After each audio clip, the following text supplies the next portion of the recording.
I've hit the button. I've hit the button. We're live. How's it going, chat? Hello, chat.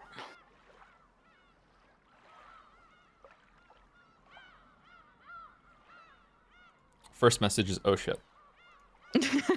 Good start. Good start. Strong start, yeah.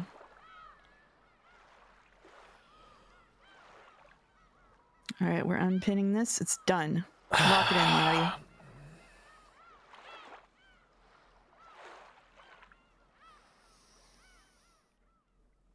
Hiya, not Joe. Niet Joe. Hi, Mos. Hi, Joe. Non-Joe, even, yeah.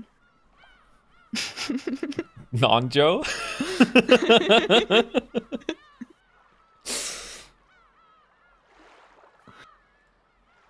Okay. Let me go to stream announcements. End of episode 3 with Ann Mouse. It's different on here. Real name reveal today, maybe, I guess. Returnal next week. Is Mouse in Moncton as well? No. No. Then 1000x resist. Oh, streams should be back to normal days and normal times now. Cool. I seem too normal for Moncton. You're very wrong about that, Merrick, but I appreciate it. It's very generous of you. What about me? They've had a long time to get to know you and know you're not normal. That's what. Fit right in. Speaking of Merrick, Merrick is the one that made the new banner that we have. So thank you, Merrick. I have to upload it to YouTube as well. It looks much better than the just basic green background that was up for like a week and a half. Oh, was it even longer than that? I don't know. It was longer than that. It was almost a month. A month, wow. Just a small streamer getting started. Just a little guy, little streamer, little guy, yeah. We can't see it until you stop streaming? What do you mean?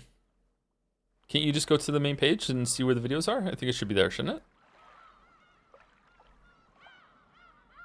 The basic background fits your vibe, to be honest.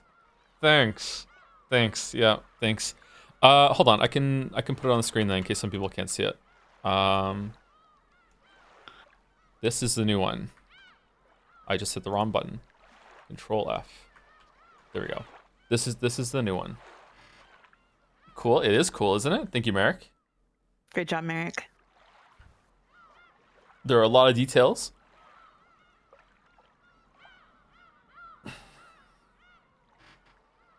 The one on YouTube that someone made me a couple months into me starting, and has just been there the whole entire time. Yeah, that's gonna be put out the pasture finally.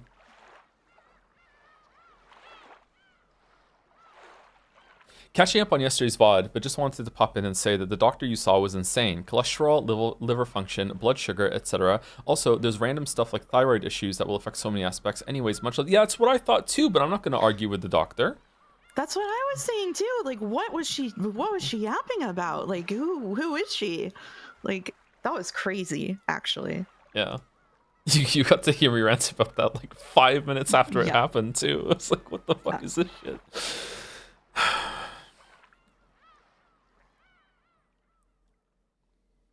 Okay, now people understand why I used you as a reference for the Persona fan veterinarian receptionist, right? Now it makes sense? Yeah?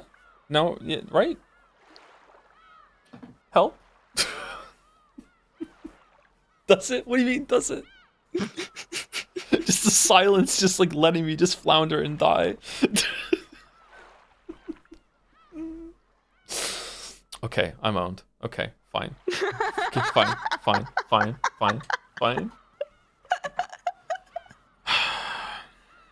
Fight your own battles, weeb. Alright, fine. Gluten Joe would have made the joke work. Yeah, true. Yeah.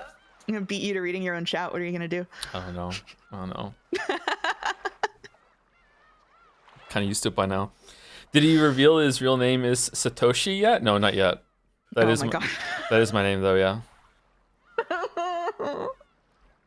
Close the bet. It's Kagami. I do not have a blanket for it. I upgraded my blanket for it. I have a curtain with some soundproof foam on it, so I don't know if I sound better today or not. Is your real name Edwin? It is not Edwin. No, it's not. Are you still in the closet? Yep.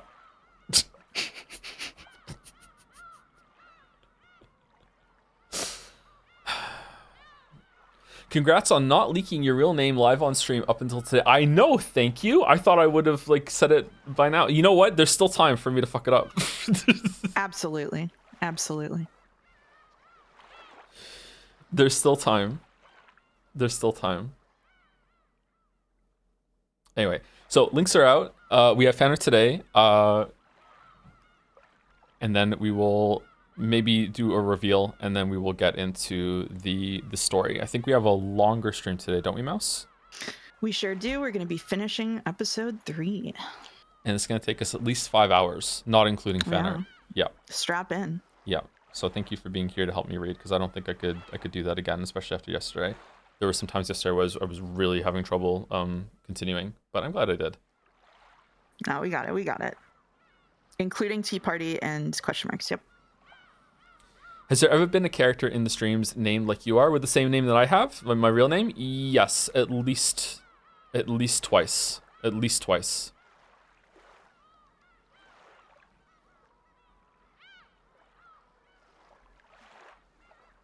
What game? Alan Wake 2. Uh-oh.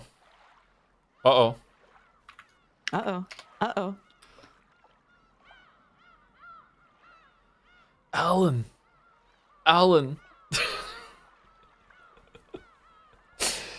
Anyway, let me get the fan art going. If I can full screen it, F11. Okay. Can you see the fan art, Mouse? I have it pulled up on my computer, yeah. Okay. So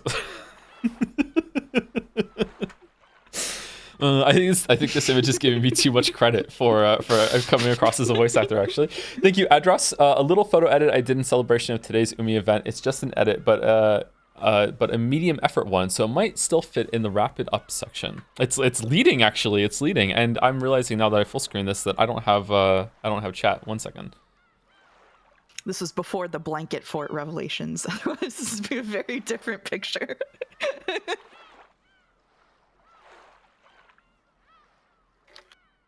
No music. There's no music right now because in order to play music, I might mess with my sound settings. So we're just going to go without music for fan art today. It's also a shorter fan art session. You should also be hearing the seagulls crying. If you can't, I can turn that up. Oh, you do have white line chan on the screen? Yeah, I think I have to full screen it and it'll fix it. Okay. Should be okay. We can, it's fine? Okay, cool. Cool.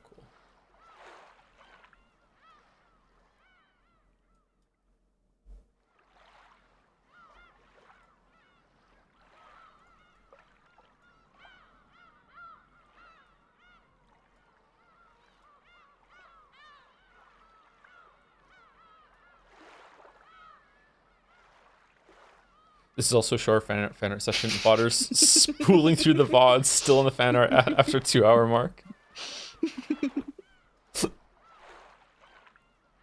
I'm a little nervous. Oh no. I'm a little nervous. I know. Oh yeah, Jelly rebranded to Jelly Channel TTV last night live during my stream. Yet. I know it's Rodney. I don't even have to look. Yeah, it is. Does this person even know they're getting all these shoutouts and shit? Like,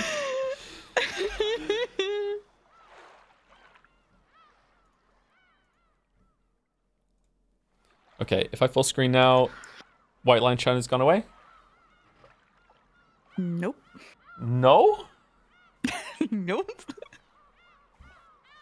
It must. The scroll bar? I don't think I can... Oh, okay. Why is the scroll bar there? Usually there isn't a scroll bar. Yeah, that's on my screen too. I don't know how to get rid of that. Click on image and resize it, and maybe it'll go away. No. Try moving your screen a little left IRL. Nudge it.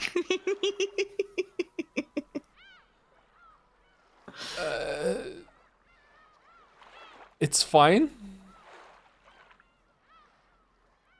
It's fine. It's fine. It's We can't get caught up on this. We can't get caught up on this. Merrick's right. It is going to be 2 hours fixing this shit.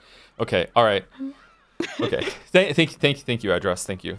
All right. Next one. Here we go. A little nervous. Here we go. Oh, damn. Ash. Okay. Another one. I don't know if this is true mouse lore, but this is my headcanon. Do you want to read this one? Yeah. So just before stream going, nailed it. That is actual canon. I will confirm. But I will say, and I've said this a couple of times in chat, cackling is just my real laugh dialed up by like 25%. And I'm starting to just cackle while I laugh normally. Yeah. So we're hitting a convergence. Yeah, I know. And also when you're like really into the laugh, you start to squeak a little bit too. Shut up. You shut up. Mouse needs a blanket for... Oh, am I echoing? I can't do anything about that. I'm sorry. Are you?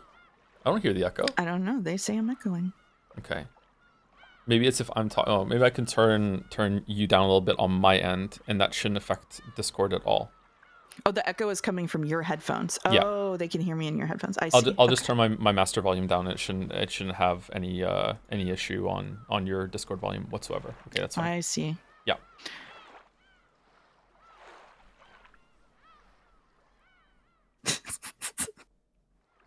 When you hit playing with words, Mouse laughed so hard that she channeled the primordial being. Sucker Mary Barrels.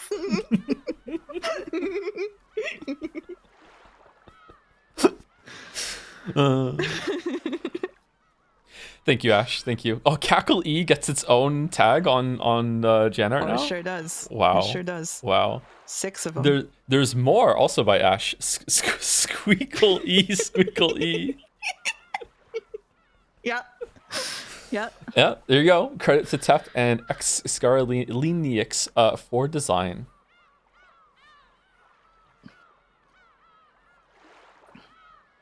Thank you very much, Ash. Your name for sure, Mario, right? That's why you say it like that? No, I'm sorry. No, I just have a bad pronunciation of Mario.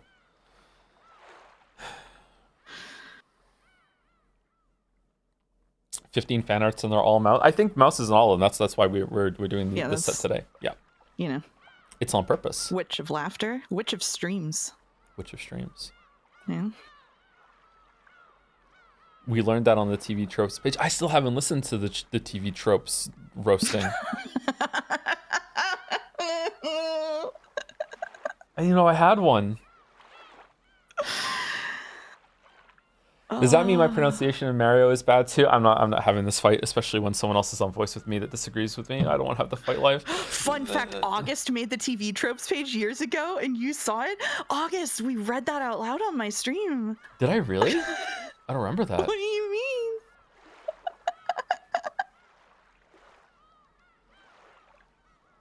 What TV Tropes page? Exactly. Thank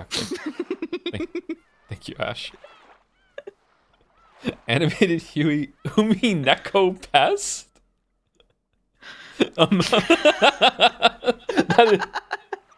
That's fucking cursed. Holy shit.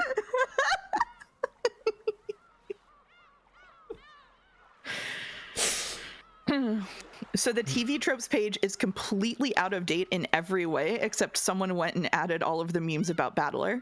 And there are Umineko spoilers on it, so be careful clicking it. There are Umineko spoilers. Oh.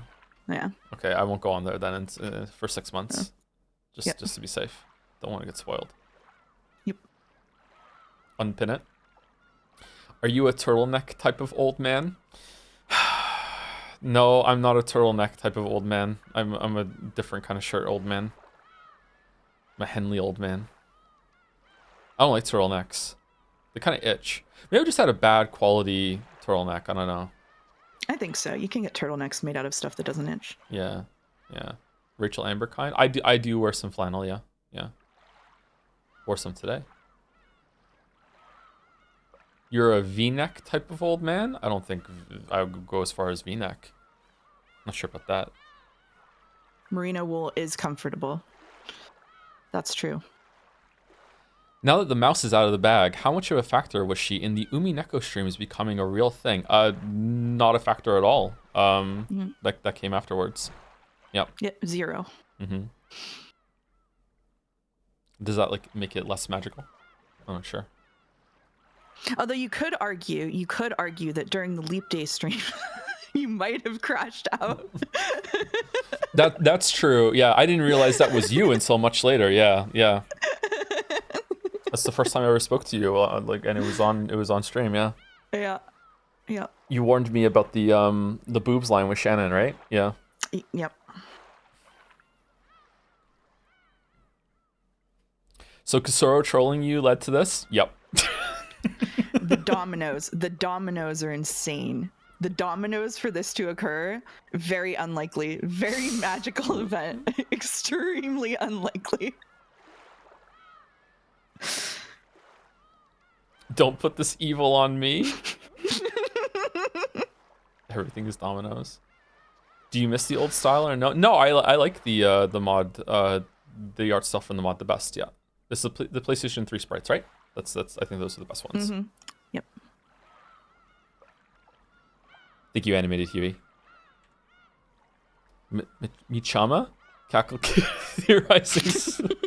Oh, this is cute. Stop cackling. Kind of looks a little bit like Kiru there. Is there some overlap between Kiru and Battler? I posted this in Umi Full channel, and I just find this interaction funny. I had to draw out Lamayo. This also happens frequently off stream. Yeah, it does. It really did. Right? Just talking. Stop cackling.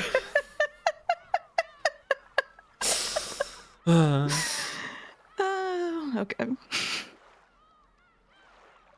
No, that's Helltaker. It's a common suit. Common suit.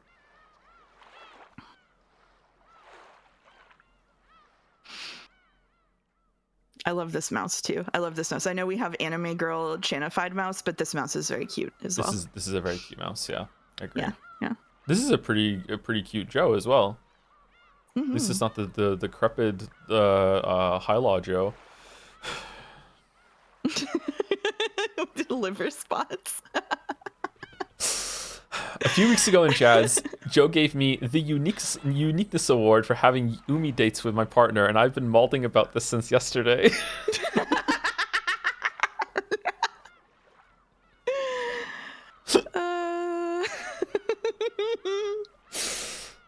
All right, thank you, Michama. Thank you. By Mr. Sunrise, Joe and Mouse. Produced by Joseph Joe Anderson in Umineko, a tea party tussle. Nice. Big fan of the mouse stream. Here's a little contribution. Thank you, Mr. Sunrise. Thank you. So, Joe. Mm-hmm. You've been chasing a mouse around for a couple of months. So wouldn't it be funny? Wouldn't it be funny if your name was Tom? Yeah. It would be funny, wouldn't it? It would be funny. Yeah, It's even funnier that it is. It is. Yep. Yep. Uh-huh. Yep. My name is Tom. My real name is Tom. I'm Tom. Oh, man, that feels weird to say. Oh. I'm sorry. The best part of this is that like a month ago or more, Dalmek made this joke. It proved that you can just be so funny that you become clairvoyant. Now the layer 2 of this, if you take Joe and you take Tom and you know, take certain letters from each of them, you get Jom. If you add the S from the end of Joe's, you also get Joms. Yep. Been sitting on that one for years now. Thank you very much. Yep. Okay. So, let me tell you, I don't know how you all didn't get it. During Deadly Premonition, there was a time where one of the characters was screaming out in the prison scene, Thomas, and I literally said during that, wouldn't it be weird if my name was Thomas right now? And they keep saying that name, and no one was like, oh, okay, that's his name. Like, I don't like nothing happened. And then you know how hard it was to not say it when they kept calling Alan Tom during Alan Wake 2, because it was like this meta reaching through the screen thing, and I was like biting my tongue that whole entire fucking playthrough. I probably should have said it back then. It would have made it better. But yeah, my real name is Tom. I am not going to say my real last name, not today at least. So that's gonna continue to be Anderson. I will tell you a quick backstory of the name now, how I came to Joseph Anderson. And that is my favorite writer. My favorite book is Catch 22, written by Joseph Heller. So when I did the pseudonym for the books, I took Joseph from Joseph Heller and I put it with Anderson, because Anderson has been my online last name for over 20 years at this point. And the reason why I picked Anderson all the way back then is from The Matrix, because the guy's name in The Matrix is Thomas Anderson. So I took Anderson from The Matrix. So I have actually had the experience, even though it's not my real last name, of being called Mr. Anderson so much, like in my online career. Yeah, so I got Anderson from The Matrix because his name is Thomas. Yeah. How do you feel now after saying it? I'm a little nervous actually. Still, a little nervous. It's nice to have it out. That I don't have to like keep that in my head anymore. Yeah. But yeah, so you can continue to call me Joe. You can continue to call me Joseph, and you can also call me Tom if you want. Tom or Tom. I would prefer Tom from chat, and for most people. Can I call you Tom Whamsgams? If you want to, sure, you can. Tom's. Not I call Tommy. You Thomas, though. Yeah, you call me Thomas. I don't like Tommy. Please do not call me Tommy. I mean, I guess I can live with it, but I would prefer not to be called Tommy. Sorry, the best I can do is calling you Toe.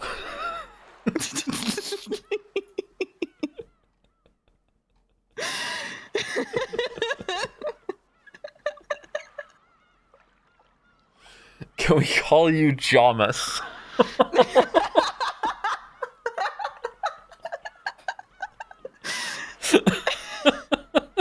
You could have predicted this, I think.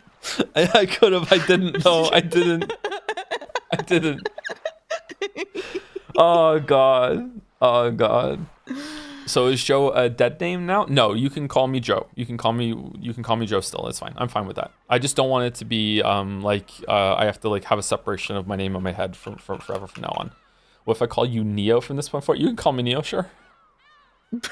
You can call me Neo. I have so many names. I have so many fucking names. Holy shit.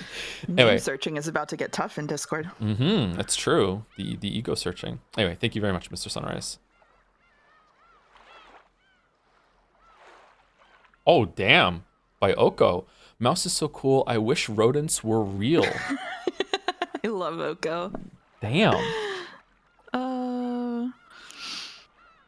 We've got Cackle-E, 5x Umineko Knowledge Keeper based on erroneous things that you said on stream that aren't true. Do I believe in magic? Won't that be telling? Ooh. And then, of course, the very special moment where I said some of us are professionals. Oko is incredibly talented. I love everything Oko does. Can we call Mouse Jerry? No, please don't do that. You can't call Mouse Jerry. Ooh. Give you ooh-oohs. Ooh, ooh, ooh. Wow. What did you mean? A window is open that you could do the name now? Oh. My cat knocked my microphone over. Sorry. You okay? You okay? Yeah. Yeah, my cat knocked my microphone over. This was one of the windows. Being the mouse thing and the Tom and Jerry thing was cat caught mouse was the window that made it really funny. Mod Chat also just found out via the same method. Like what was it, like 2 weeks ago, and I think some of them still don't know if I was fucking with them or not.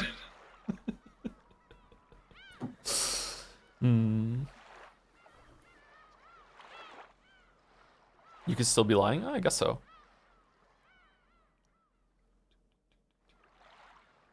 I still maintain that you could be fucking with us. I wouldn't do that. I wouldn't do that. Are we renaming it Tads? Oh, we should do that. We'll do that after fan art. Yeah, we'll do that. Okay. This is gorgeous art, Oko. Thank you. Paddle. Cackle. What's this? Life is strange. Oh, it's the Twin Peaks cackling. That actually happened. Yep, that is canon. Yep. Cackle. Yeah. It's all the same.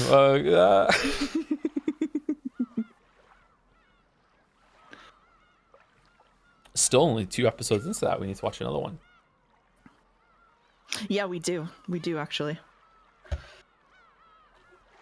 This cat is gonna...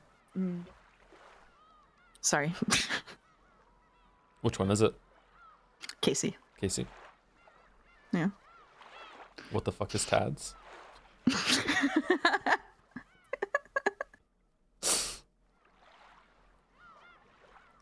Tomtler doesn't roll off the tongue. Sorry, Joe. It doesn't. Yeah, you're right. It can still be Jodler. It's fine. It's fine.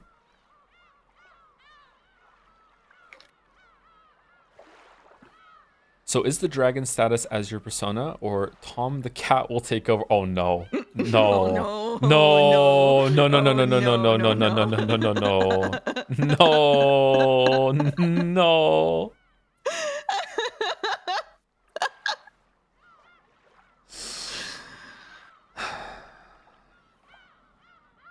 No. No. It's okay, Joe. You can have multiple sonas, lots of furries. No.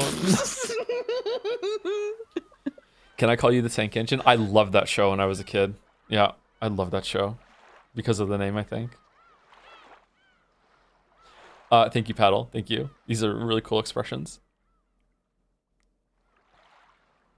Scary snack? What? The mighty lion dragon was caught in the net weave's gambit until a helpful mouse came along. Just pictured the people who think I hold you hostage at gunpoint with the timeline of what chapter you have to read to. That's true. Yeah. Either I'm stopping you early because of self-interest, or I'm forcing the beautiful and precious Joseph Anderson to read on and on till he's exhausted. You can't win. Can't win.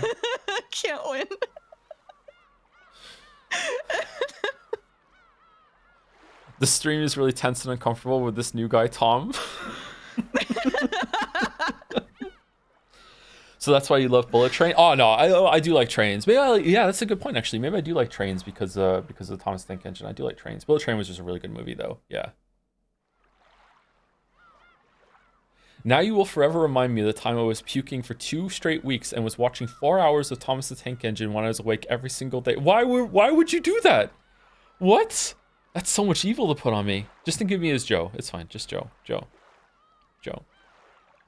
Why reveal your name now? Thought you would have kept it Joe forever. I explained it a couple, was it two streams ago?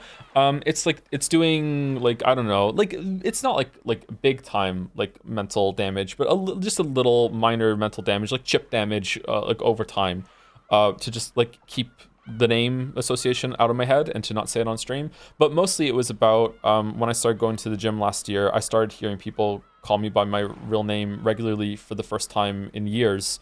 And I didn't recognize it, and it kind of messed me up. So I thought maybe it might be doing more damage to me than I previously thought. So I thought maybe it's better to just say it, and I don't have to worry about it anymore. Because I'm sure some people from now on will just call me Tom. Like they will never call me Joe again. If you want to call me Joe, that's fine. I'm fine with either. Like I really am fine with it. But there will be enough people that will switch over to calling me Tom that I think it'll be okay. Tom. If you're British. Tom. Hint for middle name? Oh no, someone brought up the middle name. No. You know what? I got you good the other night. So if you really want to strike back right now, you can, but no. I'm not gonna do it. No, really? You're being that nice to me? Really? Yeah. Wow. Yeah. Okay. I don't deserve that. Okay. All right. Oh, I'm gonna save it for something worse. Don't worry. Oh, okay.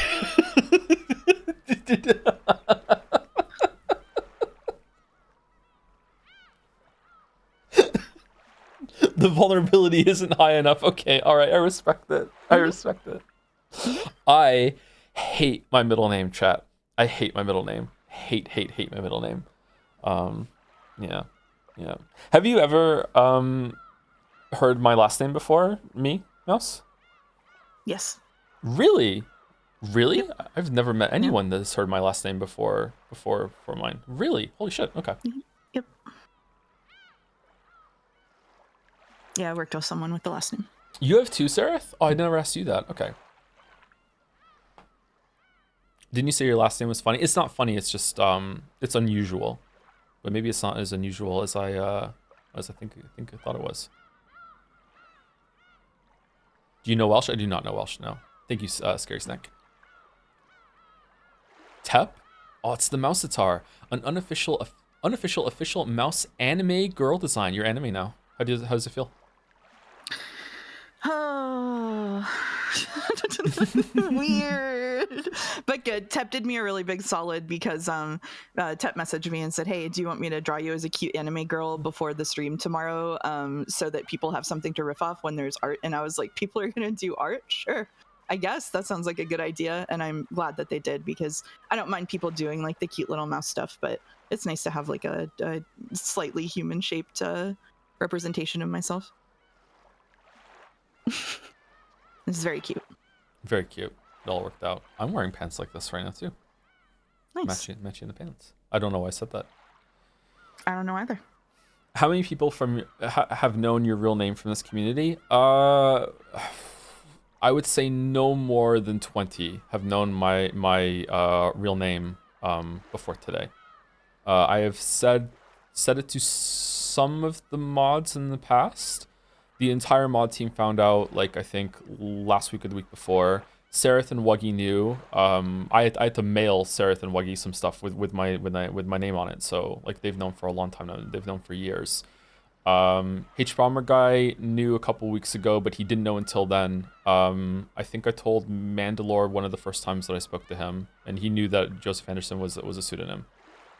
Will your real name be in the Witcher 3 video? I don't think so. No, I don't think I say that. We can still call you Joe, right? Of course, yeah. You can call me Joe.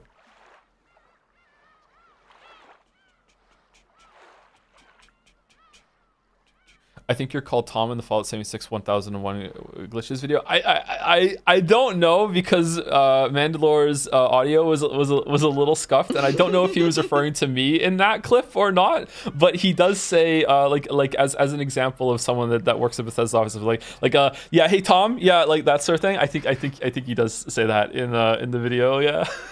And he knew my name at that point, so yeah.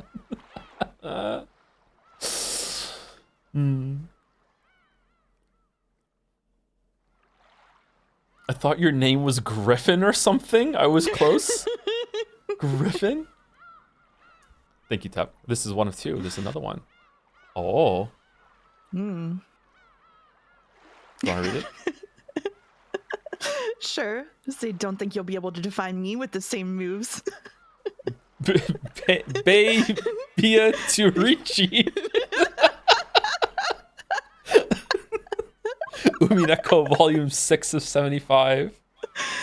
Versus the true Umi Chad with all of Umineko memorized. It does come across that you have it memorized, by the way. The way that you can just, like, you're just so organized. Assigning roles to me and Jelly. Who is Mouse? I just scan it ahead of time. Who is Mouse? Mouse is me. This is Mouse. I'm Mouse. When are we getting this emote with Tom instead of Joe?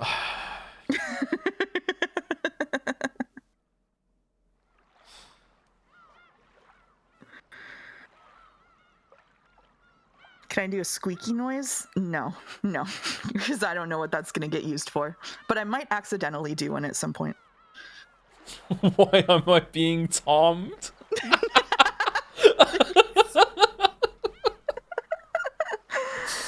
I appreciate keeping it a 3-letter name. Yeah, it's nice, isn't it? Yeah, that was one of the clues I said, like last year or something. I said you can shorten my my real name down to 3 letters, just like Joe. Yeah.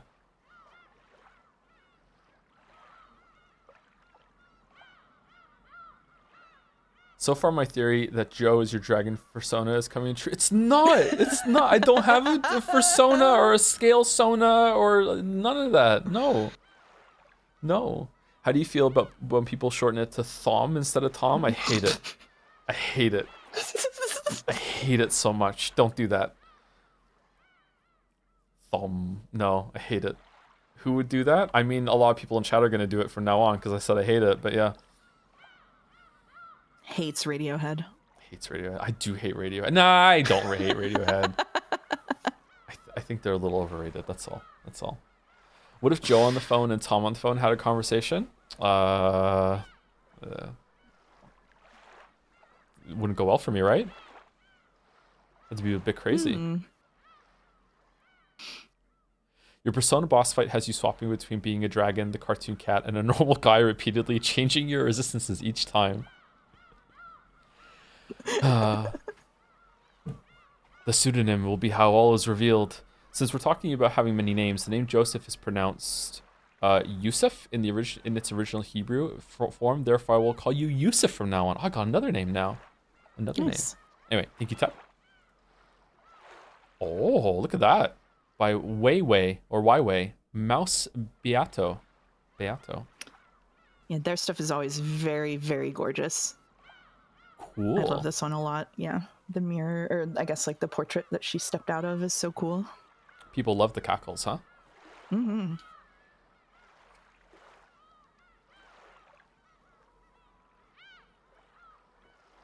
I liked my theory of your name being Alan better. Can I just call you that? Yeah, I guess if you want to, yeah. Like, Alan has said enough in the chat already, so it'll just blend in. It's fine. Oh, so Mouse is blonde? No, I'm not, actually. Is this blonde in the picture? I don't think so. The chat, maybe. The chat. Yeah, he's in his brunette arc, haven't you heard? Brunette arc. Is your middle name Silent Hill 2? Because I said I hate my middle name? All right, begrudging +2 chatter. Begrudging +2, all right.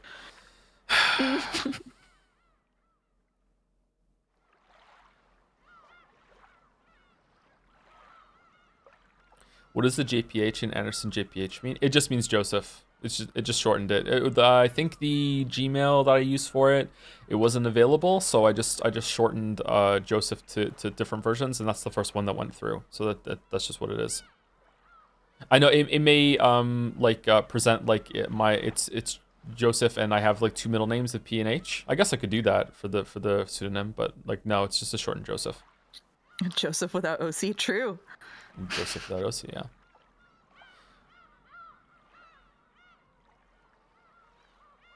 Will you be Tom Zane to my Alan Wake? Sure.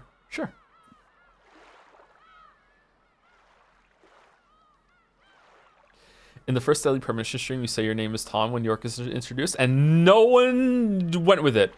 No one went with it. No one. I think I'm gonna sneeze. Uh-oh. Uh-oh.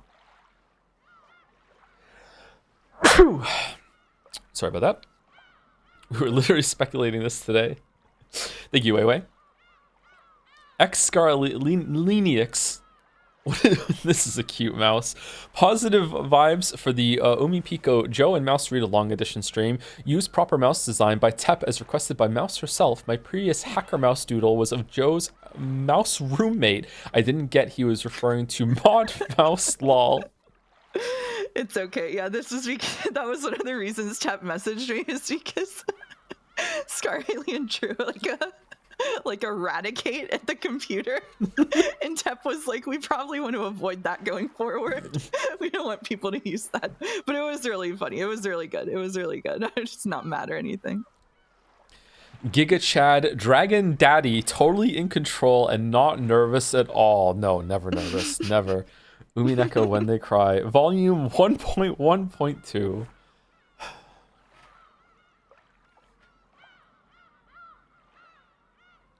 Wait, so what do we call you now instead of Jodler? Tomtler? Batmus? Batom? Oh my god. The possibilities are endless. Just Jodler. Jodler is fine. We can stick with that. Yes, small mouse, true.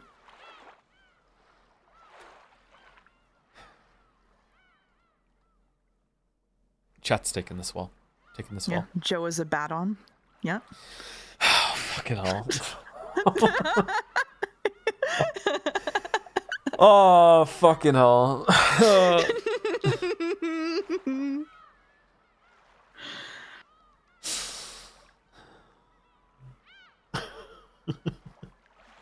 Buy reveal next? No, all the reveals are done. I'm out of reveals. We're just gonna do normal streams and like no more big things coming out for like a long time now. Okay, all of the shit is done. All right. Say it in red. Say it in red. I can't. I don't have the folder open. One more reveal is a treat. No, I can't do it. The audio's not turned on. Anyway, thank you, Xcara. Thank you. Oko again. Oh man. Mouse's red statement. Yeah. This is when I was on stream here and we were yapping and I said Riz has to be exercised or is a passive buff, and Oko turned this out really quickly and I sent this to my friends who have no idea what's going on and was like, my life now is that I can yap about the dumbest shit you've ever heard, and then one of the best artists you've ever seen turns this out in like 3 hours. Like, what is going on? Immortalized forever. It's so good. I don't know if it's just me, like, but you never get used to it. You never get used to it. Never ever. Yeah. I love this outfit. I would wear this outfit. Oka's been doing the green bows. They just posted a little like mouse blob with like a green bow on its tail, and it's so cute. Like, I love all of Oka's stuff so much. You promise? I promise. You promise. It is a good outfit. I like it. Yeah. The power of Tom's audience. Oh no. Oh, I could get used to this. Oh shit. Oh shit. Okay. Well, this is what I wanted, so it's fine. This is what I wanted. Okay. You wished for this. I did. I wished for this. Yeah. Reaping.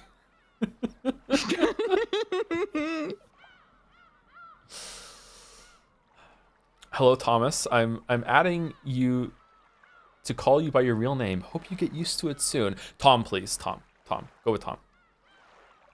When will you reveal that you actually never lived in Moncton and that you're actually a reptile robot from Neptune? I wish, because then I wouldn't be in Moncton. Unfortunately, I am in Moncton. Yeah.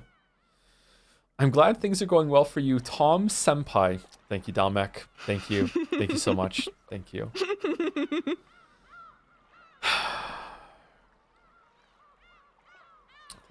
And thank you, Oko, as well.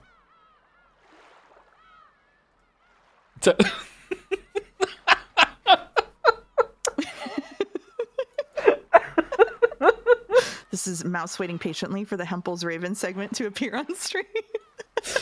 With dominoes. Is this the one where we didn't tell them you were on the mic until you started cackling? Yes. Yeah. Yeah, I just started that was the mouse jump scare. That was good. That was good. Yeah, that was really good.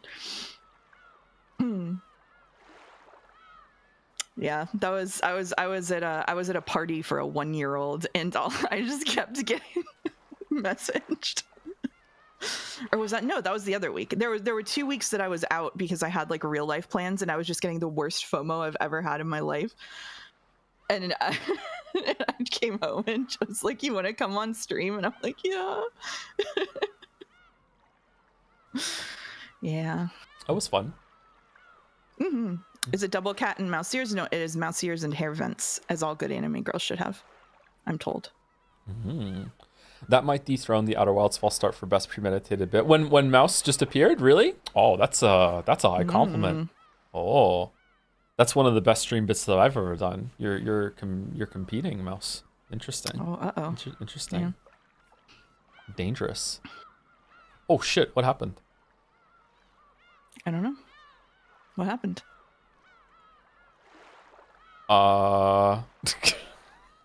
Okay. All All right. So unless if Umineko crashes right now, I can't launch it again. What? What do you mean? Because Finn just logged on my Steam account at the house, so so I can't. If Umineko crash, maybe if I go in offline mode afterwards, maybe it'll be okay. Yeah, we'll see. No. We'll see. We'll see. Umineko project install live on stream. Is this still letting me? Yeah, I can move it. Okay. All right. Now there's real tension. Oh my god. All right. Thank you, Tap, and thank you to the rest of the fan artists. Thank you. And that's it, fan art. That is it, fan art. So you were gonna change Jads to Tads. In 45 minutes. Yes. Yeah. Mm-hmm. As a treat. Oh, you should read pin. Pin. Umineko is DRM free, so you can just launch the exe from the folder. Oh, can I? Okay, cool. Even with the mod installed? Yeah, I believe so. Why are you not using family sharing on Steam? It works really well. I just haven't looked into it yet. I have heard that it does really well. Yeah, I should do that. While you're making Jads into Tads, do you mind if I say what I was gonna say? Yeah, sure, go for it. Okay. Hi, chat. So if you weren't here the other day, during a filler Helldiver stream, which I can't blame you for, Joe revealed to chat that he and I are dating. And that's fine. But I wanted to say a couple of things that I think you should hear from me, because I think it will lend it more of an air of authenticity. And I've seen a couple of people expressing concerns. So, and I'm totally fine with sharing all of this. It's not like I feel forced into it or anything by chat or anyone else. So first of all, I saw people were concerned about the timeline. So Joe and Lily were completely split up before we ever started talking at all. Like you said, like we like spoke during stream in the Leap Day stream, but he didn't know who I was until I started helping with Umineko, which yes means Umineko is the driving force. And the first thing I want to say is we are around the same age. We're pretty close in age. I'm old too. The second thing I want to say is he was super respectful at every point. Every opportunity to be like, no pressure, absolutely. Every opportunity to bow out. There was like no taking advantage of me at all. And the third, and I think most important thing that I want to say about that is that I'm not going to say details about my job, but I work in a really similar industry. I do work in games. I actually do a pretty similar job to Joe in a lot of ways, except for an internal audience. So the power dynamic is complicated because I'm actually really well established in the same industry. I make a similar amount of money, and really the only thing that Joe has that I don't is an audience and a chat that follows him around, which is arguably more stressful than a benefit. So no offense, but I just wanted to make it clear that he hasn't taken advantage of me in any way, and it's not the case of like a streamer sort of like having a really strong power dynamic over someone. So yeah, reveals are over. I don't think that's a major reveal. I just wanted to clarify it because I saw a couple of people expressing concern over that. So yeah, that's it. Yeah, little tiny awkward to go into, but it's good to clear the air about that. Yeah, I'm in my early 30s. Sure, yeah, let's go with that. I'm not old. Why are you? Well, I'm not old. Where does Greg fit into all this? We haven't told Greg yet, and we would appreciate it if we just gave us some time. Sit Greg down. Yeah. To put it into perspective of where we are with Greg right now, Greg still thinks I'm Joe. Okay, so.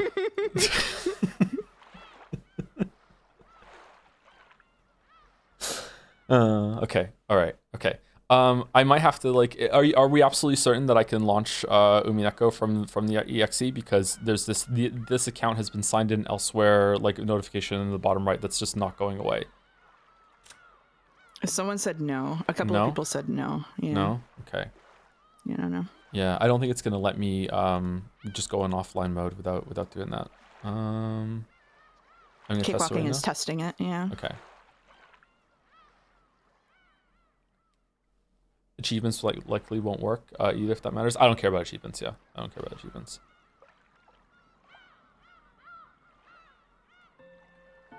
Okay. Banquet of the Golden Witch. Here we go. If we need to, I can stream it to you on Discord, and you can just share that window. We could do that. Okay, so we have options. We have options. I don't know how voice would work because, well, whatever. Anyway. Okay, do my macros work? Yep. And now I'm back. Everyone can hear me, not just you. And now, yep. Chandeliers up. Yeah, I think all my hotkeys are working. Everything else like that. Okay, cool. Okay. Yeah. Okay. So we're gonna start reading in probably like a minute or so. Yeah. So just to reiterate, chat. If you wanna call me Joe still, that's completely fine. Like it's not even like anything to worry about. It's completely fine to call me Joe, Joseph. If you want to call me Tom from now on, that's fine too. But yeah, whatever you feel comfortable doing, it's fine too. Yeah. Tom, you can make your own nicknames for me as well. Yes. If there is one that I don't like, I will say it. Please don't call me that, and I hope everyone respects that. But like so far, everything's fine. You can call me Mr. Anderson as well. Yeah. It's gonna be Toe. Okay, you can call me Toe for a while. I don't know. Toe is kind of weird. Not into feet ever, so I don't know. Toe and feet a little too close together. Thanks, Toe. All right. Okay. All right. The more you say not to. Oh, yeah, you can call him Mouse's boyfriend. Absolutely. Go for it. You can do that. Yeah. And it's not going to be Tom Anderson Discord server for forever. I'll switch it back soon. I'll switch it back. Okay, so first chapter, you have narration and male characters, and I will just take the female characters. Easy peasy. Okay. Easy peasy. The guest house lobby was wrapped in silence. The strings of tension binding Kraus, Natsui, and Ava had already loosened, and they were completely worn out, with their minds beginning to waver. Every once in a while, they would stand up and walk around pointlessly as though fighting their drowsiness. Are you okay, Eva-san? Please, do take it easy and rest.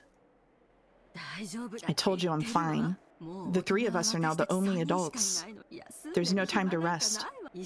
No matter what the cost, we must guard this place until the end.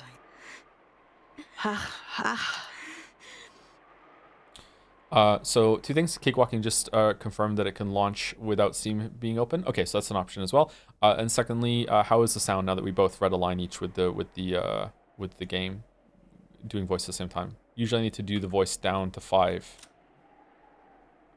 when I'm not here by myself. Okay, I can't open the options because the Steam overlay. Oh no, I can. Okay, it's there. Okay, good. We got through it. Okay. All good. The echo is a bit low. Thanks. Oh, I also didn't say thank you to Bits and Subs. Okay, is there a scene break or a chapter break coming up, Mouse? Nope, we're at the very beginning of a chapter. We're at the very beginning. Okay, yeah. Let me say some quick thank yous then, and then we will get into it. Sorry about that. I forgot to do that. I will just rapid fire say names. Your first one is Victus RP. I think it is, yeah. Really organized. Thank you, Victus RP for the resub. Thank you also to Z3XF that bow for the resub. Word 765. Dickler for the bits. This one I will read. Watching Rudolph and Kyrie get killed by bunny girls felt like watching The Last Jedi in the theaters. Holy shit. Thank you, Zorgrox, for the bits. Show me the clicker. Very nice. Thank you, Jaeger Master Sword, for the resub, who blurted out useless in a bad situation. Thank you, Kyra Mall, for the resub too. Lemonade Standing. Kaz Makes Games. Oh, this one's for you. I want Mouse to know that I checked out 3am Soda's art while I was listening to stream at my co-working space, and I was not expecting to be attacked by that many boobs. I'm sorry. I should have warned you. I'm sorry. Their art is really good, but there are a lot of boobs. Thank you, Crimson Petals, for the resub. Also, thank you to Rat Toku. Can you go back to episode 1? No, sorry. Calamari with 4s. Yeah, Calamari for the new sub. Welcome, Calamari. Thank you, John Newmer, for the resub. Also, thank you to Jahions for the 5 gift subs. Aetherius413. Lekobshi for the resubs. One of them wants to know if you have a blanket for it. No, I do not. Thank you, Nice Splot. Extra Leo. Bowis. Ilitos for the resubs. Hypothetical Walrus with some bits with the message, Dear Joe, if that isn't even your real name, you've betrayed the Ander fans, true watchers, for the last time. You betrayed gamers by indulging in Umineko, a slideshow. You betrayed the fans by revealing the falsity of Joe. You betrayed women by revealing this on International Women's Day. I won't be surprised if you're actually yes Anderson for all the improv life reveals we are getting. I will parasocially discuss this by imagining myself complaining to other people, still watching though.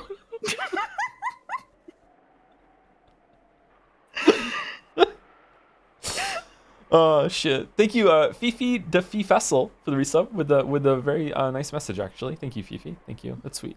Thank you, Chaos Shield, Combustible Lemons. For the resubs, and oh my god, oh no, are you seeing the next one? Thank you, Iron Wrath, for gifting a sub to Thomas the Spanker.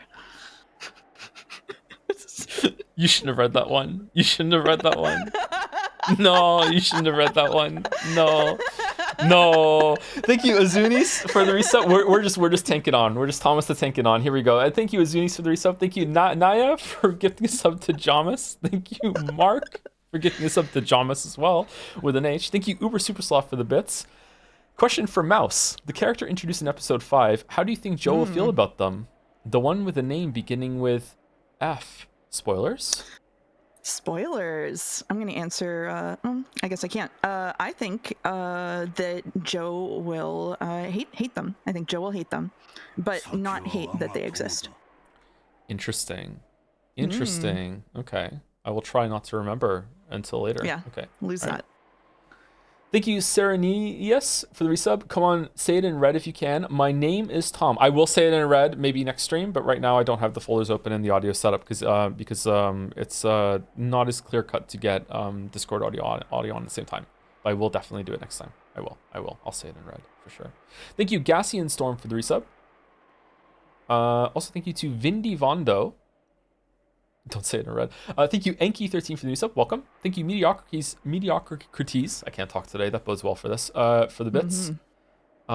Thomas Clives Monkton. Sorry to use your real name. Who is your favorite Chan? Thank you, Lazy Potato, for the bits. Hello, Toe. Nice. Thank you, Jackie Ohio. And Lazy Potato for the resubs. Kind of looks like a cat as a persona for real. No, thank you, Astrologist Magi, for the resub.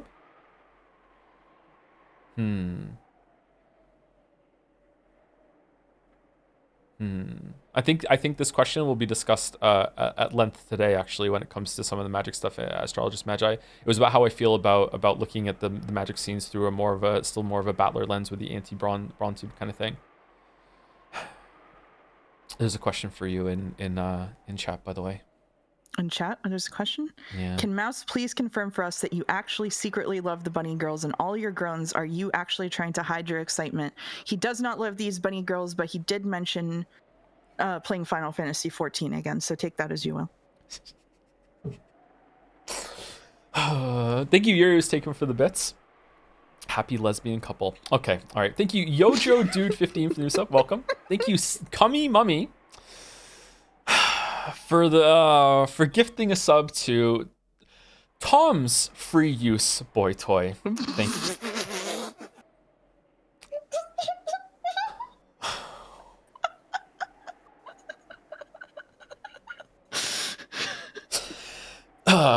Can I say something to Merrick in particular right now that I couldn't do before? You know what I'm about to say, right? You know what I'm about to say. Yeah, okay, please okay, do. Please right, do. Okay. So, okay, the day that I like formally officially like asked Mouse out, okay? The very day, hours later, okay, was the stream that we did, and we had to play that fan art video where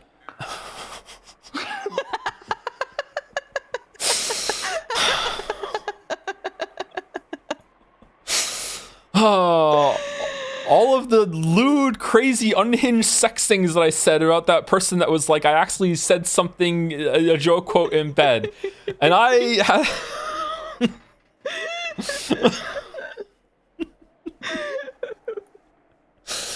My God. And I was like cringing my ass off. I was like so uncomfortable. It was the same day I was dying.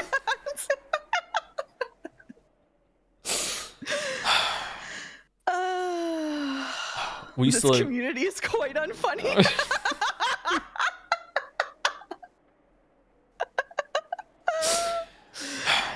So you were uncomfortable? I was uncomfortable, yeah. I was uncomfortable. I was very uncomfortable. Oh no. Oh no. Hey, thank you, Krutler, for 1,000 bits. Thank you, Tosif Anderson. Thank you. It's Tosif. Thank you, Joe's Retinas, for the resub. Glad you're doing better. I'm doing really well. Thank you, Retinas. Thank you, Dalmec. Oh my fucking God.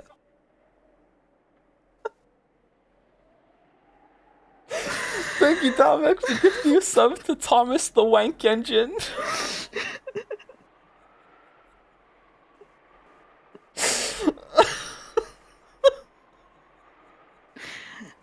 Thank you, Anonymous Gifter, for also gifting a sub to Thomas the Wank Engine, but with an E. And thank you, Dalmec, for gifting a sub to Angry Birds Blanket. Thank you, Dalmec.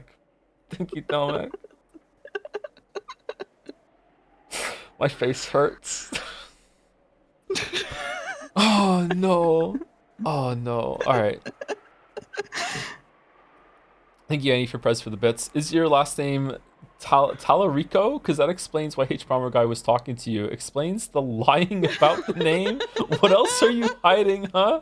No, it's not. It's not. Sorry. Joe made the Roblox oof. Oh man. All right. And the last set on my list are Jelly Channel TTV, like the update Jelly. Fuck it, we ball. Love you guys. So happy for the two of you. Congrats on the name reveal, Tom. That's got to be a massive weight off your shoulders. It really is. Yeah, it's nice. It's nice. So still a little uncomfortable having it out there, but yeah, it's nice to not have to censor my thoughts and what I'm about to say about my name. Yeah, it's good. It's good. Thank you, Combustible Lemons, for the bits. I send further money seeking permission to release Dragon Catboy Tom Joe reaction into the world. You know what? Can I stop you? I don't think I can stop you. Just go for it. Thank you, Mido Tai, for the bits. Tom and Jerry are out. Tom and Mouse are the new hotness. Here's to a great new arc of streaming, you two. Oh, thank you. Thank you very much, Mido Tai. That's a nice message. Thank you. Yeah, it's because it's not from Dalmec. It's a nice message. Thank you, Mido Tai. And thank you to Razzle Basil 13 for gifting out a sub. Just random blind gift sub. Thank you very much. And Iron Wrath taking us home with gifting a sub to Thomas Anderson 1971. I'm not. It's 1985. I'm not that old. Thank you.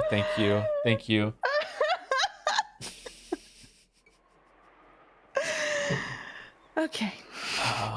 Okay. All right. Okay. All right. Let's continue. Okay. All right. She spoke bravely, but she couldn't hide her rough breathing. It seemed that the fever, which had been calmed with medicine for a short time, had returned. It was very obvious that Eva's health was not good. Take it easy. At least close your eyes. If something happens that you need to be awake for, we will definitely wake you. I'm telling you, I'm fine. Leave me alone. Ugh. It seemed she was already unwilling to budge. Kraus and Natsui realized that even if they talked to her any more when she was like this, it wouldn't reach her ears. So without saying anything more, they decided to let her be. To Ava right now, even having an argument like that would be burdensome. It would probably be better for her body if she just sat there with her mouth closed. In truth, Ava was just a step away from being beaten down by drowsiness. Perhaps she shot back at them with a temper because she was trying to rouse herself and throw off her sleepiness. The clock would be pointing to 6 in the afternoon very soon. She'd had several snacks to distract herself from her drowsiness, so she didn't feel hungry, but now her lack of sleep made it feel like it was 6 in the morning, not the afternoon. Even supposing that the boat came at precisely 9 in the morning tomorrow, they still had more than 12 full hours to go. Oh, that's how long they're trapped in this Sekimeya building. Wow. It was an overwhelmingly long stretch of time. Long, painful, hot. Even the sound of the clock torments my body now. In times like this, when that person puts his hand on my forehead, the fever fades at once, but that person no longer exists. As Ava's mind grew foggy, she was once again gripped by a deep sadness. She had already cried herself dry. Even so, the sadness of losing her beloved husband had not been exhausted. I was wrong. What do you mean? I'm sorry for another interruption, but the pin, is it just me or is Ava kind of a drag after the death of her husband?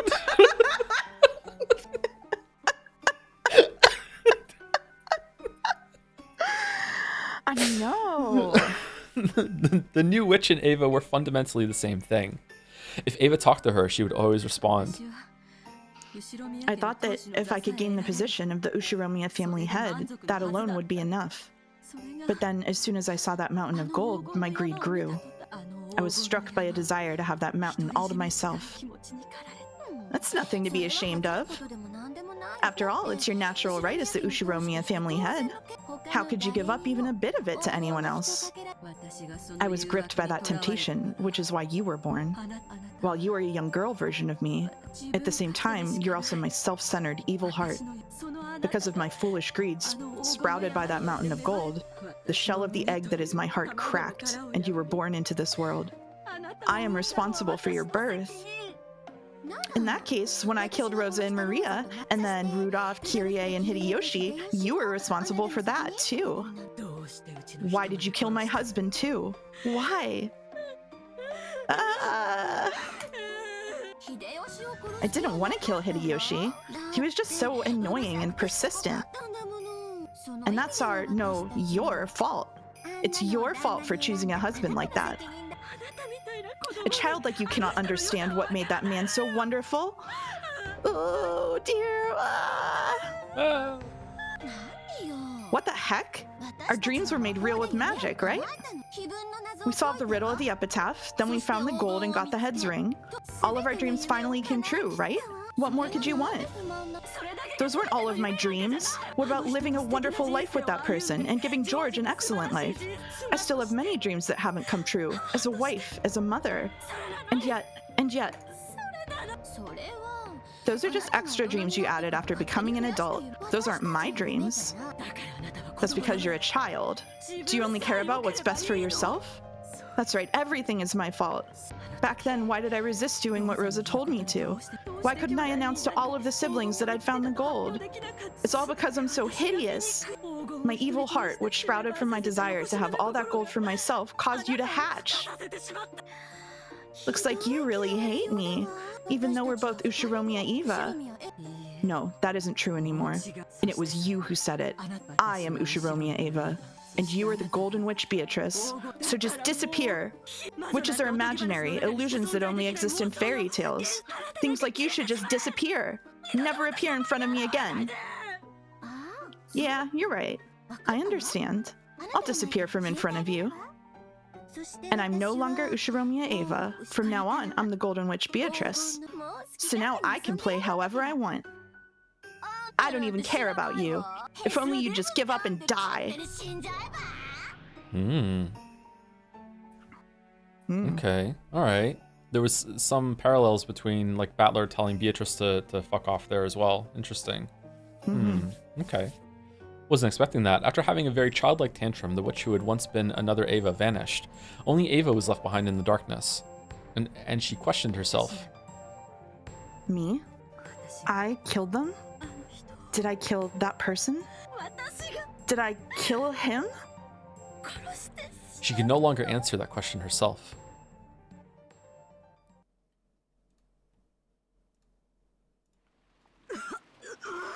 I... cough, cough, cough. It seemed that, half asleep, she had gotten some saliva caught in her windpipe just as she was dozing off. Ava suddenly started coughing. Are you okay, Ava? Please, Natsui, some water. Yes. I'm fine. Okay?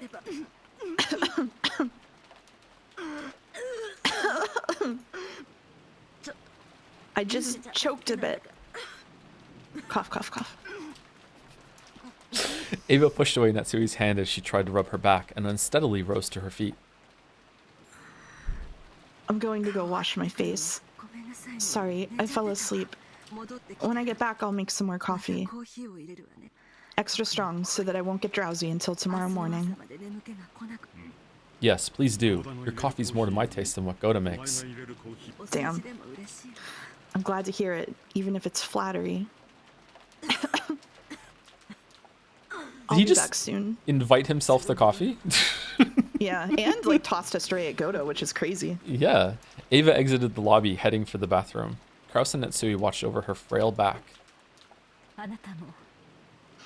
So you sometimes do show concern for Ava-san, even though you've always been so much at odds with her. Isn't that how an older brother is supposed to be? Yes, I believe you're right. It isn't just Ava. There's Rudolph and Rosa too. Instead of acting like an older brother to them, all I ever did was speak arrogantly and bully them. In my own way, I was frantic in my desire to be like father. I'm sorry, are we getting Kraus character development out of nowhere or background? What? But I could never match up, and I always vented my feelings on them. But that is no excuse. I probably gave Ava scars so deep that they still have not healed. I regret it, but even if I apologize after all this time, it would do nothing to heal those wounds, so I won't.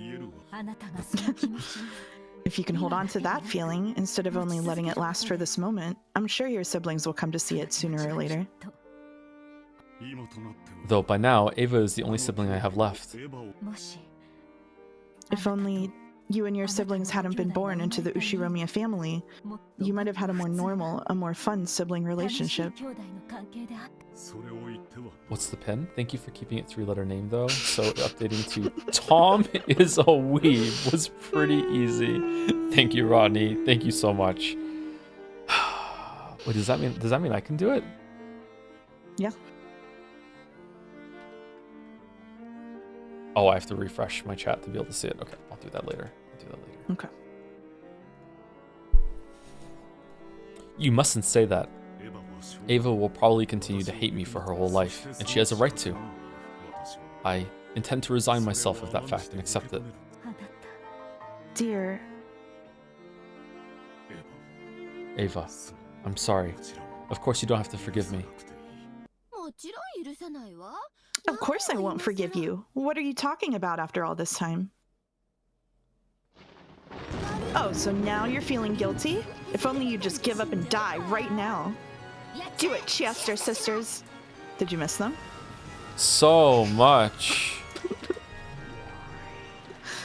45 firing permission received. Oh, you're gonna voice them. Arc, correcting for weather discrepancies. Data link to 410. Of course I'm gonna voice them. What do you mean? 410 data received. Firing permission confirmed. Firing. Together, the sisters released the magical bowstring they had readied. A beautiful tail trailed behind the gold arrow, and it drew a lovely curve as it flew. It was just like a gold snake. It skillfully avoided a grove of trees and flew towards the front door of the guest house. Then it flew into the keyhole of the door and snuck into the guest house without any problem at all.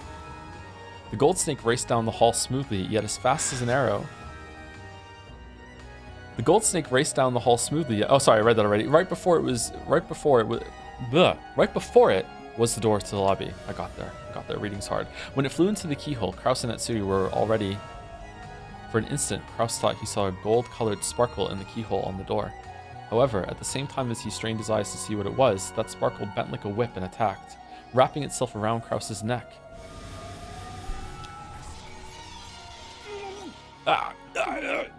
Just looking at it, the gold snake seemed very supple. However, it was as though a wire had tightened around Kraus's neck. And while that snake choked Kraus, it extended even more and also tightened around Natsui's neck. Without even a chance to scream, their eyes bulged as they went into convulsions and then collapsed. 45, hit and kill confirmed. Formulating towing curve, revising capture points. Data link to 410. 410, data received. Initiating corpse towing. We got both of them. Yeah. The gold snake began to drag Krause and Netsui's bodies back. Beep, beep, beep. They slipped through the door to the corridor, dragging the bodies, gradually increasing in speed, and rapidly pulled them outside the guest house. Through the door just opened when they did it, so the lobby was silent as though nothing had happened. As though Krause and Netsui had not been there since the beginning. Only the sound of the wind and the rain remained as they were playing dumb and pretending to be the only ones there. Sorry, I'm fine now. I'll go make some coffee. Ava returned from the bathroom, but no one was in the lobby. Even though they had supposedly been in that sofa until the moment she had choked and gone to the bathroom, they were gone as if they'd been an illusion from the very beginning. Repeating choked that she did in her sleep after they just got choked out is a choice. How careless of them. Where did those two go off to together? Ava put her hand on the sofa as though acting out a scene from a detective novel. She felt a warmth that meant they'd just been sitting there until a short while ago. Maybe they went to do the rounds or something. For the time being, Ava sat down and waited for their return.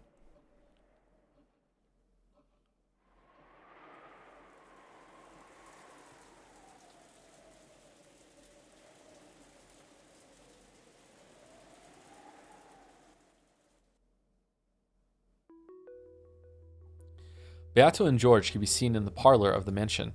George was kneeling near Shannon's body as though praying. His face was serious and there was even sweat on his forehead. However, Beato was the same. Now that she had handed her name over, most of her previous power had been lost.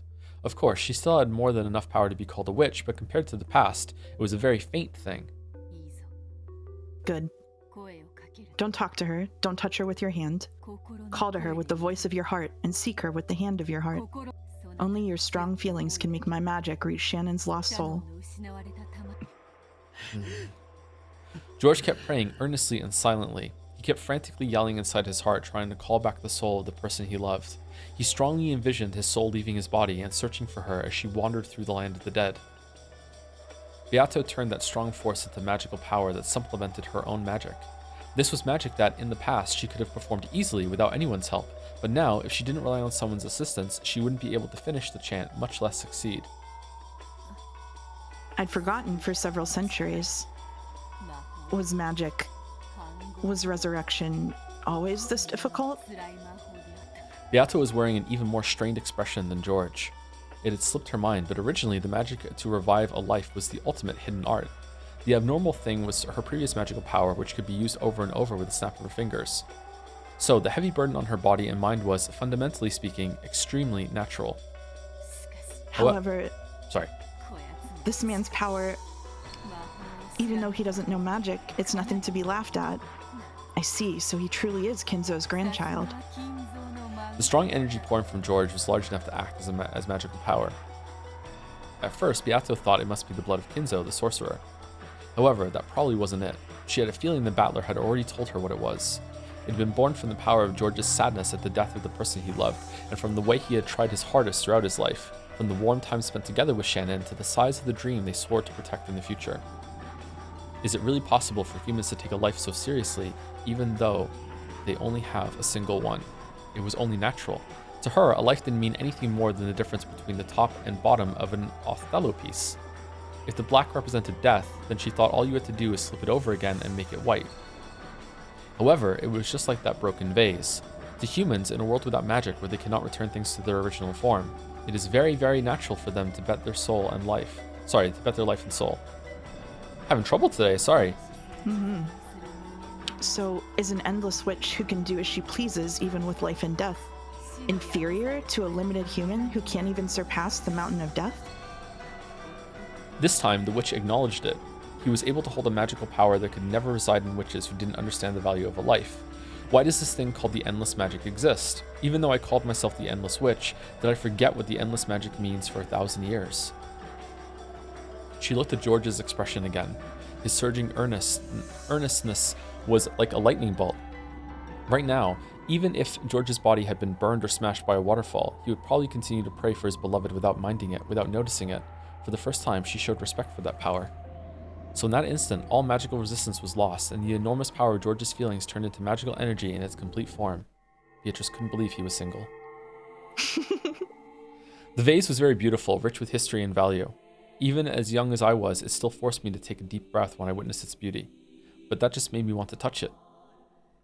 But the vase easily fell and smashed into pieces, like a bubble that had popped. It fell as though the time it possessed a form had just been an illusion.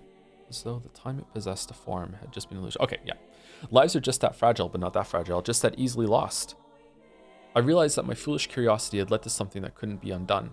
No matter how much I regretted it, no matter how much I apologized, the smashed vase wouldn't return back to its original form.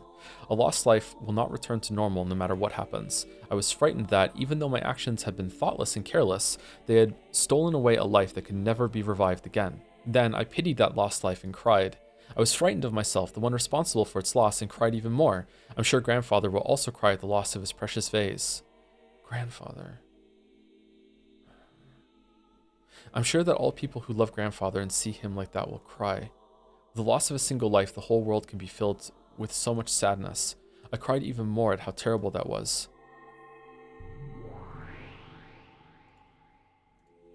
Beatrice appeared and spoke. Then, milady, let us revive that vase with magic.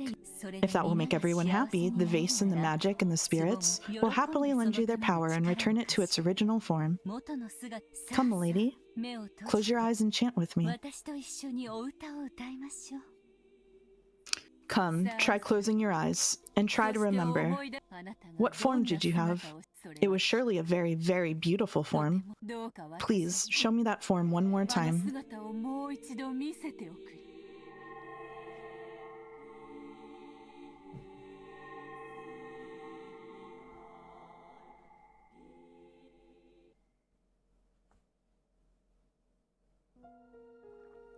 Those words of power knocked forcefully on the door to the land of the dead. The magic of her old self had performed that same forceful knock. However, doing it that way was horribly violent and earned the displeasure of the peacefully sleeping dead. But this time was different. It was very forceful, and yet gentle and loving. The dead near the door opened their eyes and called out to the others that there was a voice calling for someone to come back. The sadness of that voice calling from the outside touched the hearts of the dead, and, trying to respond as quickly as possible, they searched for Shannon's lost soul. Oh, this is a big, supernatural reveal, if true. And then, they found it. They found the casket in which Shannon was peacefully sleeping. It truly was Shannon's soul sleeping in the land of the dead. Inside, the casket that was covered with rose flowers frozen with frost. She was sleeping in peace. Inside the casket that was covered with flowers, I was frozen with frost. She was sleeping in peace. Yeah, okay. The dead silently lifted that casket up. While at a glance it looked like a funeral march, it had the complete opposite meaning. It was solemn but filled with joy. The long-forgotten dead were made to remember that they were loved after their deaths, and they were all given a warm sense of peace. Then, as though guided by a warm light from the heavens, Shannon's body floated up out of the casket. The dead watched her go. They squinted at that warm light, offering their respect to this unknown member of the living who had not lost his love for a person even after their death.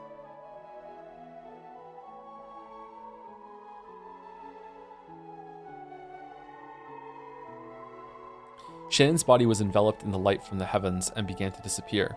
In the jet-black darkness of the land of the dead, the faint flickering of gold butterflies could be seen. It reminded them of the gentle stars in the night sky, which they had long forgotten.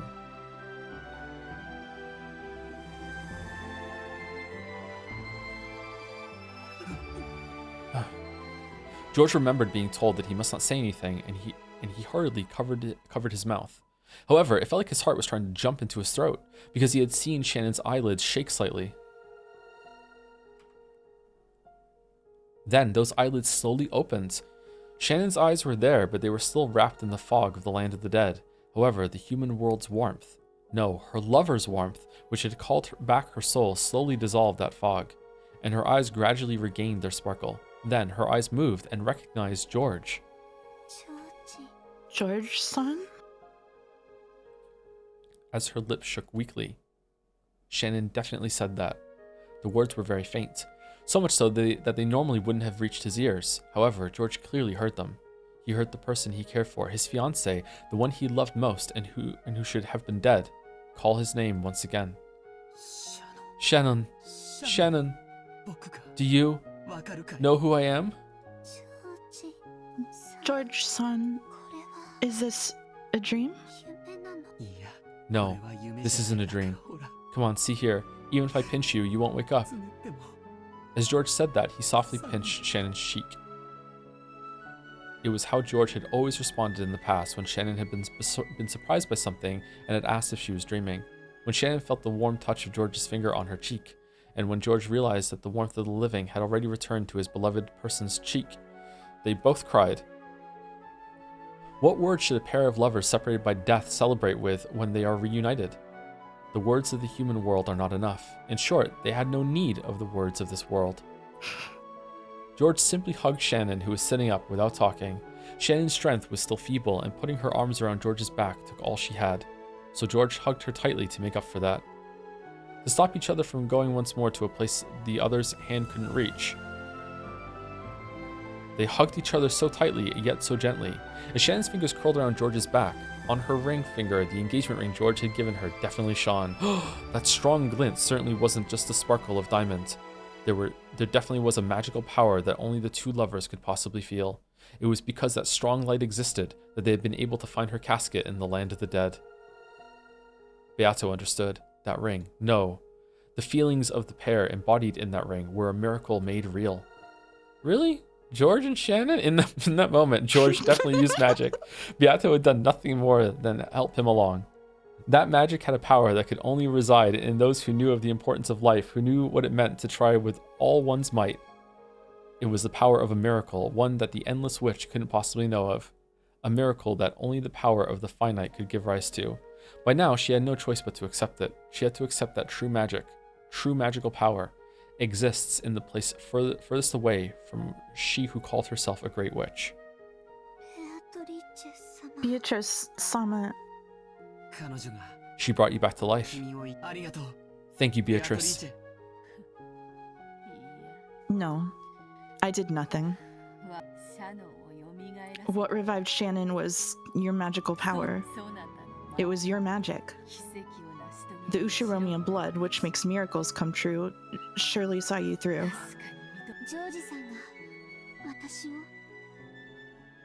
George-san revived me? Indeed. It was an incredible display of magical power, one that I could not hope to compete with. So, I am still nothing more than an apprentice. Now I finally know my place. Beato staggered backwards. Her physical strength was clearly exhausted. She had humbly said that George's power alone had revived Shannon, but Beato had also used all of her magical and physical strength, and she reflected upon how difficult it was to revive a single life, something she'd been able to play around with however she wanted to in the past. The couple kept on embracing each other tightly. By doing that, those feelings that couldn't be communicated with a billion words were shared. Thank you, Beatrice. We're in your debt. Thank you very much, Beatrice-sama. I'll never forget the debt I owe you for bringing me to George again. Stop that. Stop that. Being thanked by a pair of lovers is far too embarrassing for one who has been feared as a monster of a person. Don't worry about me. Celebrate your reunion together to the fullest.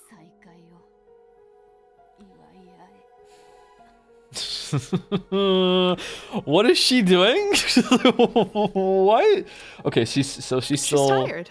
Yeah, she's tired. Yeah, okay, all right. Beato, who was leaning with her back against the wall, slid down the wall and sat against the wall.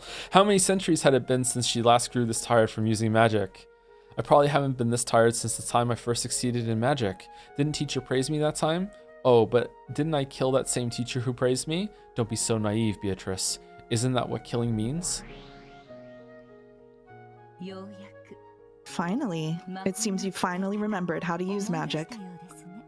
My head feels parched and suffocated, and I can't even remember. More importantly, didn't I kill you? You shouldn't be appearing. You're still allowing me to live, even now. That's why I can appear like this. However, I did not come just to pat your head. Did you come to sneer at how pathetic I am? Anyway, if I have my head patted by a retired witch after all that's happened, the other witches will laugh at me. That's right. According to your bragging, you were not only a full adult, but a retired one, and yet only now have you learned how to use magic. That certainly does sound too embarrassing to tell anyone. Yeah, tell me about it. Keep it a secret, okay, teacher? Beato gazed at the couple hugging each other with a sense of pleasant despondency. Love, is it? I'm no match. 45, data received. Firing preparations concluded. Ammo type selected and loaded. 410, firing.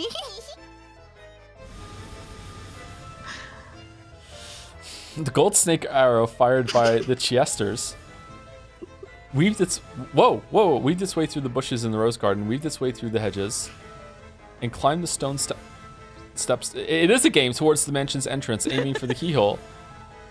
It weaved through the corridors and flew into the keyhole on the door to the parlor. Do you want to read the bunny girls, Joe? Is that the problem? No, that's fine. It's fine. No, it's okay. You seem to be enjoying it. No, it's okay. Okay, yeah. Joe? It happened in an instant. One could hardly blame Beato, who was completely worn out, for not noticing it beforehand. Right before Beato's eyes, the gold snake flew in through the keyhole, surrounded the two lovers, and pierced the two hearts in a blink of an eye. Furthermore, the gold snake faithfully pierced the hole through Shannon's chest once more. The two hearts were pierced by that gold snake. No, by that gold sewing thread of the new brutal witch's furniture. And it had happened in an instant, mocking the amount of effort it had taken to revive Shannon. And also conveniently making it so that no one else saw Shannon alive after she was supposedly brought back to life. Huh, okay. Mm-hmm. Before Beato's shocked eyes, the two fell over and landed on the floor. Good. George? Shannon? Thank you, Beatrice, for letting us meet, even just for a short while. Thank you. George spent his last breath thanking Beato. Yeah, I know, we heard it, and died alongside the one he loved. The gold snake, which still sewed the two in place, spun like a large cyclone revolving around the inside of the parlor. It was searching for further prey in that room. Then, the tip of the snake met Beato's gaze. In that instant, Beato was prepared to die. At that moment, Virgilia stood in front of her, the fingers of both her hands drawing a seal. Instantly, gold-colored gold leaf buried the inside of the parlor. It was like a blizzard of gold. That was gold. Sorry. Beato, run while you can. No one can escape from the Chiester's golden bow. 410, target lost. Yeah, it's magical chaff. 45, roger that. Modifying search algorithm, switching to anti-personnel image-based tracking. Target lock reacquired. Data link to 410. 410, data received. Too slow, predecessor Sama. Coming. Impact. Are they gonna kill Beato? Prey targeted by the Chiesa sisters' golden bow did not escape. It could not be blocked. No magical barrier could even dream of blocking it without being multi-layered. The gap opened during that instant of confusion caused by Virgilia's deception magic was Beato's only chance to escape, and it was the only chance to make the sisters confuse Virgilia for Beato. As Virgilia spread her arms wide, blocking the way to her beloved disciple, the gold snake pierced straight through her heart. After sneaking in through the keyhole, the snake shot through George, Shannon, and then Virgilia in an instant, completely failing to notice Beato as she used that instant to escape. Bloop, bloop, bloop. As soon as Virgilia saw that Beato had gotten away, she died. Okay. And? Womp womp. The strength left her body, and like gold dust drifting with the wind, her form was erased. Beato completely erased all traces of her magical power. became gold butterflies and passed through the wall, escaping to the wind and rain outside. Damn it. Damn it. Damn it. You bitch. You bitch. Ooh, Beato felt regret from the bottom of her heart. Why? Because she'd been attacked by the new witch? Probably not. Of course, she hated losing her teacher, and even more importantly, Beato was enraged at the barbarism that had boorishly stolen away the reunion between two lovers. Beato had poured out almost all of her magical power to reunite them, even though the result had been a miracle. The time it took to steal that away had been so ridiculously short. Beato trembled to the barbarous cruelty that had brought about such an abrupt end. Besides, this was the true form of the acts she herself had committed up until that point. So just as strongly as Beato hated the new witch, she also looked at her previous self with disgust.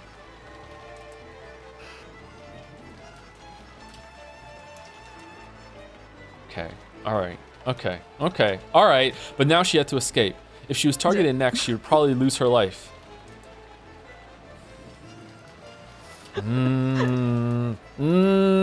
What? Share. Battler, this Ava Beatrice is just, she's gone so far, and I've realized the error of my ways, but you know, she's so much worse than I was, but I'm just a little apprentice witch that lost her magic. If only you would believe in me, and then I would be able to fight her and get rid of all this white, but you can't. Oh no. Oh, you know what, you're right, she is a lot worse than you, and she's killing all my family. Yeah, I will believe in you, just in this one. like that's what's, I don't know why I made that sound. What was that sound? I don't know. Let's just move on.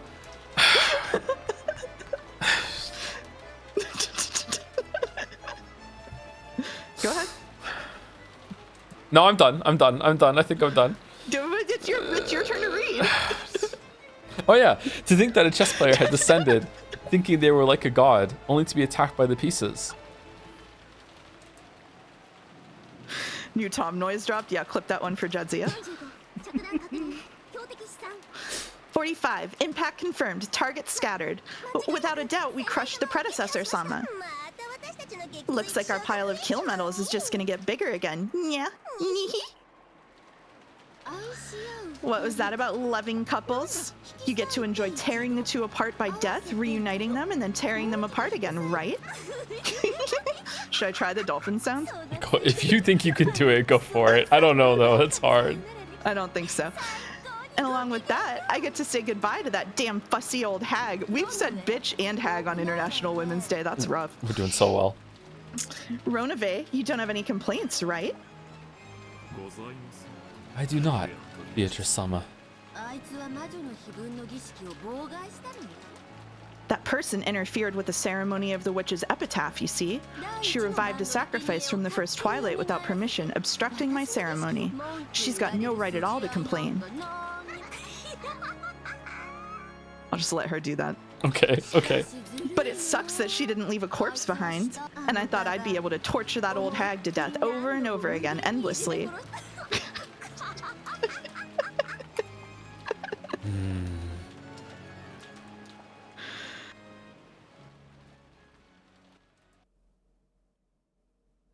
Tom's really not acting appropriately for Women's Day. 2NL like need Joe back. I'm not the one that said hag and bitch. It wasn't me.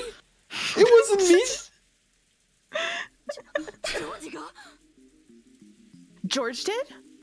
No, I didn't see him. When did he come down? When you say? What hour was that again? I think it was probably around 4 or 5. At the very least, it was more than an hour ago. We got sleepy and probably dozed off after that. But I think it's probably like Jessica says, about 1 or 2 hours ago. Oh, Nanjo's here. I also remember something from around that time. Nanjo also has thoughts. I was asked if I wanted more coffee. Yes, that's what it was. Something hard to believe had happened. Apparently, when Aunt Ava had left for a second to wash her hands, Uncle Kraus and Aunt Natsui had disappeared. There's no way they went hiding somewhere. Of course, the doors and windows had all been rigorously checked, and all were locked from the inside.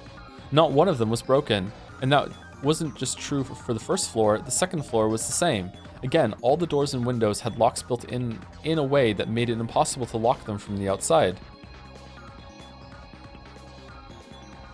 In other words, Sumari, There was no way that Uncle Kraus and Aunt Natsui had gone outside. And yet, they couldn't be found. Furthermore, they weren't the only ones who had disappeared. So had George Aniki, of all people. George Aniki had left saying he was going to get more coffee, and had gone downstairs more than an hour earlier. We'd assumed that he was having a conversation with Aunt Ava and the rest, but Aunt Ava, who had been in the lobby the whole time, said that no one had come down. Since all the doors and windows were locked from the inside, it was unthinkable that they had gone outside. However, 3 humans had evaporated from this barricaded guest house, which had become a perfect closed room. In a situation like this, we couldn't imagine that this was because they were playing hide and seek and trying to scare us with a prank. It was probably reasonable to assume that they'd been caught up in this crime. I want to say hide and seek like 30 seconds ago, and I didn't. Should have.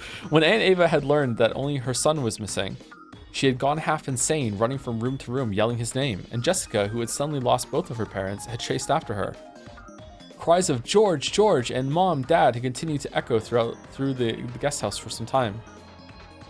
I think George said something about wanting to see Shannon's dead face. It would be reasonable to assume that he snuck out of the guest house and went to the mansion, but I didn't have a clue about Uncle Kraus and Aunt Natsui. Did they see him leave and then go to the mansion to search for him? Without even telling Aunt Ava? At this rate, it's only a matter of time before we start planning to leave the guest house to go search for them. When that time comes, I'll agree. We thought staying holed up in the guest house would be safe, which is why our big, happy group of 12 people locked themselves up here this morning. And yet, now there's only 4 of us left. That means staying here is no guarantee of safety. Yeah, is there only 4 left? Hold on. Dead. 1, 2. Oh yeah, so the 4 this time are Ava, Jessica, Battler, and Nanjo? Okay. Mm-hmm. Wow. However, there's one thing we can't afford to forget. All the doors and windows were locked from the inside. This is a closed room. How did they manage to vanish from this place? Well, Nanjo locked the door after he moved the corpses. Clearly. We searched around thoroughly. However, we couldn't find any traces of someone hiding. The 3 of them had almost certainly been taken outside the guest house. I wonder how it was done. You don't think there might be something like a hidden door? A hidden door? The doors and the windows were built in a way that makes them impossible to lock from the outside. Even using a fish line, it would probably be impossible with the way they're constructed. So it may be reasonable to assume that they left via something other than a door or a window. You're right. That does make logical sense. No one can be sure that no hidden doors exist. Maybe they like Santa Claused out the chimney or something. Is there a chimney? Is there a fireplace in here? Ooh. However, before leaping to that conclusion, I suspect a much simpler possibility. And what would that be? For some time, Battler had been opening windows, opening shutters, and checking outside, repeating this for each window. This window's pretty quiet. I see. Unlike the other windows, because of how the building's shaped, the wind doesn't blow into this one. It appears that way. It feels strange that no wind or rain comes in, even though there is so much of it outside. Dr. Nanjo, when I opened the window just now, did you hear a sound? Huh? No, I did not notice it. I believe it is well oiled. In other words, Sumari, it's possible to slink through a window in the hallway when no one is looking. Furthermore, the wind doesn't blow in through this window, so the air pressure wouldn't cause the curtains or a door to make a sound. It'd be quiet. Battler leaned forward and looked at the ground below. He was searching for some sign that George had jumped down, but at a glance he didn't see any mark like that on the grass in the middle of the pouring rain. There might also be a window like this on the first floor. It'd be possible to go outside without anyone noticing. I might sneeze. However, sorry. However, not only the doors, but the windows too are all locked, and the shutters are even down as well, correct? It may be possible to go through them, but you couldn't lock them afterwards. Sure, you can lock them, just like this. Click. Battler closed the window and locked it as though this was perfectly obvious. Battler-san, you aren't saying. If someone inside locked it afterwards, this closed room is as easy as pie. But that means... Oh... Nanjo turned pale. Nanjo sound.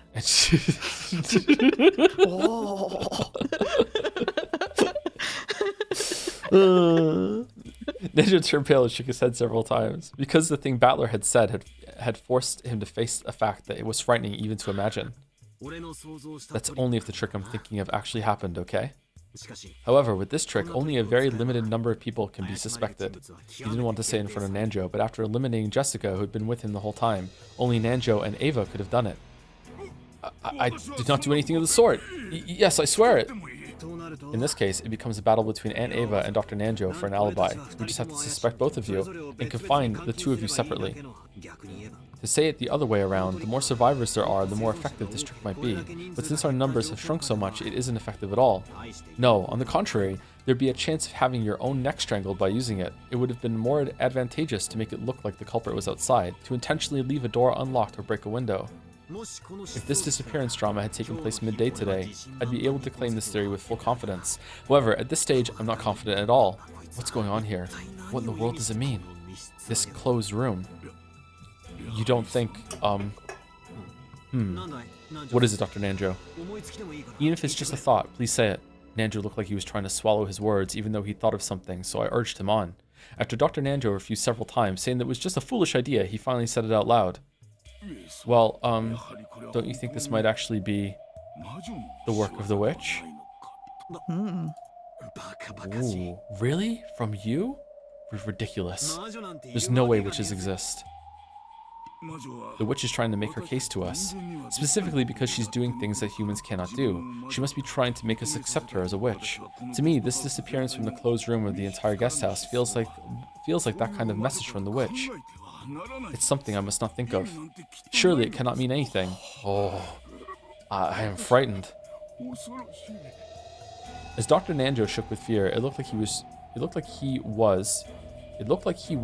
trying? Is that a mistake? It looked like he was trying. Yeah, that is a mistake. To erase the fearsome thoughts that he kept imagining one after the other. Put it on the Trello. When we went down the stairs, Aunt Ava and Jessica were enraged, and were each persistent in their desire to leave this place and search for their respective families. It was a desire that naturally hits those who can no longer see their family.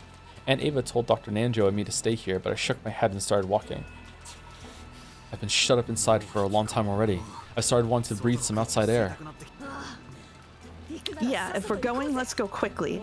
There's no way I'm gonna keep myself shut up in a place like this anymore. Let's go and find Mom, Dad, and George Nissan right now.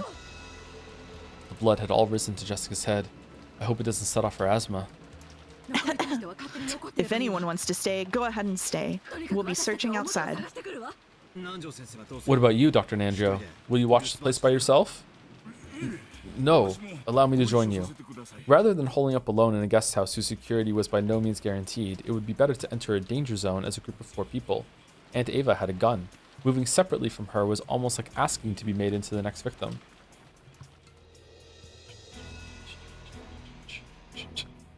This Tom guy seems like a really sketchy guest. Massive main character vibes. Suddenly appears one day and says he was Joe the whole time and he's dating Mouse, the real main character of streams. I hope this is the last stream with him. The vibes are just too tense. Thank you, Jelly. Thank you, Jelly. Thank you. In this way, the 4 of us decided to leave the guest house. Even though it should have been safe to barricade ourselves here, we lost 8 people after doing so. It was almost as though it was it was almost as though this was a holding. Wait, is this another mistake? This is another typo. Okay. It was almost as though this was. Yeah, That's fine. It was a holding cell from which the sacrifices could be killed one after another. Hard enough to read today without the typo. Shit. We removed the chain, unlocked the front door, and opened it. It was already pitch black. While there were some lights outside that dimly lit the pathway, they didn't have enough power to pierce the darkness that some suspicious person might be hiding in. I'm going. If you fall behind, you're on your own, okay? Still holding her gun, Aunt Ava dashed out without an umbrella. Jessica followed after her. After glancing at each other, Dr. Nanjo and I chased after them. What in the world is happening in this mansion, on this island? I've just been shut up in the guest house with the rest of the cousins since yesterday, so I don't know anything about what's going on outside. Just what is happening that I don't know about? Outside this room, in the mansion, on this island, everything is happening, everything is proceeding, and everything is ending without my knowing it. Somewhere in my heart, I've already started giving up. Most likely, not one of us will see tomorrow morning. When the seagulls cry, nobody will be left alive. Gasp. Chapter break. Yeah. It's a good time for a break too. We're about to go into it. We're about to go into it. Oh, okay. Lock in? I'm not specifying what that means. Yeah, lock in moment. Yep, we're locked in. Okay. Yeah. Okay, let me say thank you to any subs that came in, and then I will we'll take a break, and I'll go make a tea. I think maybe it'll perk me up a little bit.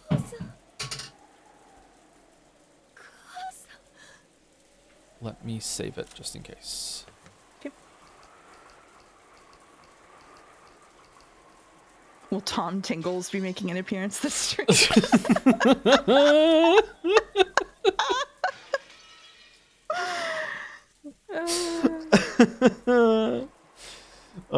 Tom Tingles doesn't have the same ring to it as Joe Tingles. No way. I think it's better. It's better? I think it's better. Yeah, I think Why? it's better. It's got alliteration. It does. Oh, it does actually. Yeah, you're right. You're right. No, it does. Okay. Good taste. Good taste. Who's the last person I said thank you to? Jackie O'Heo. Yuri was taken for sure. Krutler. Prez. Iron Wrath giving us stuff Yes. to Thomas Anderson. Yeah. Iron Wrath, yes. Thank you, Time Traveler 2009 for the resub. Really are Time Traveler. Insert funny joke here and enjoy the rest of your year, Joe. Thank you very much, Time Traveler 2009. Thank you, Annie for Prez, for gifting a sub to Thomas the Crank Engine. And another sub to Thomas the Spank Engine from Mark326. Thank you so much. We're all being so mature about the name reveal today, everyone. Thank you. Thank you so much. Thank you. Thank you. It's your community, man. It's my community. Yep. Yep. Marble pinned. All right, we'll get the marble after saying thank you to everyone. Thank you, Valyard, for the new sub. Welcome, Valyard. New wild stream to have a new sub come in. Thank you, the Anime Neko 1 for the resub. Lemon Ryan's for the resub too. I'm looking forward to watching today's stream after work. Hopefully there's some good meme material today to make fan art out of Joms. Yep. Yeah. Yeah. Thank you, Capricious Frog, for the resub. Terraflop for gifting out 5 subs. Thank you much, Terraflop. So many gift subs from you. Thank you. Thank you, Rainavan 26 for gifting a sub to Tomfoolery. Yeah, I like that word. For no reason at all. Thank you, Perry Thix or Perry Thykes for the resub. Anders Josephson for the resub. I believe you will find that vanity name is out of date. Sorry, Anders Josephson. Thank you, Henry Wyatt, for giving a sub to Fomtoolery. Nice. Thank you, Mag Slash, for the new sub. Welcome. Nev Manning for the resub as well. Enough with the tomfoolery joke. Oh, that's everyone's favorite word today. Thank you, Iron Wrath, for giving a sub to Tom Fox. Yep. Thank you, Iron Wrath. Thank you, XX Scientific XX for the new sub. Welcome. And Dalmek for the bits. Dalmek. This explains your well-known catchphrase, Poggy in my Tommy. Oh no.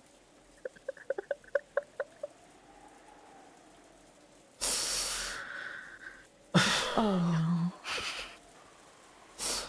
Okay, you say it all the time. I've said it once. All right, what was the marble? I'm picking Chainsaw Man, also Mod Dalmek or no balls.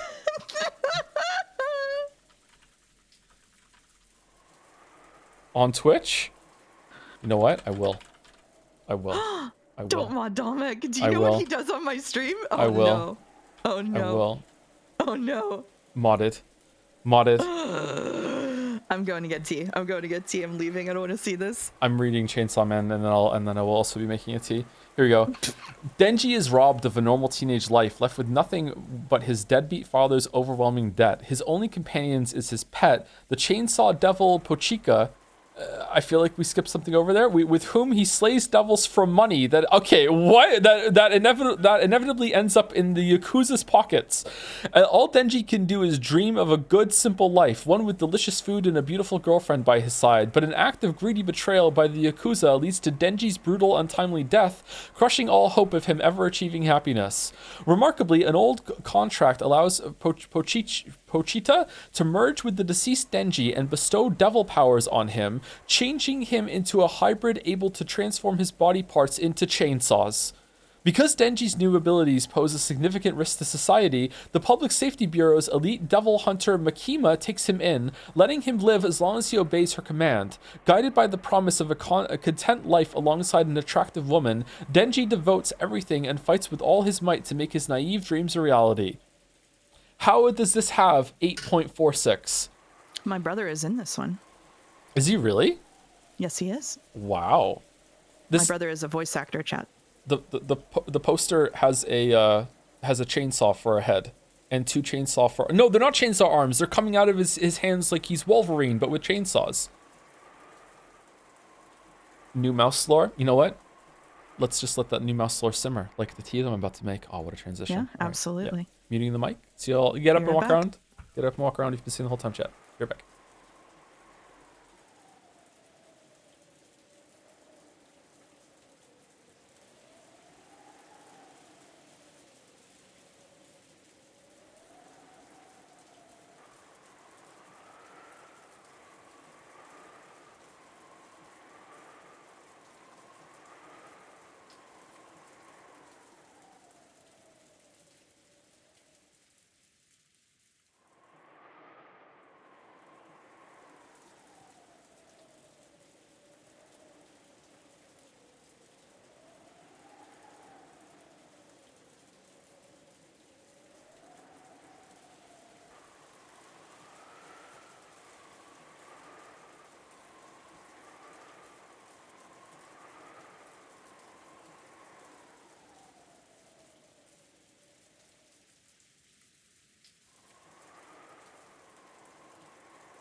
Hello, hello. Avarisi says, check your DMs.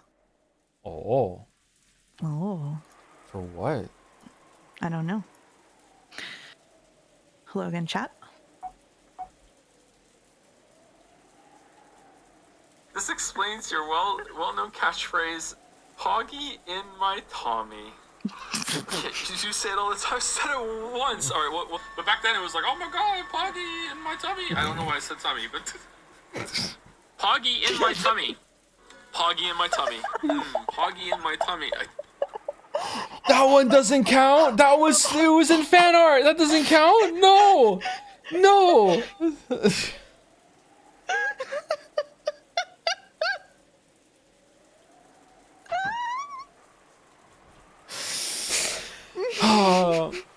Mouse, what is it like dating a man that has like thousands upon thousands of hours of saying shit online that is like been categorized, uploaded to an AI consciousness that multiple people can just query whenever they want? How's it feel? Extremely easy to find things to use against you if I want. That's how it feels. So you're on board with weaponizing it? Okay, all right. Oh yeah. Avarisi and I are going to become best friends. Oh man. Okay, you need to triple your stream time for no reason at all. Triple it. Yeah. Thank you, Yuri was taken for the bits. Enough with the Joe Toolery. Tom Mama. All right. Oh man. Thank you. I'm not reading that one out loud, but thank you for the gift sub, Immortal Flames Afros. Thank you to Kazuro-kun for the resub as well. Can't watch any streams since the beginning of the year because I missed the first ones. I hope that you're all enjoying, and I love you all. Oh, thank you, Kazuro-kun. Thank you. And Coin Tosu? What's this with a K? Huh. Okay. The stream break coin toss. Japanese gets romanized with a K for hard C. Okay. I have to go finish making my tea in about 2 minutes, so I guess we should just chill until then instead of starting to read. We've got some soothing rain sounds as well. Oh, you didn't read out Avarisi's mic drop. I didn't? No. Was it in the DM? Yeah.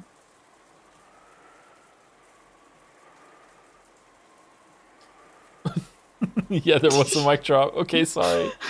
It full screen when I hit play again. Oh man. Yeah. All right. Owned by Avarisi. And then say skibbity. Oh, that's an old comment. Okay, I said it again. Skibbity. You are aware that Mouse could ask for you saying anything, and chat could probably find it. Mm-hmm.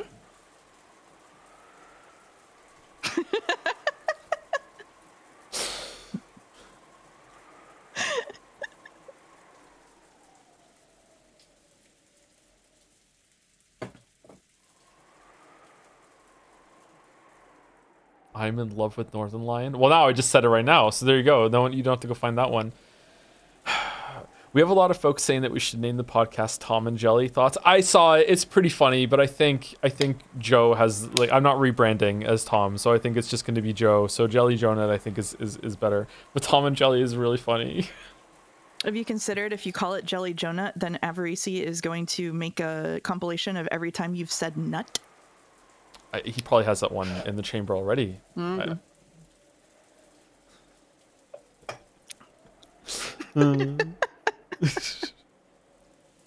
Does Mouse like anime? I don't know. Do you, No. Mouse? No. Not a I do weeb? not. Not a weeb. Not a weeb? Chat will call me a weeb anyway because I've read Umineko. Yeah, I know I've read Umineko. I've read all the visual novels. I know some of you know I read Otome. I know you don't have to do it all over again. We've done it in Umiden. You don't gotta do it again in chat, but I do not watch anime specifically.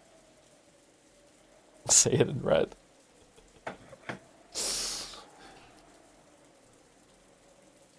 We don't talk about that, August.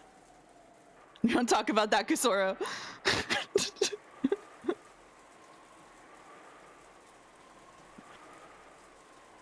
Oh my god. The poll? Yep. They're both, yeah. Oh, wait, did Dalmik do this? I don't know. It's Dalmik or Rodney. What is Subahibi? I don't know. What's Subahibi with you? No. We don't talk about Subahibi. We don't talk about Subahibi. Sekimaya, on the other hand. All right, I think my team might be ready. No, Godot's in chat. I just saw him. Okay, enjoy flying solo for a couple minutes, Mouse. Enjoy. Oh, queen of the stream. Uh-oh. Hi, Godot. Please don't let him read Subahibi. I am on record as saying I will burn every shred of my credibility with Joe to prevent him from ever reading Subahibi at any cost. So you don't need to worry about that. Hello.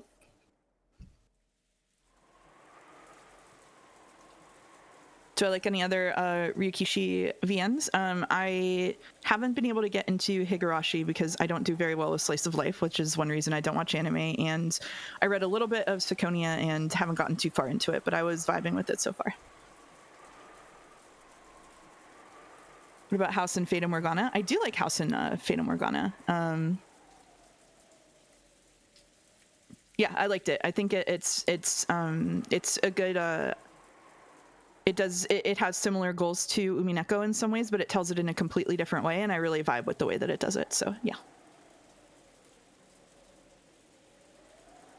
Who does my brother voice? In Chainsaw Man, he was just kind of like background stuff. I think the thing that he's most well known for is Golja Turk in the Witch from Mercury Gundam show. I have not read Higanbana. How did I get into Umi? I read a very, very good visual novel that isn't finished yet called Misericord, which is a visual novel about nuns. It's not Japanese. It's made by a Western creator called ZC. And I got really obsessed with it because it was when only the first volume of Misericord was out. And I went on ZC's page, like on Twitter or whatever, and I found they do a ton of Umineko fan art and talked about being inspired by Umineko. And I was like, well, if I can't read more Misericord, I will read Umineko. And so I got actually into it in a completely non-weeb way. Oh, they did song covers too? Yeah, they also make music.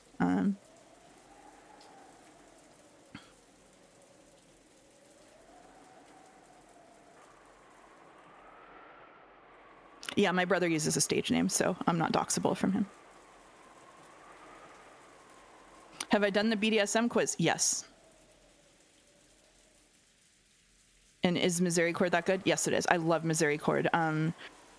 ZC also did the music for the game called Pepper Grinder. Thank you, Cake Walking. And they just released the second. They just released the second volume of it out of 3. So, yep.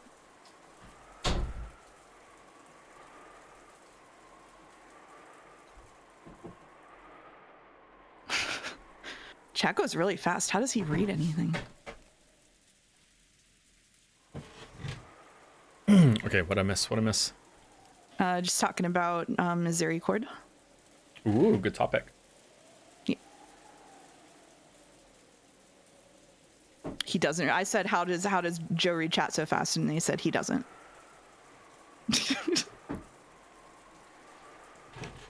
Yeah, I'm not that great at reading chat. Usually I just single out the message that hurts me the most and read that out loud. Did I pass the BDSM test? Asks August with flying colors. Wait, there's a pass-fail for that?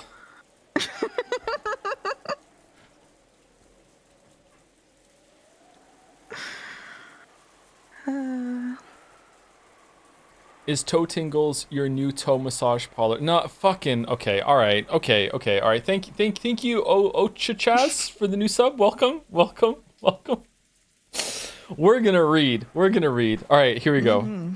All right, whenever you're ready. Oh, so for this chapter, we're gonna change things up. I will take omniscient narration, female characters, except for Ava Beatrice. You will take battler narration, male characters, and Ava Beatrice.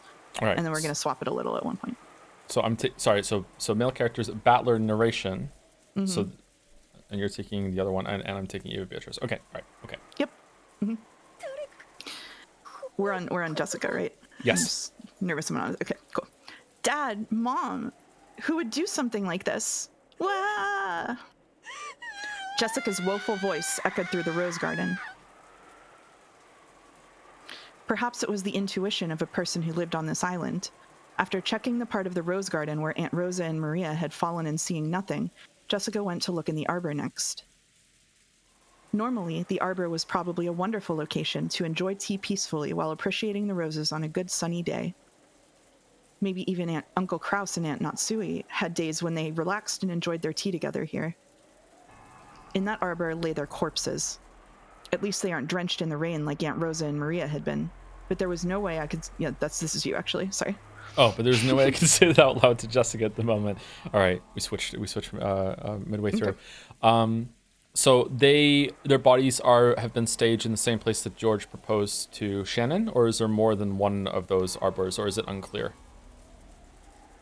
Unclear, but I think it's the same one. Okay. Yeah. What do you think, Dr. Nanjo? Strangulation, I believe. Come, take a look at this. On their necks, there are distinct markings that something thin was used to strangle them. Right. I doubt those things that were the primary cause for their deaths. And let me just check real quick. Yep, they're here. Okay. Oh, so is that the same thing? It was bare hands, so it's different. Kraus, his corpse was found in the Rose Garden Arbor. The cause of death is assumed to be strangling with a rope-like object. A stake-shaped weapon was sticking out of his thigh. If only there wasn't that stupid epitaph, I wouldn't have needed a stake. What a pain. Ushirimiya Natsui, her corpse was found in the Rose Garden Arbor. The cause of her death is assumed to be strangling with a rope-like object. A stake-shaped weapon was sticking out of her calf. Why do I even have to follow the epitaph in the first place? Is this some kind of game? And George hasn't been discovered yet. Okay. Right, I doubt those things were the primary cause for their deaths. Right there lay two stake-like weapons decorated with an occult design, which had been found driven into Uncle Kraus's thigh area and near Aunt Sui's calf. When we found these sticking out of my parents' forehead and chest, we decided to preserve the crime scene and leave them for the police. But Jessica didn't care about such matters and immediately pulled the stakes out of her parents' forsaken bodies. Oh. By now, bodies gouged in the head, chest, stomach, knee, and leg have been found. Damn it. I'll kill that murderer. Kill him. Wah! With this, the 8th twilight has been completed. Is this going to continue on to the 9th twilight?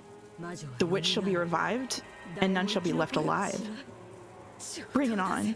If the witch revives, that means the culprit is going to make his grand appearance, right? No one's going to be left alive? Bullshit. I'll kill him. I'll definitely kill the culprit who killed Dad and Mom with my own hands. Jessica let her emotions flow out as she howled furiously. To avoid being crushed by grief, she could do nothing but resist it with anger. We still haven't found George. Jessica, you children had better stay here. I'll go into the mansion. Eva-san, we must split up. It's dangerous if we do not all stick together. There's nothing we can do for Nissan or his wife. But George may be still alive somewhere. I have no time to waste here. As Aunt Eva screamed this, Jessica glared at her. Eva had no more time to bother about the dead. She was more concerned for the safety of her only son who had yet to be seen. Jessica-chan, you should stay by your father and mother's side. I'll make a short trip to the mansion. Battler-kun and Dr. Nanjo, you two can stay here as well. After arbitrarily saying this, Aunt Eva rushed out of the arbor. I called out to stop her, but there was no way she would listen. However, being alone in this situation meant nothing short of death. If we silently watched her leave, it would be the same as letting her die. Since Aunt Eva was unwilling to stop, we had no choice but to follow her. And while it may be cruel to say so, Uncle Kraus and Aunt Natsui were already dead, so there was nothing more we could do for them. In the end, we had no choice but to console Jessica and head for the mansion together. Fortunately, Jessica stood up. Perhaps she had been able to break free from her grief. But what had surfaced in its place was an expression like a demon's. I'll kill that person with my own hands. I'll definitely avenge them. Let's go, Battler. If we find the culprit, don't get in my way. I'm definitely gonna kill them. Got my own parents to avenge. Sorry, but this is first come, first serve. Yeah, that's right. Let's kill them. At my words, Jessica finally seemed to feel like we sympathized with her emotions.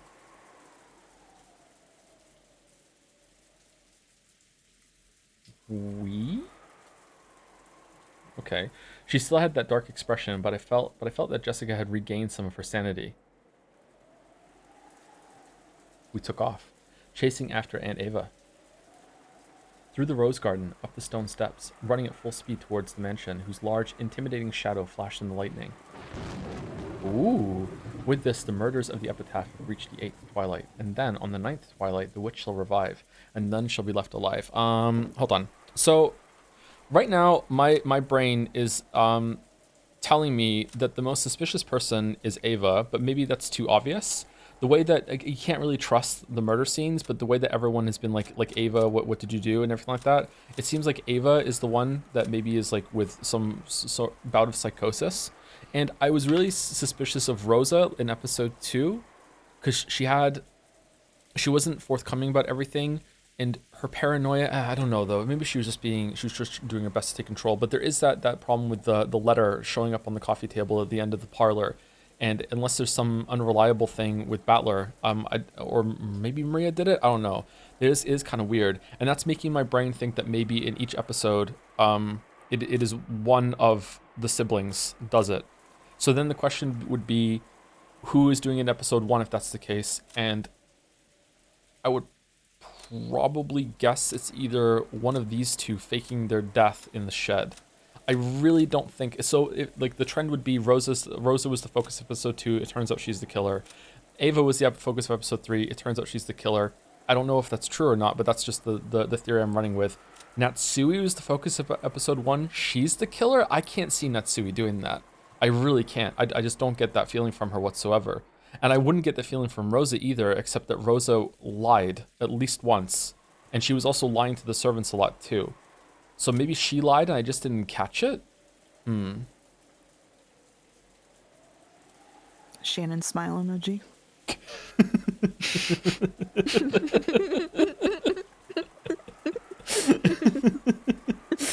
All right. So running with that theory, I would say that it's Kraus or Rudolph, leaning toward.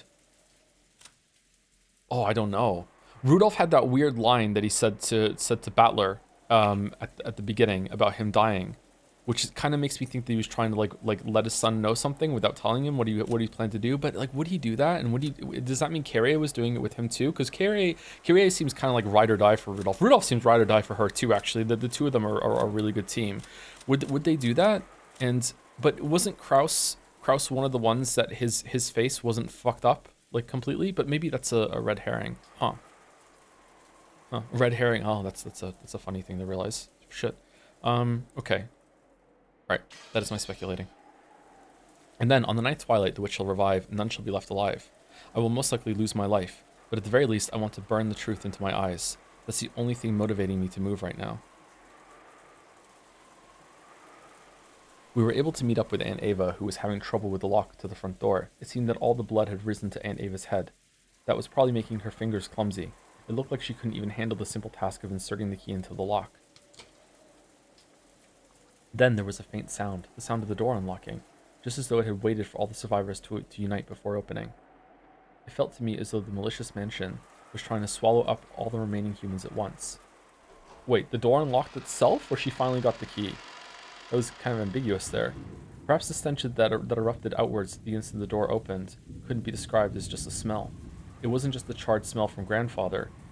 I think it also may have contained the regrets of the servants and Dad's group. All of the dead.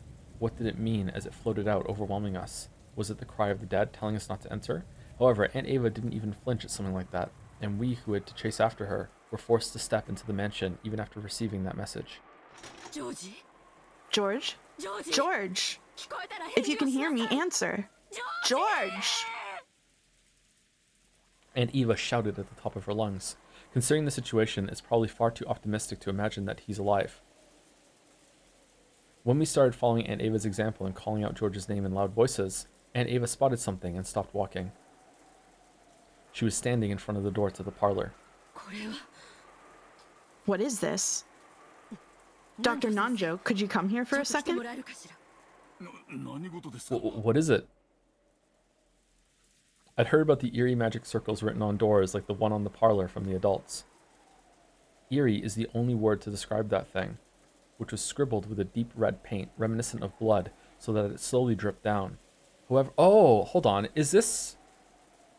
Were there only these symbols drawn on the first round of murders this time? Because the other ones had them on all of the doors as it happened. Well, maybe not all of them, most of them?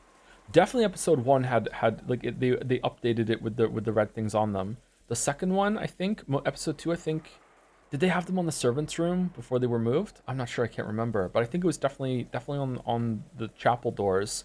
Was it more other ones too? I think so. Jessica's room or something? I think one of them had it. But episode 3 so far, I don't think there's been any new symbols to find like this. That's interesting. Why is that different? However, that had supposedly been there since this morning. Wondering why Aunt Ava, who had supposedly seen it already, would think it odd now, Jessica and I stared at the door. Certainly, I have no memory of numbers such as these being written here. Right, they weren't. Eerie magical characters were written here, but not numbers. From what the two of them said, only the magic circle had been there this morning. However, right now, there were 8 digits written near the upper part of the magic circle. Leon. Did you have that already? Like, what? Yeah, I knew that was happening. What do you mean? 07151129. All right, flip it upside down, and what do we get?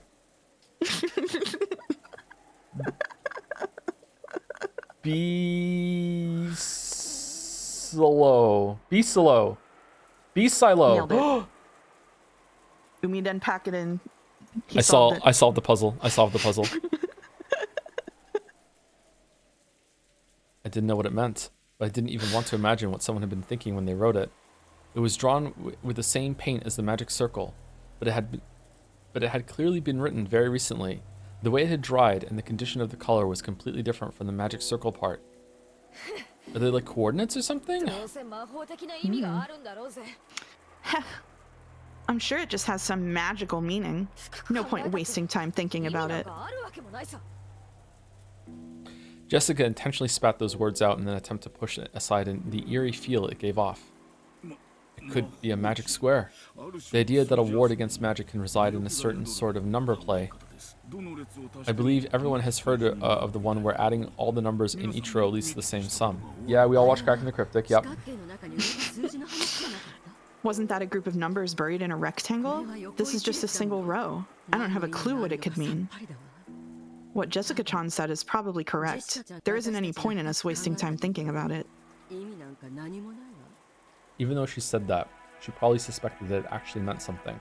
Aunt Ava was definitely writing that number down on an old receipt or something with a short ballpoint pen. Unless it had some obvious pattern, it'd probably be tough to memorize a code made up of an 8-digit number. Could this be a date or something? A date? What are you talking about? Well, it's probably just taking Ava. Oh, sure. I'm sorry. Well, It's okay. it's probably a coincidence, but my birthday is July 15th. Once I thought that 0715 might refer to July 15th, I figured that if 1129 stood for November 29th, maybe that fit perfectly. Why would your birthday be written in a place like this? And what's up with November 29th? That's what I want to know. He doesn't know. He has no connection. He's just like, yeah, maybe. Still, it's probably just a coincidence. When I thought about it, it started to feel a little creepy. What if someone's birthday was November 29th? That's not the birthday of anyone else in the family, not Dad or Kirei-san or Angie. And of course, it isn't my mom's either. Nothing comes to mind. I don't believe it's Kinzo-san's or Genji-san's birthday. It isn't from my family either. And it isn't Rosa's or Maria-chan's. It can't be anyone in my family, and it isn't Canon-kun's or Shannon's. I always give the servants presents on their birthdays, so I know it for all of them, but I don't know anyone who was born on November 29th. Once we started imagining that the eight digits weren't meaningless, but actually 2 dates written together, it really started to look that way. However, its true meaning may be something completely different, or there may be no meaning at all. Anyway, since we don't have any real clues, it's probably pointless to stand around here worrying about it. The inside of the parlor is much more important. This morning, behind each of the doors with a magic circle drawn on them had been the body of a victim. So if something new has been added to this door, does that mean something new has been added inside the parlor? When Aunt Eva tried to open it, she felt the resistance of the lock. She immediately took out a master key and put it in the keyhole.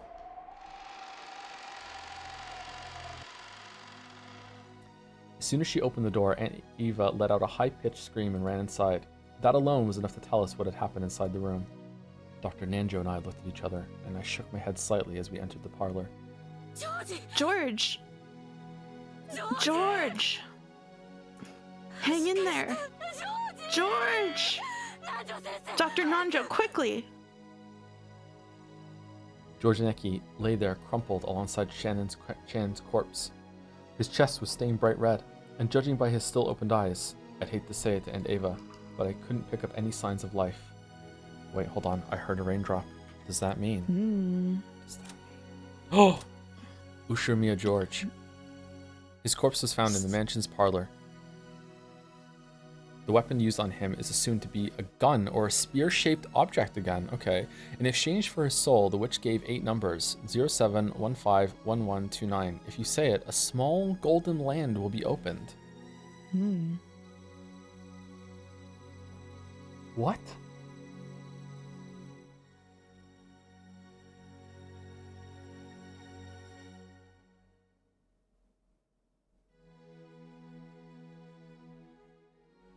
Like a safe code?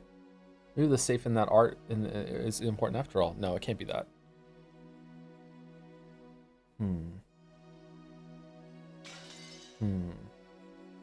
Okay, I got nothing. After moving to take George's pulse, Dr. Nanjo shook his head, wordlessly reporting that George was dead. Brushing him aside, Aunt Eva once again crouched beside George and Nikki and started crying at the top of her lungs. With Aniki's death, one thing is certain. The murders hadn't ended on the 8th twilight. The epitaph was being carried out in its complete form, including the 9th twilight, and none shall be left alive.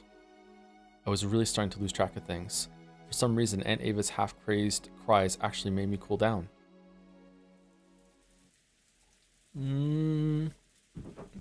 Wait, is that true?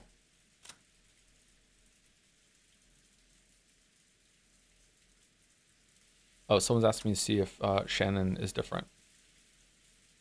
No, it's the same. How many people were left alive in the first episode? It was these 4, right? Oh, and Natsui. Yeah, okay. So there was 5 left at the end, and then Natsui died after. Yeah, okay. So someone extra has died. Okay, yeah, that's true. Okay. Crestfallen and exhausted, I flopped onto the sofa and plunked my feet on top of the table. Maybe all these murders numbed my heart. Instead of just being frightened, I felt completely confused. Dad and Kirie-san are dead, and people have been killed off one by one, starting with the servants. And there's been a hell of a lot of them by now. I don't know when the first murder happened, but they might have been killed at a rate of about 1 per person per hour by now. We believe that the boat will come for us around 9 tomorrow. There's still a full 12 hours until then.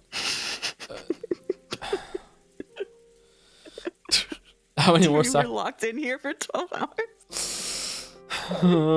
How many more sacrifices to the witch will there have to be for us to survive? With the 4 of us, if one goes each hour, we won't last any longer than 4 hours. That's true. Quick maths. We don't even know if we'll last until midnight tonight. Damn it, damn it, damn it. Yesterday after lunch, we came into this parlor. Just as they started talking about serving some tea Aunt Rosa had bought, the kids decided to take a walk. Maria was jumping around, wasn't she? Didn't Shannon-chan bring us some cookies? She said Kumasawa-san had baked them or something. It would have been hilarious if she'd baked some mackerel into them, wouldn't it? That's right. I'll never hear Kumasawa-bachan's mackerel jokes again, will I? Oh, right. If I only remember stuff about Kumasawa-bachan, that wouldn't be fair to everyone else. Why did Dad and Kirie-san even go outside? It's not like going without food for a day would kill us. So true! So why did Gluttony get a hold of them and make them go out for food? I'll bet that fearless dad of mine just started complaining about being hungry. Kirie-san, you were supposed to be the brakes for my reckless dad. Why didn't you stop him? And what about your daughter, Angie? Am I saying that right, by the way? Is it Angie? I just say Ange. Just Ange? Ange? She's still just 6 years old. Don't tell me you plan to leave her in my care. After all, it's doubtful now whether even I'll be able to leave this island alive. Oh, chat's on my side. Yeah, Chad's mad at me. Oh, Chad is mad at me. the rare Yeah. Tom win. Ho, ho, ho, ho, ho, ho, ho. Okay, all right. So stop.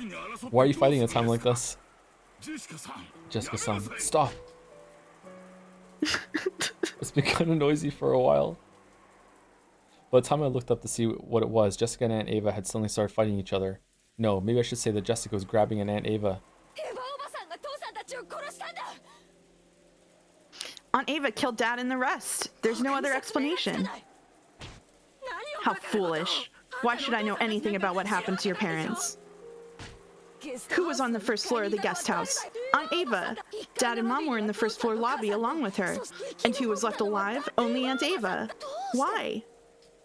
It's obviously because you're the culprit.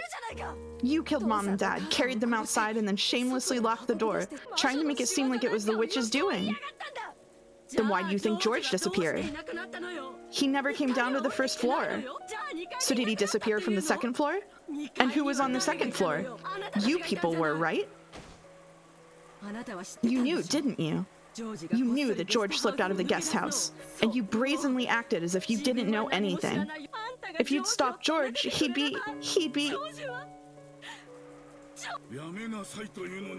I said stop. Jessica-san was in the cousin's room the whole time, and Ava-san was in the first floor lobby the whole time. Neither of you is responsible for anything. What we have here is simply the sadness of losing family members. The culprit is no one, nowhere. It's all just the witch's fault. So stop hating each other, you two. The witch's fault, huh? I wonder if that's a good way to cool down the situation right now. Yeah, I finally understand why 3 people evaporated from the guest house, when all the doors and windows were locked from the inside. This is what they were after, making us think the culprit was inside and sparking this ugly, mutual hatred. Has to be the culprit's, the witch's goal. But if that's the case, how did the culprit lock it from the outside? When Dad's group was attacked, their master key was definitely stolen, but the doors and windows to the guest house were built so that you couldn't lock them from the outside, no matter how hard you tried. So that master key should have had nothing to do with the guest house closed room.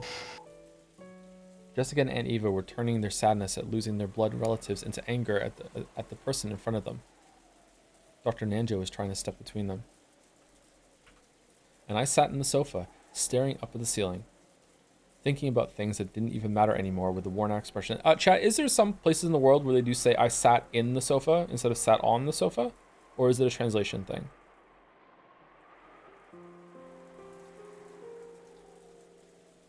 Who cares? I'm a curious guy. I'm curious. JD Vance says that. Oh no. Oh, okay. All right. Okay. I just couldn't believe that this was the same parlor that had been so warm and pleasant midday yesterday, for just a short time before the typhoon hit. I'm here to read the comments you would ignore otherwise. Yeah! Wah! The sudden sound of a gunshot shook me out of my half-sleep trance. Smoke was rising out of the barrel of the gun Aunt Ava held. Jessica had fallen to the floor and was covering both her eyes. Aunt Ava and Dr. Nanjo were looking down at her in shock. Are you okay, Jessica-san? Jessica-san! Ah! It hurts! It hurts! It hurts! Ah! It wasn't my fault. This happened because you came at me, even after I told you to stop. Hey, wait a sec, what's going on? So did Jessica grab at Aunt Ava, which turned into a scuffle? Did they start fighting over Aunt Ava's gun? Did some kind of impact cause the trigger to be pulled? I didn't know if the bullet had grazed her or if she'd been burned by the discharge, but either way, Jessica was covering both of her eyes, screaming it hurts, and rolling around on the floor. Don't worry, calm down. It's not a serious wound, so get a hold of yourself. My eyes hurt. It hurts. I can't see. I can't see. Dr. Nanjo let Jessica borrow his shoulder, saying that he would tend to her in the servant room. The servant room in this mansion had a bed and a first aid kit and was able to function as an infirmary. Damn it! You killed Mom and Dad. I'll kill you. I'll kill you. It wasn't me. It wasn't me. Jessica-san, you'll aggravate the wound, so don't move about. Come, let us go to the servant room. Jessica continued to curse Aunt Ava as her parents' murderer, It seemed that Aunt Ava couldn't conceal her trembling at the fact that she had pulled the trigger even if it had been an accident. Huh. It wasn't my fault. It happened because that kid jumped at me. I didn't kill anyone. More importantly, who killed George? That's right. Who killed George? George! It isn't my fault. It isn't my fault.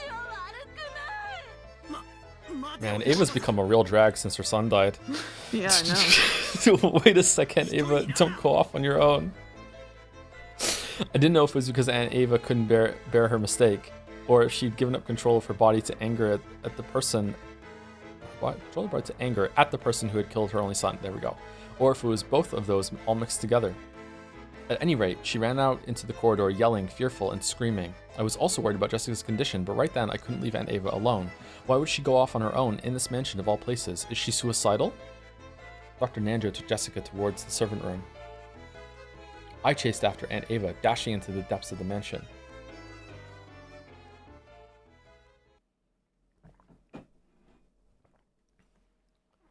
I think this is my narration when it comes back.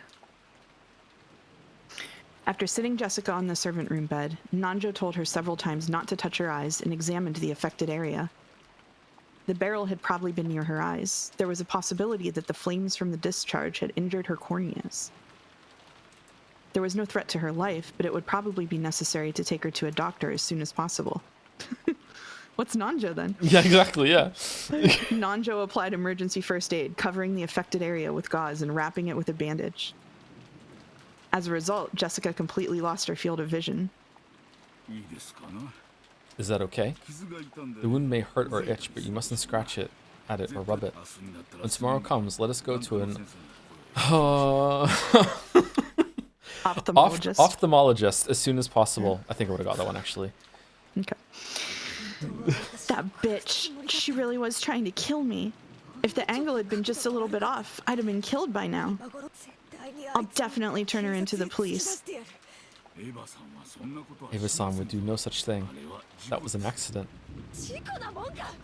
You call that an accident? She killed Dad and Mom. There's no way any 19th person or witch exists on this island. She's behind everything. She was the only one on the first floor of the guest house. George Nissan must have seen her kill Mom and Dad, and she killed him to keep him quiet. It's the same with Grandfather and the servants. I'm sure she snuck out of the family conference last night and killed all of them. If that is indeed the case, then we'll find out about it as soon as the police investigate. The police are incredible, and with their powers of discernment, there is nothing that cannot be understood. There is no need for us to suspect or hate anyone. The police will resolve everything. They'll say it was a witch, and it'll be done. So for now, Jessica-san, you should devote yourself to resting your body and keeping your eyes safe. Of course, if you wrinkle your forehead too much, it will do nothing good for your eyes, not to mention your beauty. Yours. When Jessica's abuse of Ava had reached a crescendo, she actually had started glaring instinctively, and the pressure on her eyes had hurt her. Jessica herself realized that the more she talked, the more the wound would hurt. And regardless of whether she'd overcome her suspicions of Ava, she regained her composure for the time being. She killed them. Dad and Mom. And Shannon. And Cannon-kun. Cannon-kun. She'd heard that Cannon had been killed in the chapel. Jessica still hadn't seen his face after he had died. Jessica was now less fearful about the fact that she was blinded and more frightened that the police would carry Cannon's body away while she still couldn't see, and that she would have to say her final farewell without being able to look at his face. Her anger at the culprit and her sadness at the death of the person she'd liked, those mixed emotions started her crying. But right now, tears were actually painful for her, so she wasn't even permitted to leisurely remember his face in bygone days. Jessica could do nothing but sit on the bed and let her head droop, withstanding the pain.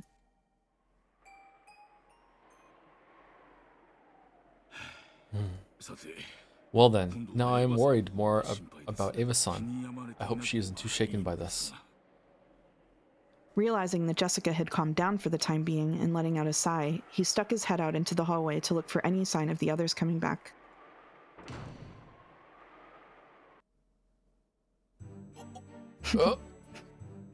Then, Their eyes met. Nanjo, unable to understand who this person was bewildered for an instant. I hear that people who have lost the power of sight have 0 anti-magic power and magic resistance power. In other words, Sumari, you're an isolated pawn right now. Understand what that means? What did you say? Nanjo had no way... Sorry, yours? Nanjo had no way of understanding who the person in front of him was, much less what she had just said. Dr. Nanjo? What's going on? Unable to see, Jessica had to rely on voices alone to make out the situation, but since she heard Nanjo say something in an uneasy tone, she tightened up, thinking that something bad might have happened. Stop, please. Please don't kill me. I have a sick grandchild. I mustn't die here. Please, spare me. Eek. Nanjo lore. Dr. Nanjo! Dr. Nanjo! Jessica couldn't do anything except call out from the bed. Judging by the tone of his voice, Nanjo was in the corridor, confronting someone. And he was scared. His life must have been threatened just a second ago. No, stop it. Eek. On the 9th twilight, the witch shall revive, and none shall be left alive. The witch pointed the end of her gold staff at Nanjo. Even though he didn't know what she was planning to do, Nanjo assumed that she must be trying to take his life. Dr. Nanjo? Dr. Nanjo! Is someone there? Answer me! Stop it! Aye! Bang. A sharp sound echoed. And just as sharply, the tip of the golden staff tapered and stretched, slicing into Nanjo's forehead. Jessica, who could only try to grasp what was happening with her ears, had no clue what was going on. But even so, she was able to realize that with that sound, Nanjo had died. And she could tell that that person was now in the corridor, right in front of the servant room. Furthermore, since she couldn't see, she wouldn't be able to run away, much less resist. Knowing that she was a mouse in a trap and in a life-or-death situation, Jessica shuddered. Okay, I heard a raindrop. But Battler's not here. Attending physician Nanjo. His corpse is found in the hallway in front of the mansion's servant room. The weapon used on him is assumed to be a gun or a spear-shaped object, just a little longer, and he'd probably have managed to return alive. However, in the very end, the witch did not permit that. Down to 3. Okay. Is this the lowest amount of people that we've had alive when it's not the very, very, very end of the episode? Maybe it is the very end of the episode and I've misjudged it, but like, huh. We're really dwindling down right now. Okay. Oh, Jessica, too bad your eyes got injured. Now you can't even escape. Giggle, giggle, giggle. I'm gonna play a whole lot with Nanjo's corpse now. When I get bored of that, I'll kill you next and play a bunch more. No, wait, if I've got you here blind already, I won't wait until you're dead. I'll have a lot of fun with you before I kill you too. Yeah. So wait there shaking for a while, okay? As you try to imagine all the ways I'm playing with Nanjo's corpse.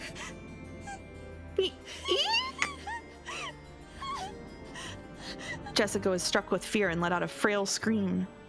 She wanted to scream in a much louder voice, trying to get someone to help her. But she couldn't. When faced with true fear, it clogs up a person's throat. Right then, Jessica could barely even breathe. Help me! Help me! Eek! She searched around with her hands, trying to find some way to escape. But even though she should have known this room well, just being unable to see made it like a closed room of darkness. She ran into a shelf or something, and things like a candy jar and bottle fell down, hitting her on the head. As she was now, it would have been tough for her to even guard her head to block it. She was painfully aware of how powerless humans become just by losing their sense of sight. Of course, she had no time to be impressed by this fact. She crawled around at random, trying to escape from that place. But she kept bumping into things that she didn't understand, getting hit by various falling objects. And it felt like the entire room was alive, bullying her and refusing to let her escape.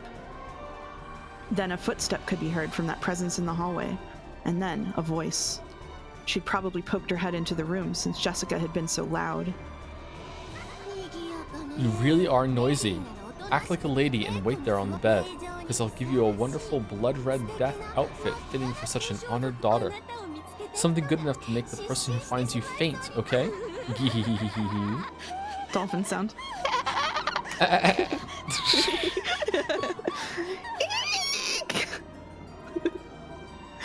Until just a second ago, she'd sworn that she'd kill the culprit if she found them.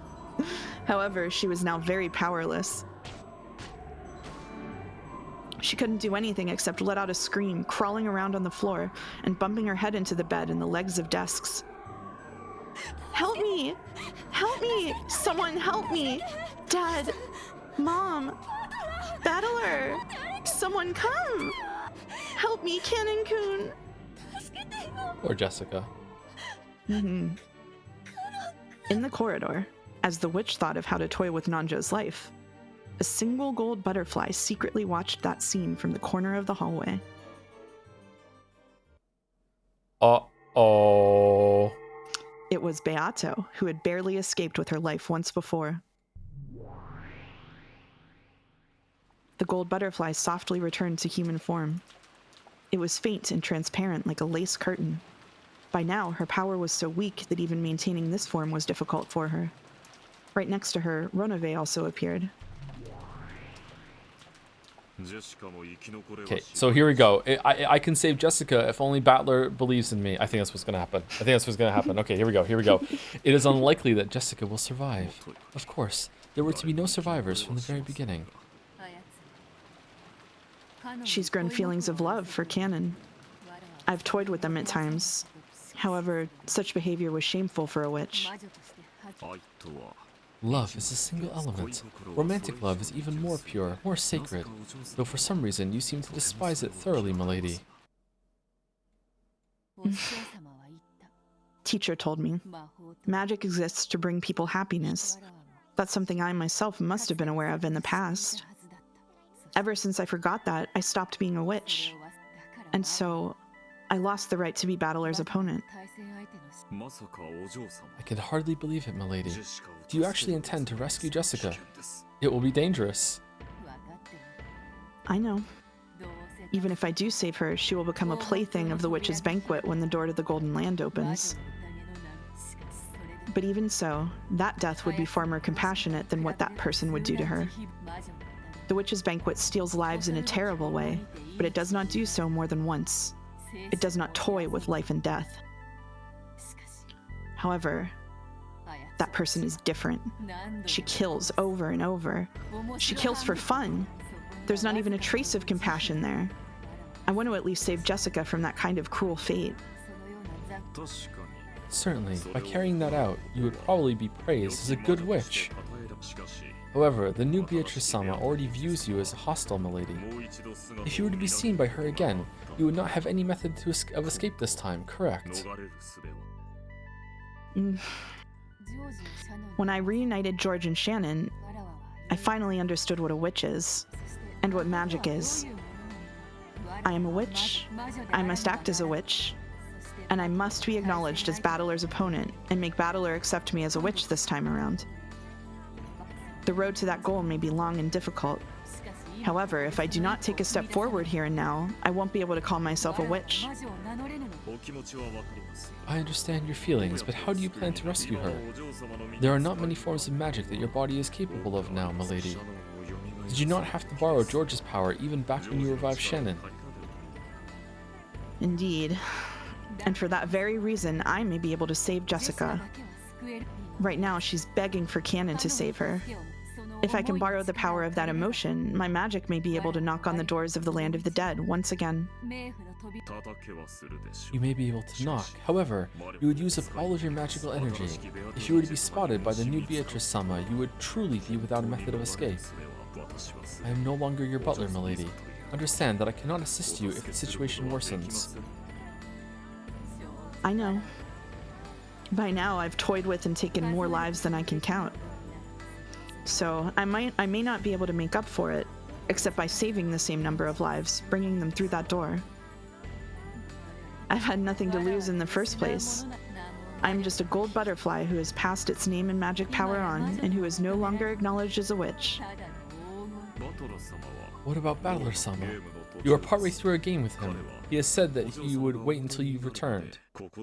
Are you truly satisfied to end it here? You have a duty to return to the seat across from Battler-sama, milady. For that very reason, if there's a life that only I can save, I will save it.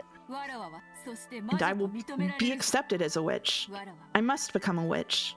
If this is training, it's a very childish thing. Nothing that compares with the evils I've committed before now. Vanish, Ronove. Watch what may be the final magic of a single butterfly who used to be called a witch. Certainly. Please, show me magic. That will not disgrace the name of the Golden Witch. And I pray that it is not your final spell. Go, my friend. If you can find enough ink, write down the story of my foolish life and hand it over to some fool who's about to walk down the same path. So long, Ronove.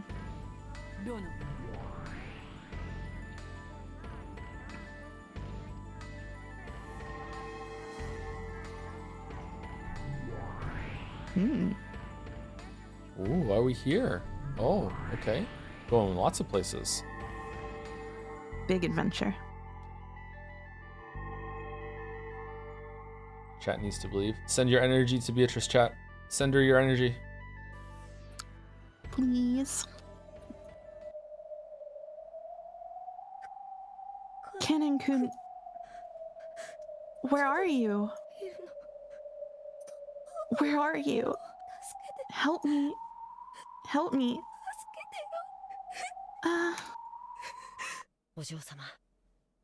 Milady, I am always there by your side. Canon-kun? Canon-kun? It seemed to Jessica as though she'd heard Canon's voice just then. She looked around with unseeing eyes, but of course, she saw nothing. On the contrary, that action caused her head to hit the desk again. Canon-kun? Canon-kun, help me, help me. Yes, milady, I will help you. Canon-kun? You survived? This time she thought she heard his voice clearly. Jessica jumped up in surprise, banging her head against the desk once again. Oh man, he thinks she's so cute right now. Alright, so Kinzo does a really good canon impression, I'm guessing? Milady, please, calm your heart and listen. Unfortunately, I am not alive. Oh. Huh? I have already died. However, that witch came to me to tell me of your peril. And she gave me just a little bit of time so that I could save you, milady. Please, calm your heart even more. If you do, my form will become visible even to you, milady. Jessica obeyed those words. She chased all idle thoughts from her head and relaxed her breathing. Of course, her heart felt like it was going to explode after hearing the voice of the one she'd liked and had thought was dead. She resisted the excitement with all her strength. When she did, she felt as though Canon-kun really was right in front of her. Even though she shouldn't have been able to see him with her eyes, she was able to sense him clearly. Can you see me? Milady. Yeah, I can see. I can definitely see you, Canon-kun. I exist only as a soul now, so I cannot touch you, milady. I cannot do anything except talk to you like this. With my current weak existence, I can do nothing more than that, but I should be able to be some aid to you, milady. I don't know what I was about to say. So, we can only talk? I can't touch you, Canon-kun? I am now more fragile, but not that fragile, than smoke from a candle. So much so that if one of the living such as you were to touch me, I would be wiped away instantly. So please, don't try to touch me, because I am also holding back my desire to touch you, milady. Okay. More importantly, milady, please listen well.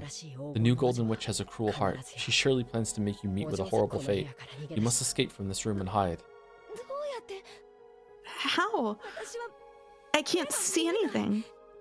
Quiet. I will be your eyes, milady. Please move in accordance with my instructions. First, please crawl up 3 steps from there, then stand up. You are now under the desk, milady. If you stand there, you'll hit your head. That was under the desk? Okay, 1, 2, 3, 10, 9. I'm gonna stand. Well done. Next, please turn to face towards 9 o'clock. Yes, well done. No, your other left, milady.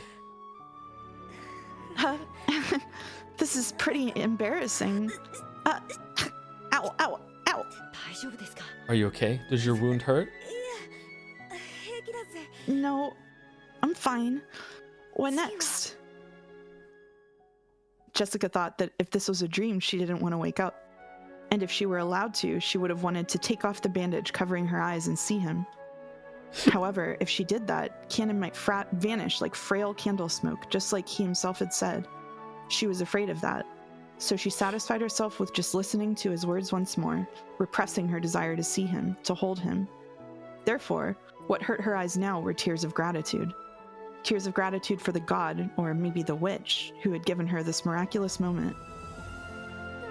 Is this okay? If we keep talking like this, won't we be noticed by her?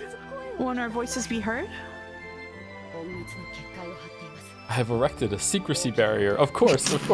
So when Rabid Mouse actually said in chat during that, now pull out your pizza box when they're under the table.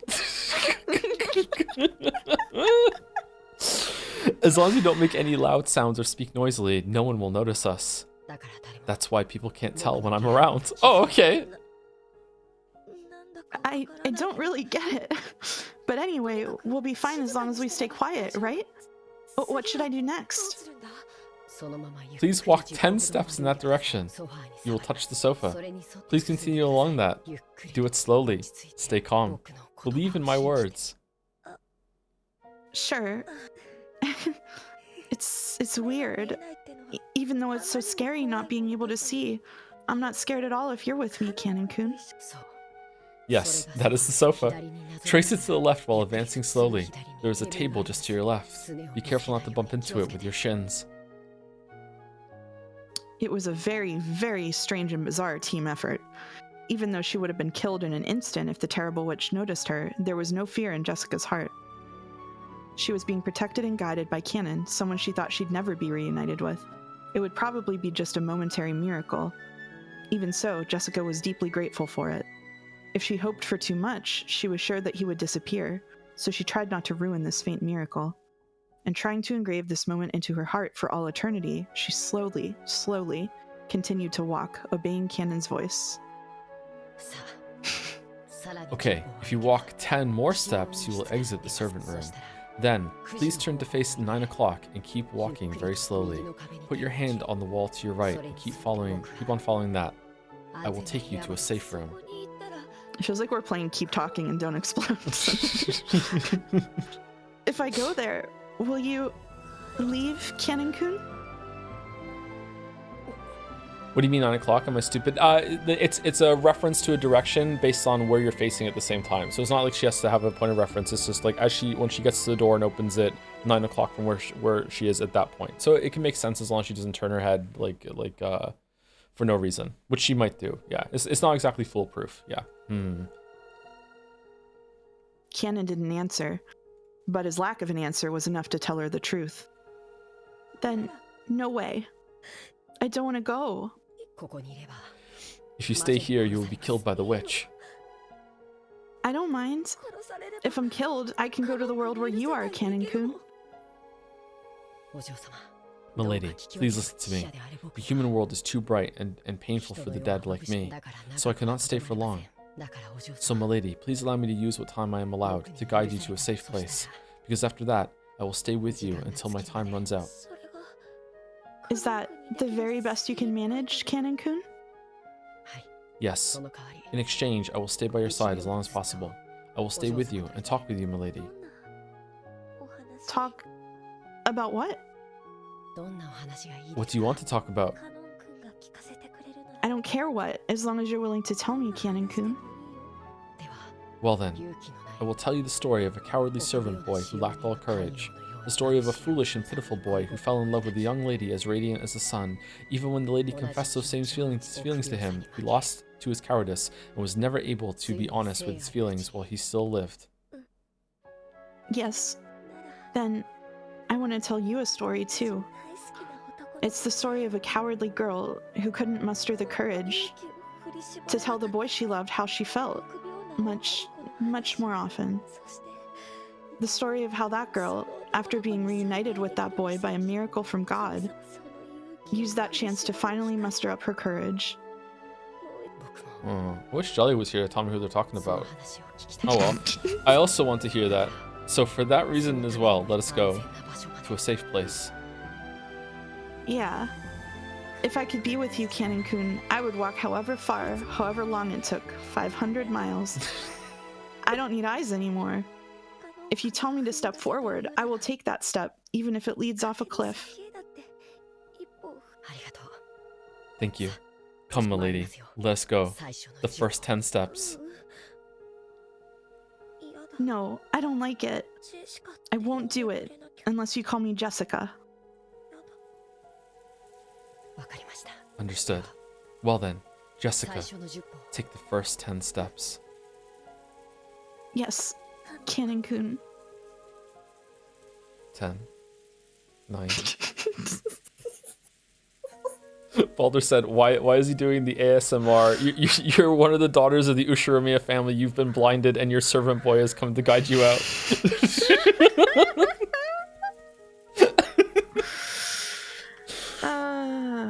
Very quietly, Jessica and Canon slowly snuck out of the servant room. Just around the corner, the witch could be seen cruelly looking down at Nanjo's corpse, but she didn't even notice their presence. However, Ronove, who stood at the ready by her side, met Canon's eyes. Canon thought, oh no, grimacing and blocking Jessica with his back. However, Ronove did not inform his master. He played dumb, just as though he hadn't spotted Canon in the first place. No, maybe he did appear to chuckle. From a finger on Ronove's hands, which were joined behind his back, a single small gold butterfly appeared, flying in front of Canon as though guiding him. It went unnoticed by the master he served. Canon was surprised at the magic that butterfly held, because it was far more powerful than the secrecy barrier Canon possessed. He may not have known it, but that power of his had originally been Ronove's. Canon's ability was an imitation of that which Kinzo had made and given to him. As that butterfly of secrecy magic scattered gold scales, it grew smaller bit by bit. It probably wouldn't last long, but without a doubt, even that would buy them enough time to get them away from the cruel witch. Okay, milady, let's follow that wall and keep walking. Keep going. Keep going. Yeah. If I can be with you, Canon-kun, I'll keep on going, on and on. Led and protected by the small gold butterfly, the pair separated by the wall of life and death slowly walked away toward the end of the corridor. There was no way that the evil witch could have had magic to notice their flight. Until they disappeared at the other end of the corridor, the witch didn't realize that Jessica had vanished.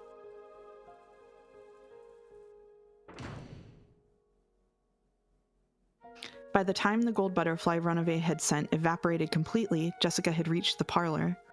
Even though it would have been a quick trip if she'd been able to see, as she was now, it had been a very long adventure. Come, milady, we've reached the parlor. I will now take you to the bundle of curtains by the window. If you hide there, you'll surely be safe. Inside the curtains? Not bad. I used to hide in there a lot long ago. Beatrice-sama. Huh? Canon called out the witch's name. Jessica looked around in surprise, but she obviously couldn't spot the witch when she couldn't see. Beato had appeared once again with a faint form. Canon squared off against the figure of the evil witch, but Beato's expression was soft or even pitying.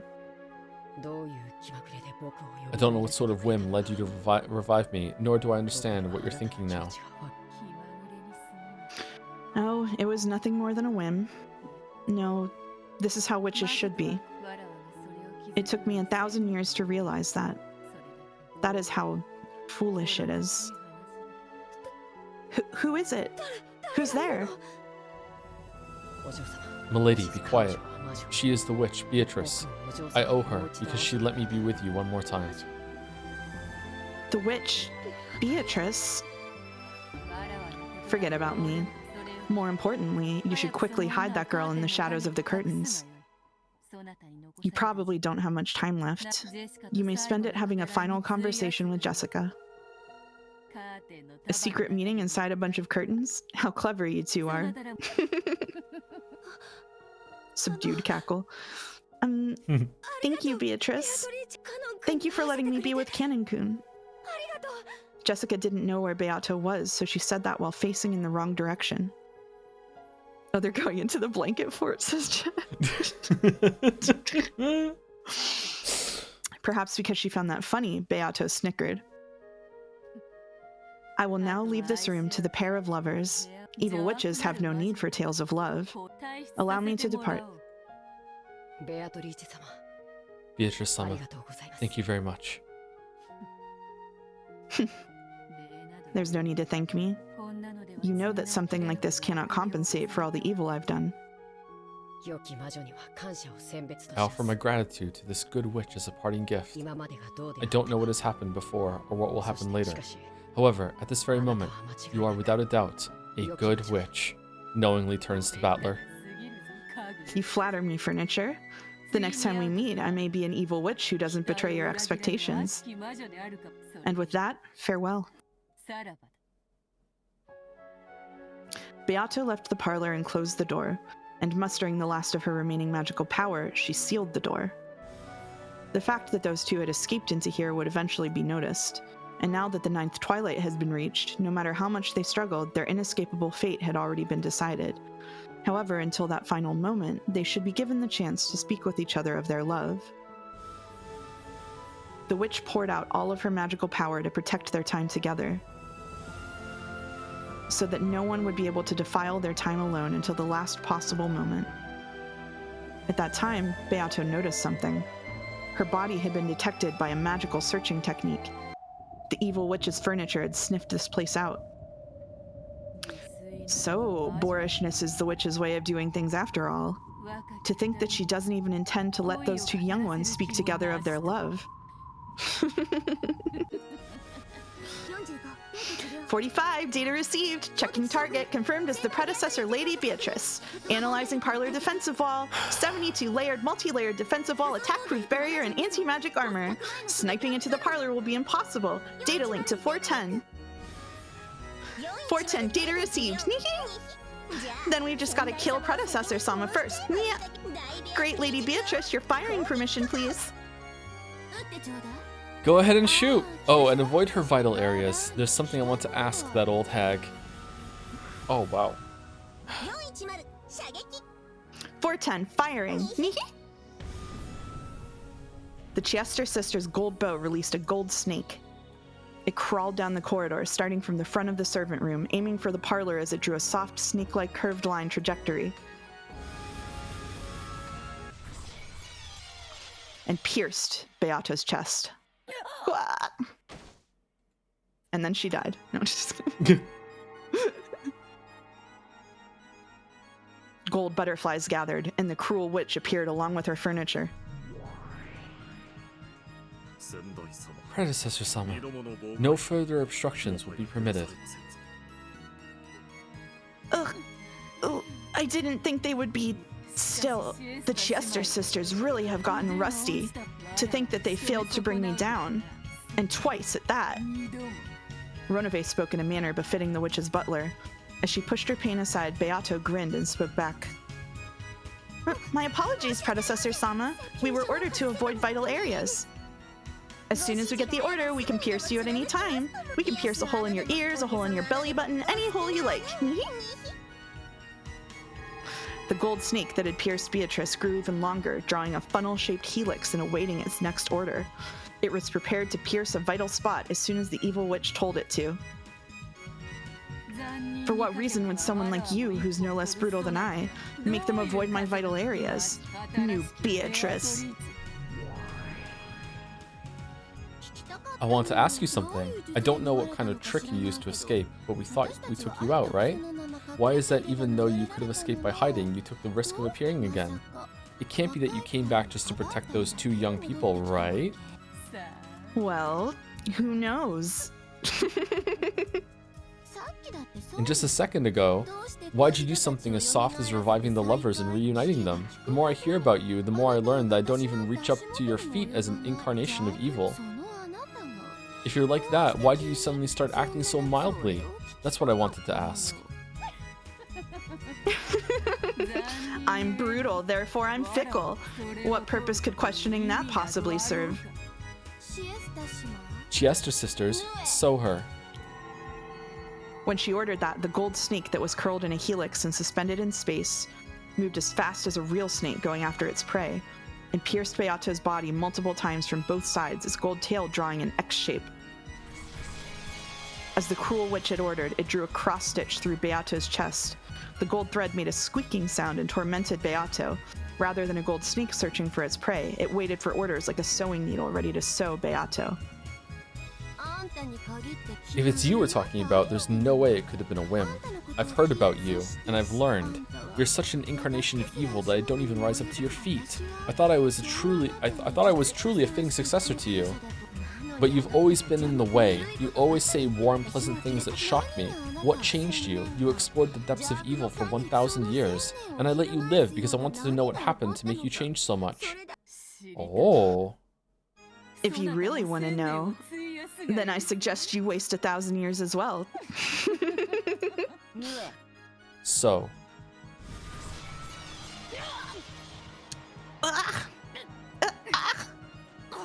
Beato's chest was once again sewn with a golden cross-stitch. It tightened once again, squeezing fresh blood from Beato's chest. The intense pain it caused ran in conflict with its beauty to the eye. You might be one of those things that disappear when they die and don't leave a corpse, so I'll kill you slowly. But if you answer my questions honestly, I'll let you die easy. I'll give you a splendid, gorgeous death, perfect for my predecessor Sama. I'll sink you in a coffin filled with water and roses. Isn't that wonderful? And you still won't talk about the reason for your change of heart?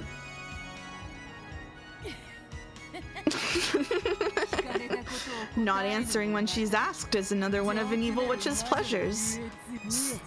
So, twice.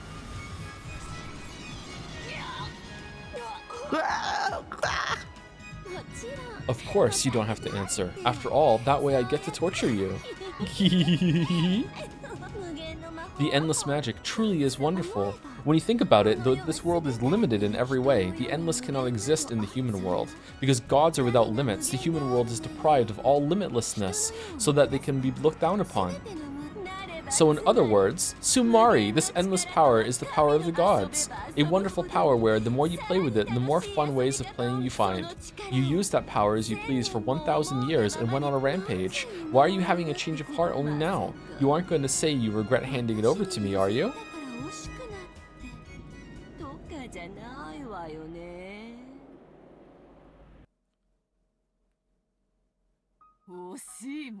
How could I regret it? The endless magic you believe in is no magic at all. True magic lies in a deep abyss that you most certainly cannot reach. And this is what you realized? Then what is it? Wander about for 1,000 years without realizing, foolish witch. So, 3 times this time.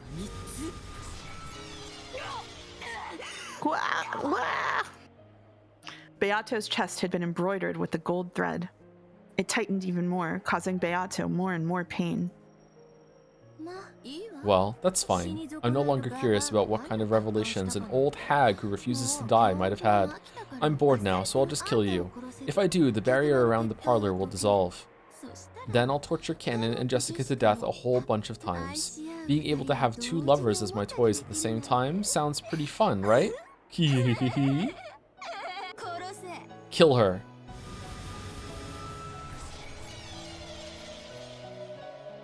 Without missing by a millimeter, the gold sewing thread shot through Beato's heart. That intense pain was worse than all of the pain before that put together. Beato finally remembered the actual feeling of dying, which she had forgotten over the course of 1,000 years. But she couldn't die. She must not die. If she died, it would mean handing over the 2 in the parlor to the cruel witch. So she definitely couldn't die. She resolutely refused to die. New Beatrice, I have a request. The lovers' meeting between the 2 in the parlor won't last long. In the amount of time an hourglass can measure, Cannon will probably vanish into the land of the dead. Would you please allow them at least that much time? No way!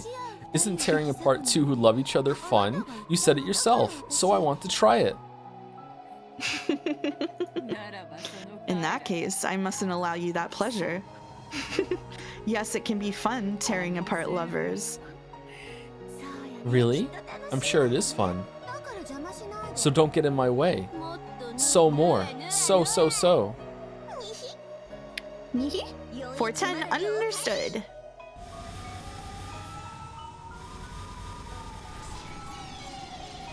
The merciless gold sewing needle sewed the gold thread through Beato's heart over and over again. However, no matter how much it tightened, that heart did not stop. This isn't nearly enough. I won't die by something like this. She just refusing to die, Lamayo. She's like, no, I'm not going to. Okay, we should learn this power. What are you doing? Make this old hag shut up. Kill her quickly. We're killing her. Even though we've sewn her heart in place several times, this person's heart won't stop. Are you immortal? Bloop, bloop, bloop, bloop. Of course not. I've handed the Endless over to you. My heart will not beat many more times. However, if by making it beat just once more, I can give the two in this room a bit more time, I'll continue that resistance for all eternity. So, keep sewing until her heart stops moving.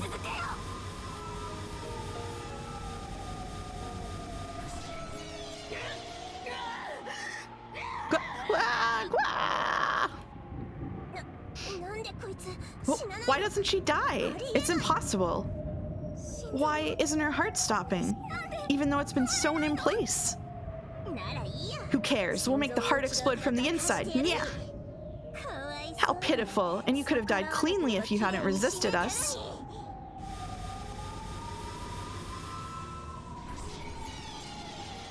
As they said that, even though the gold needle and thread made round trips over and over again, Beato still didn't die. The cruel witch eventually grew pale at how bizarre that was. What in the world are you?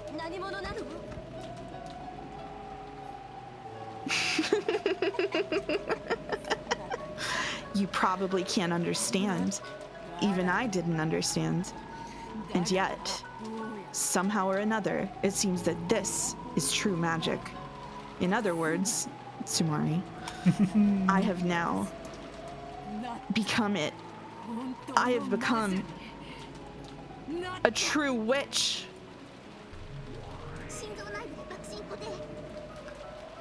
Fixing explosion center and heart interior. Fuse preparations ready. Explode! Oh, shit.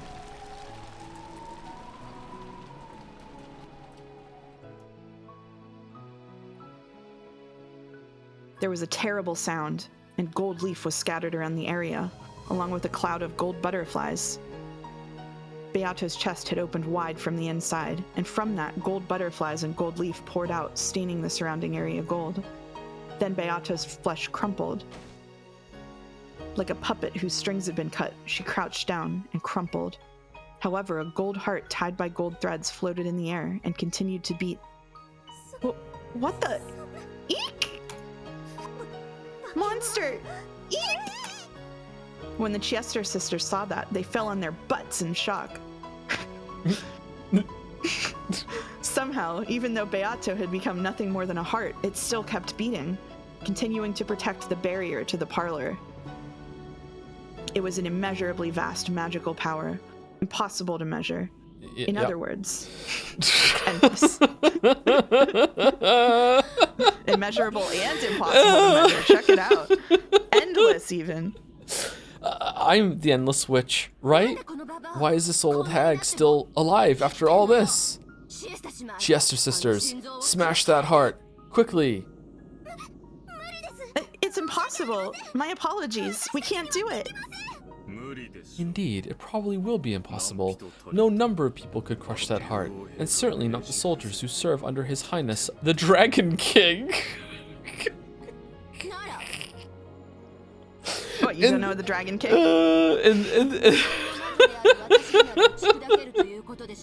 What, were you not reading about the Dragon King? Oh my god, I don't know anymore. Fucking hell. Oh, man.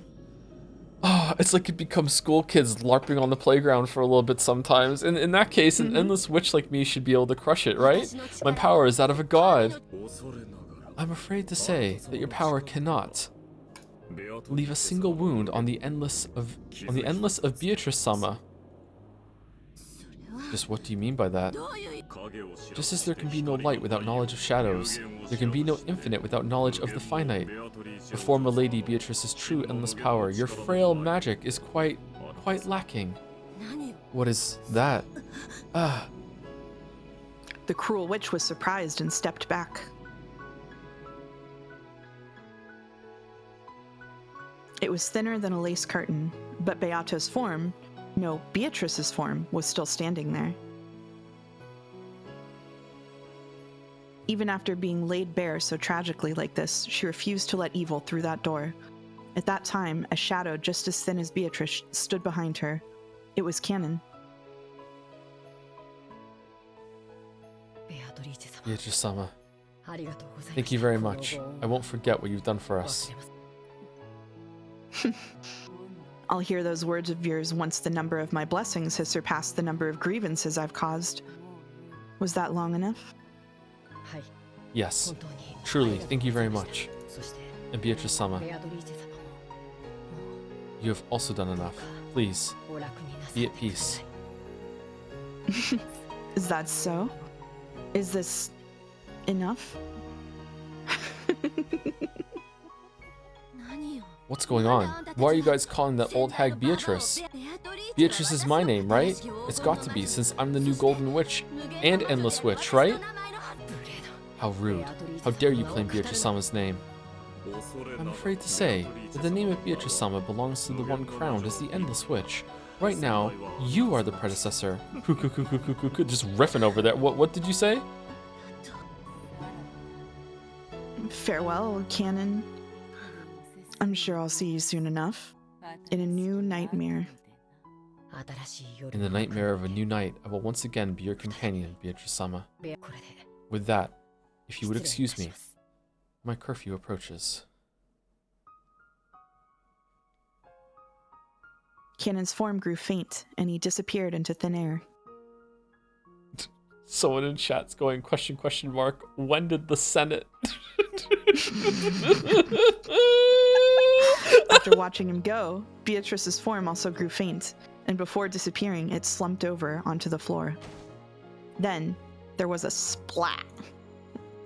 The golden heart that had been floating in midair lost its sparkle, became blood-stained flesh, and fell to the ground. How frail it was. It was ragged and full of holes. But until a moment ago, it had sparkled so much, had continued to beat so forcefully. That heart still just barely managed to beat. However, it was only a matter of time before it stopped. Beatrice, whose form had become fragile and faint, like incense smoke, lay on the floor, steadily watching her own heart. There, the cruel witch could be seen. What do you mean, endless? Aren't you actually collapsed in a heap right there? How can there be a finite infinity? That's a contradiction. It couldn't exist. This is a limit of your magic. The endless is better than the finite. Not this again. Shh. No. Cut her mic. Beatrice no longer even had the will to respond. No, on the contrary, it was doubtful that the words of the cruel witch even reached her ears. If you're a real endless witch, try standing up. How's it going? You can't stand, can you? Why do you think you can't stand? It's because you aren't the endless witch. The cruel witch poked Beatrice's heart with her fingernail. Beatrice had no words with which to respond to that provocation. However, instead of words, she returned a single expression. It felt humiliating only to the cruel witch, because she had gently curved her mouth and smiled.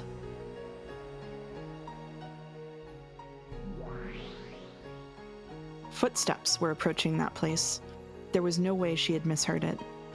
That rough squeaking of heels was the sound of Battler's footsteps. Battler, is it?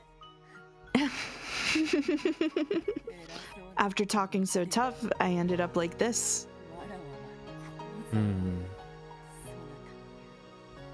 I've been trying to become the true witch you talked about. in my own way. Yeah, I was watching. Hey, have I been able to become a witch? Have I earned the right to become your opponent? No, say no. Say no. No, it's useless. Dameda. Battler said it unbelievably bluntly. As Beatrice breathed painfully, she saw this and sneered at herself as though she should have expected it. Huh. I see. Yes, the road to becoming a true witch will be much, much longer than this. However, However, oh, sorry. I will not surrender. Just like you never surrendered to my torture, I will definitely become a true witch and be accepted as your opponent. Why did I think that was Battler talking? Yeah, it's useless. It's all useless. You aren't my opponent.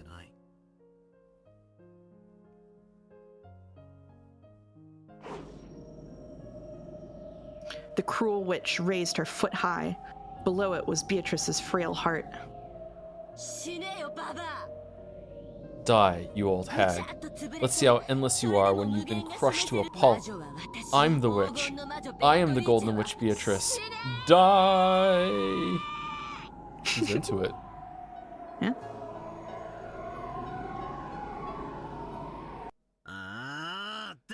It's useless. It's all useless.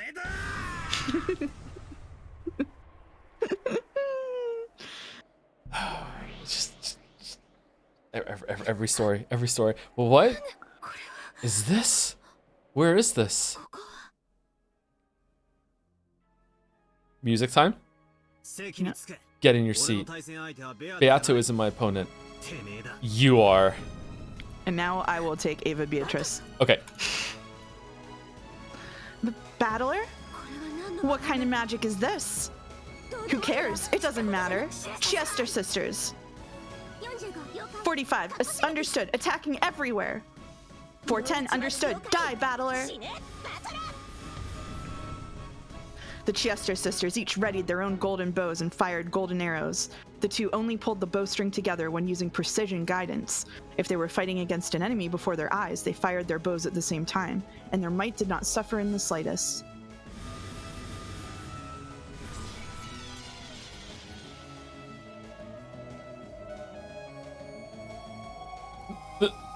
If I don't believe in it, it can't hurt me. Fuck you. It was deflected? There's no barrier. It was deflected by resistance alone. 45, target analysis. 45, understood. Huh? What? Did I break down? Am I insane? Anti-magic resistance power, endless 9. Even mythical class magical attacks won't be effective against the target. Golden bow warheads could penetrate any magical armor through reciprocal corrosion. When one tried to block them with anti-magic resistance power, even 8 digits weren't sufficient to prevent their penetration. By the way, even famous gods that appear in myths rarely reach as high as 9 digits. For that reason, 9 digits were enough to measure pretty much all sensible values. Battler had buried all 9 of those digits with 9s. It's better when someone's reading it to you, isn't it? It's so fucking stupid. Holy shit. It's literally the over 9,000 meme from Dragon Ball Z. How foolish. When Battler-sama gets serious, magical arrows and the like aren't enough to even make his hair tremble. The Chester sisters dropped their golden bows in shock. To Battler himself, it was as though a pair of dragonflies had flown past his shoulder. What are you doing? Is that some kind of game? Eek! Monster! Stay back, small fries. Get in your seat, fake witch. I'll tear off that mask of yours. Eek!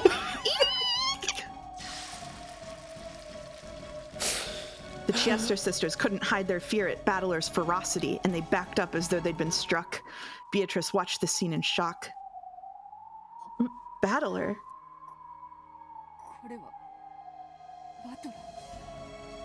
What is this supposed to be? Just like you see, you aren't my opponent. She is, that imposter over there who's using your name. Ack? I'm fighting against a witch. I face off against an opponent who claims to be a witch, and I deny witches by defeating them. I've seen more than enough of your arrogance. Then Battler's eyes grew as sharp as blades as he stared down the cruel witch. What are you calling magic? What are you calling witches? You're no witch. I'll rip that mask off and tear it to shreds. Virgilia, get ready to fight. And Virgilia was there. What? Understood. Preparations are complete, so go whenever you're ready. Beatrice, stay back and rest. Indeed. Beato looked at Battler timidly. She still hadn't been acknowledged as his opponent. Was she qualified to watch the game board from the sidelines? Beato, stay back and watch. I'll tear it off. Nanjo, also cover me. I'll thoroughly dismantle his fake witch. I won't let someone like this call themselves a witch. You protected the honor of true witches. You don't need to say anything. On your behalf, I'll teach her that the name of the Golden Witch definitely isn't that cheap. Battler. That sounds an awful lot like belief to me. Battler, those are the general rules. Thank you, Ronove. I get most of the rules now. I see. You can't win with magic, so you came to face off with me in a world where victory is decided by something other than magic. Foolish people. Do you really think you can win against me with twisted logic? Yeah, I do. I'll crush all of your twisted logic, Aunt Ava. I am not Ava. That's the name of the old shell I shed. I'm a true witch born inside of her. Don't try to trick me. Your true form isn't a witch or anything like it, but a flesh and blood human. The human culprit, Ushiromiya Eva. Virgilia, reconstruct the second twilight. Understood. On the second twilight, Rosa and Maria were killed in the Rose Garden. We begin by applying the Ava culprit theory for that case. Huh? Ridiculous. Come, arise, try to remember. What form did Ushiromiya Hideyoshi have? What? What's this supposed to be? It's a summoning of the dead. A witch can easily bring even the dead up to the stand for testimony.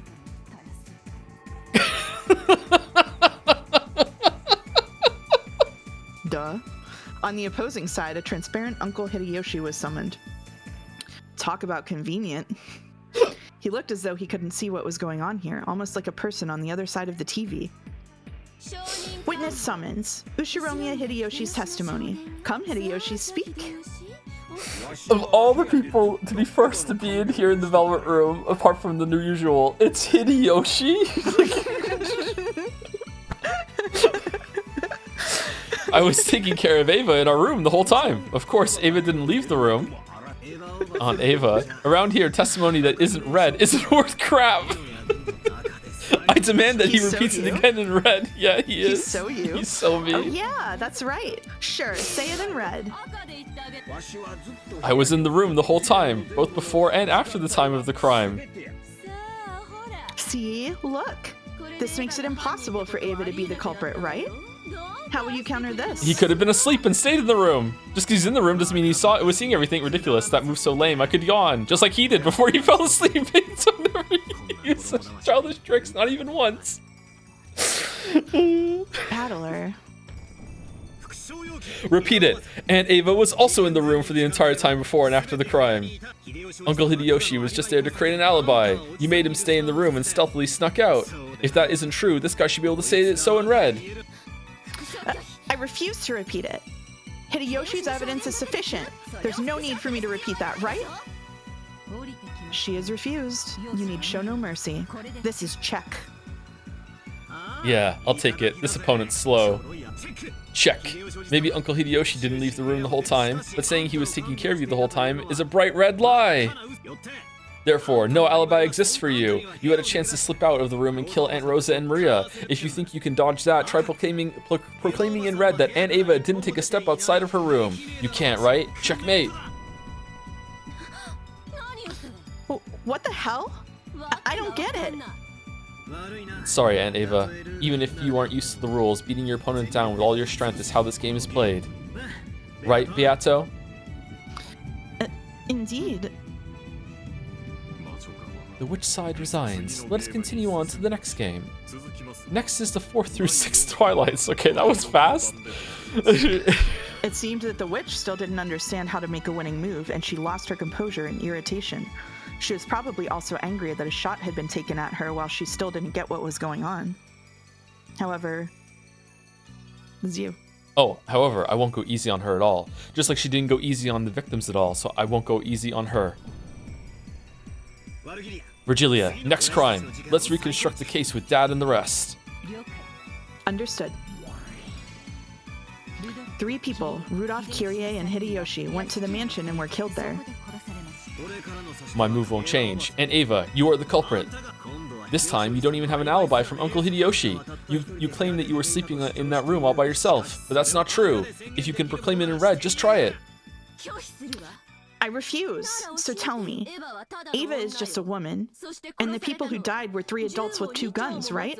How did she kill them all by herself? How did she do it with those stakes as weapons? Like everyone keeps asking, how is this stake shooting device constructed?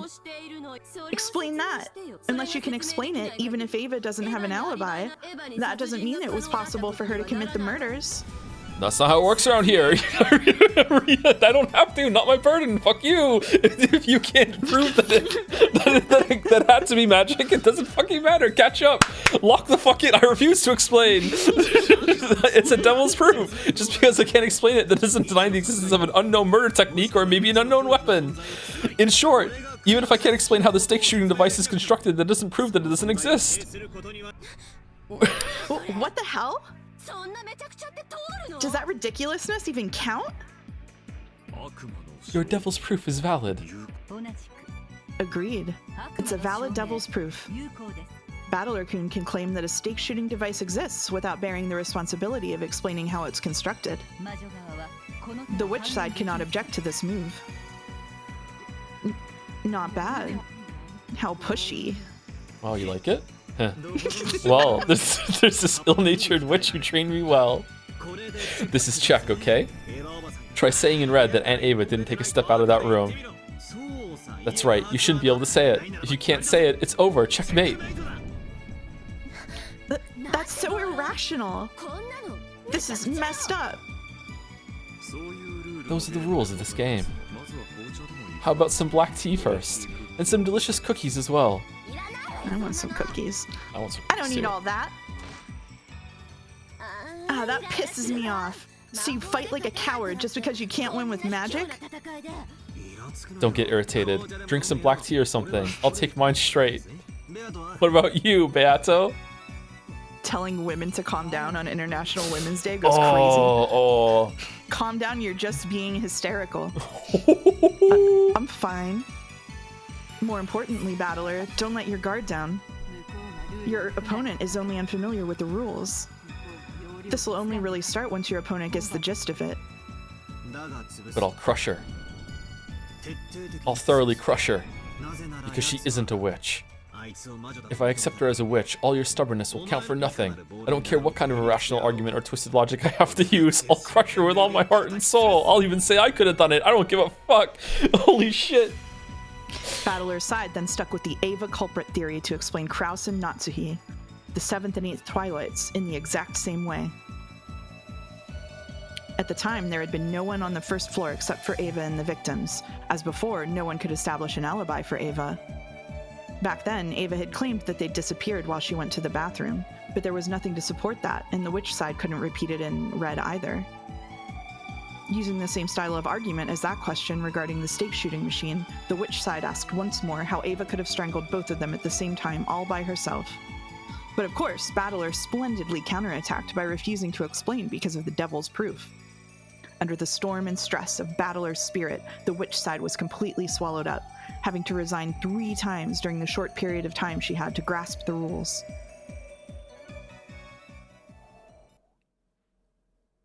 That chessboard can power the whole island right now. Holy fuck. Dolphin sounds. Huh? I see. I'm finally starting to get the knack of it. I won't let you have things your own way anymore. This time, let me take the initiative. Runave, reconstruct the 4th through the 6th twilights. Pick out Ushiromiya Kirie. For now, let me return to the murders of Rudolph, Kirie, and Hideyoshi during the 4th through 6th twilights.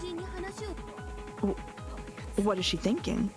Why would she return once more to a situation where she's lost? I see. This is an unusual attack, and one you do not use. Be careful. Is that allowed? She already resigned. You can't play the game again. What? I'm mad. Sorry, continue. At the time, the survivors were barricaded in the guest house. They didn't have food, but out of concern for their safety, they were at least prepared to go without eating until the next day. However, in the end, 3 of them went out for food. That's right. In the end, 3 people went outside to get food. It's a pain, so I'll add in some red and say it. Kirie didn't think that they needed food. Since going without food for about a day wouldn't kill them, she claimed that they should not leave the guest house. And yet, she herself suggested that they leave the guest house to get food. Isn't that a contradiction? Yes, a spectacular contradiction. But dare I say, milady, who gives a fuck? Okay, that's really good that Kirie was smart. Okay, good. All right, Kirie's like status restored. Okay, the contradiction exists in Kirie's pattern of behavior. That contradiction was created by me with magic. In other words, I controlled Kirie using magic and made her say that to lure the sacrifices outside. Ridiculous. There's no way that kind of magic exists. It's a devil's proof, right? Just because you don't know about that magic doesn't deny its existence, and I don't bear the responsibility of acting out that magic for you. And yet, you have even less room to counter this argument. I wonder if it's okay to fight this way.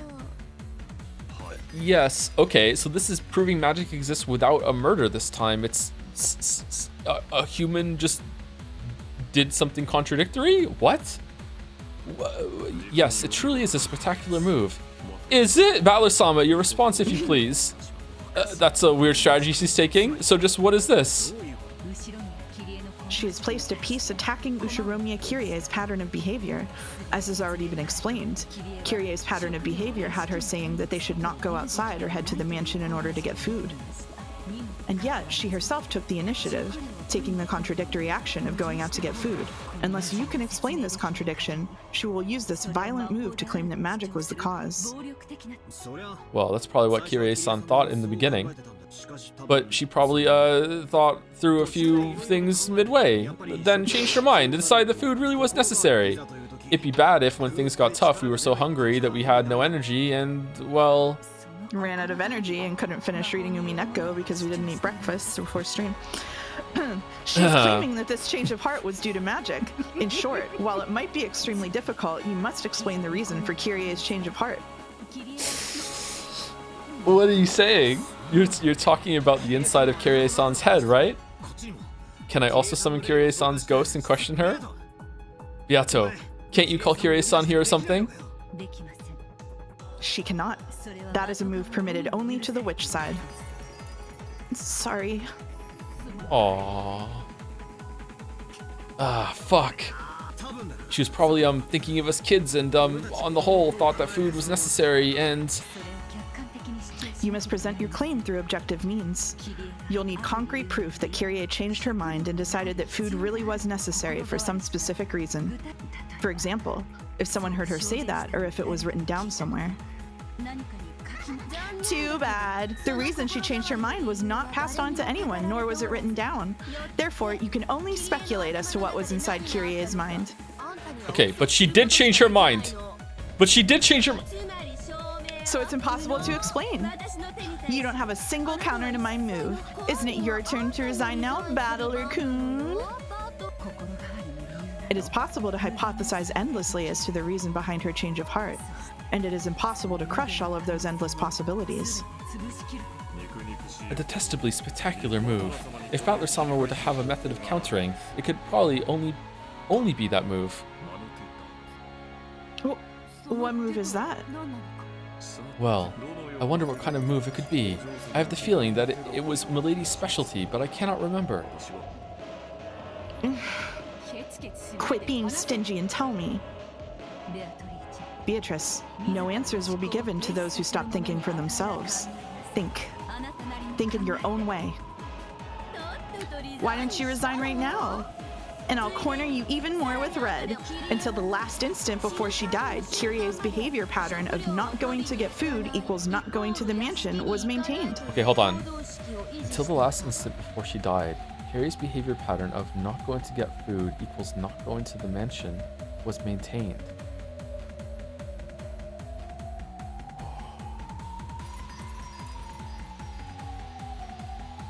Okay. So she went to the mansion for a different reason then. She didn't go there for food. Right. Does Battler have to do like a red statement back at her? What?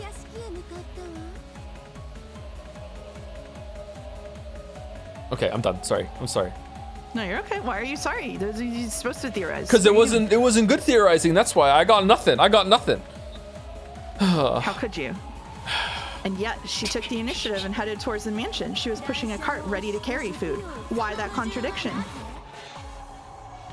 Because I controlled her with magic. This is proof that my magic exists and that I am a witch. Shut the hell up. Are you saying she never even changed her mind? That the whole time until she died, Kyrie-san thought we don't need food and we won't go to the mansion? Then why did she step forward herself and say that she should go get food and go to the mansion? Are you saying that Kyrie-san was being controlled with magic? That's stupid. How should I break through this magic?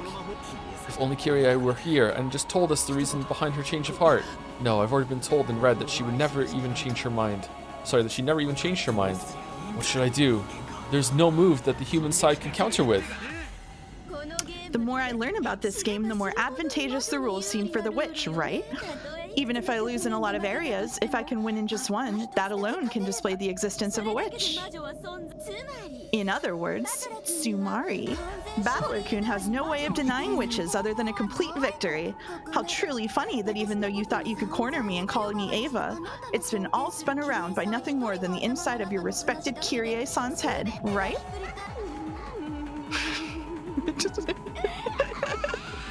What was that laugh the voice actor did there? Sound. Yeah. Just do it. Resign. If only you just accept it. If only you just lose. Damn it. It's impossible for a human to prove. I can't do anything but guess at what the dead were thinking when they acted.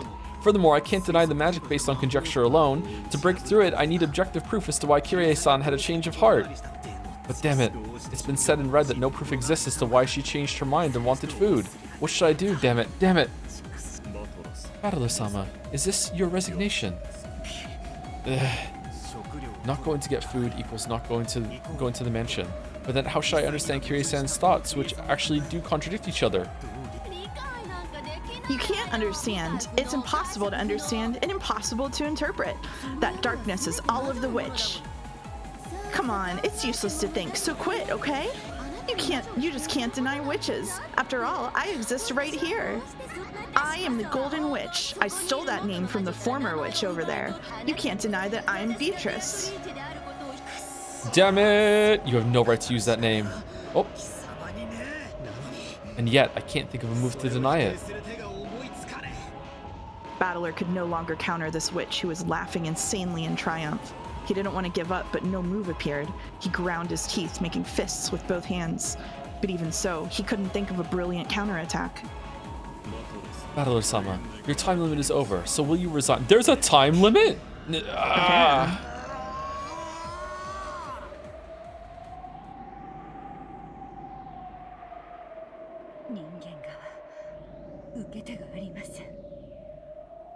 The human side has no move in response. It will resign. Wait. There is a counter. What did you say? Huh? What kind of move could possibly exist, predecessor Sama? Won't you tell me what kind of move could deny this magic of Beatrice's? You can't, it's impossible.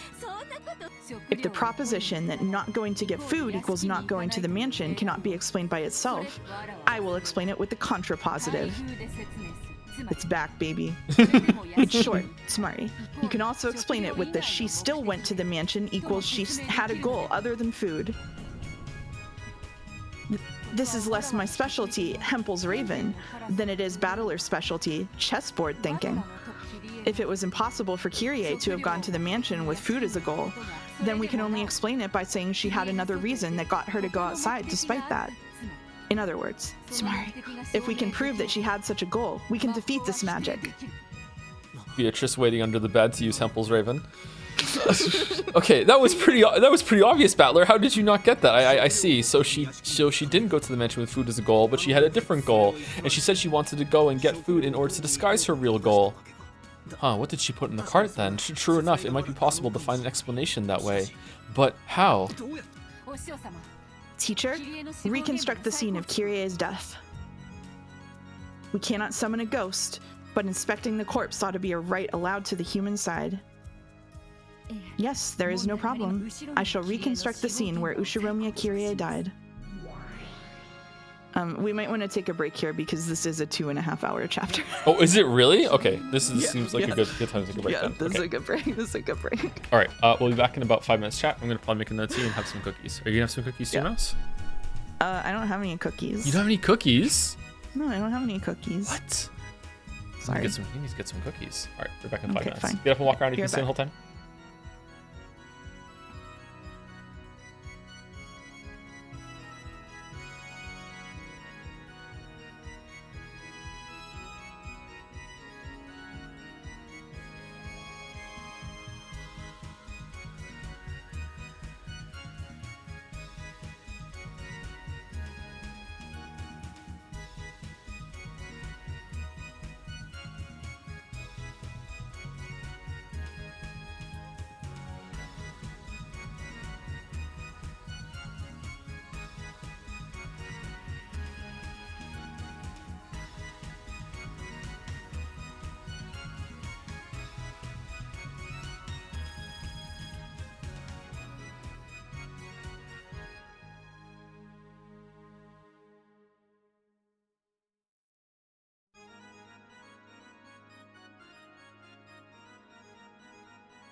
Hello, chat. Hello. Hi, chat. My tea is steeping, so I'm going to say thank you to any subs that came in, and then I'll go finish it, and then we will continue. We continue reading. Tom jump scare. Oh, they're really having fun with that, huh? So much fun. Thank you, 3 a.m. Soda, for resubscribing with awesome sauce. 3 a.m. Soda's here. Thank you very much. Thank you, Key Dude, for the resub. Dalmec for the bits. The name reveal means I can torment you with this copy pasta between. Why has that got a star in it? It was in the original. Between Bernie, my ex-wife, the tenant from hell, and general chump fuckery, this has been a cromulent fuck crustable of a day, Tommy Needy Drinky. I don't know what the fuck that is, but okay. Thank you, Dalmec. Thank you, Sexual Tentacle, for the resub. Basement Bats for the resub. Wolfie EXE for the new sub. Welcome, Geralt. Welcome. Thank you, MattCom611 for the resub. Jamuel? One of those for the resub. Thoet9, yeah, for the new sub. Welcome. Hey, Oleza for the resub. The Jomsef Anderson. Nice. Yuri was taken for the bits, so after all this, have I finally become a witch battler after all I've gone through? No, Lamayo. Anyway, watch this shit. Yeah. And chat said based. Thank you, Snipe Hunter 007 for the bits as well. Why does this feel like children playing a game on the playground and constantly going, "Nuh-uh, I block your attack and send out my own"? Yeah, a lot of media is kind of like that. Xenoblade is like that too, right?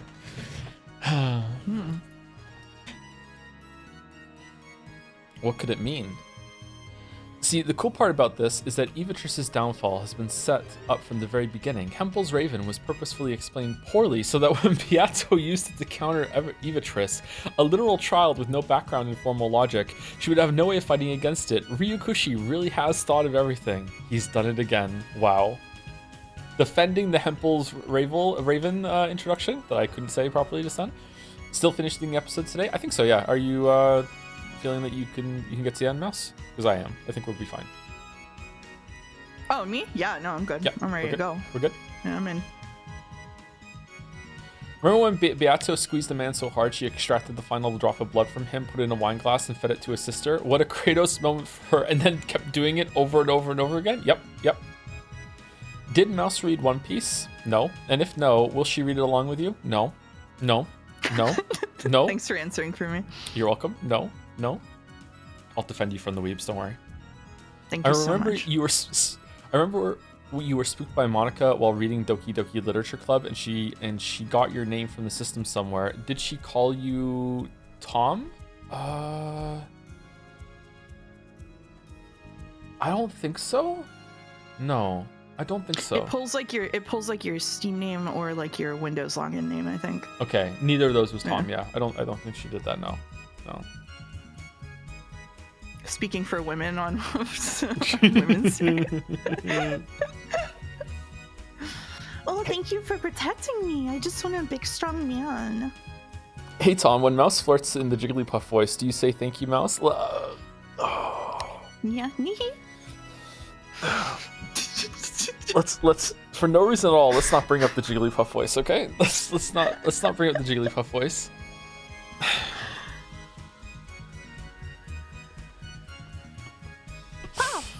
No. Didn't we say we weren't gonna do it? No.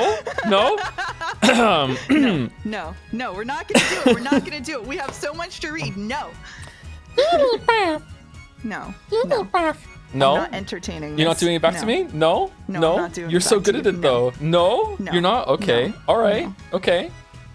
No Pokemon RP on stream. No Pokemon RP on stream? Okay. Off stream only. Jigglypuff 1098. I don't think I can say anything other than Jigglypuff with my Jigglypuff voice. I don't think I can do it.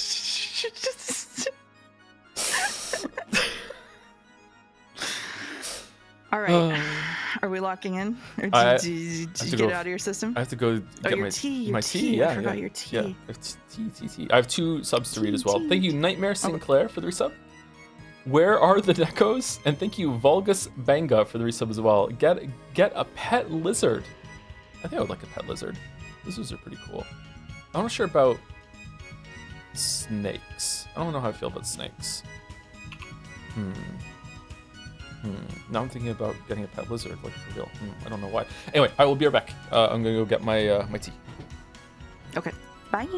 Hi, chat.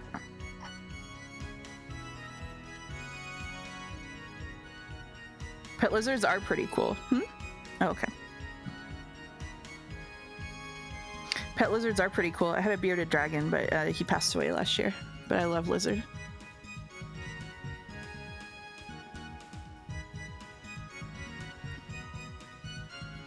Should you reveal your real name now too, August? Yeah, sure. Is it August?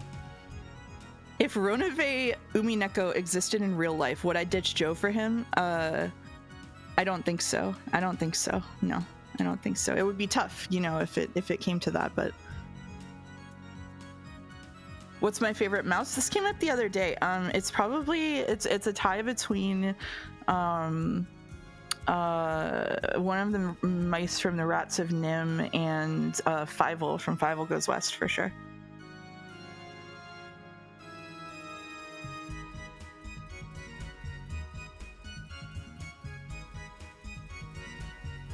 Mouse, this is an important question. Okay, I'm watching.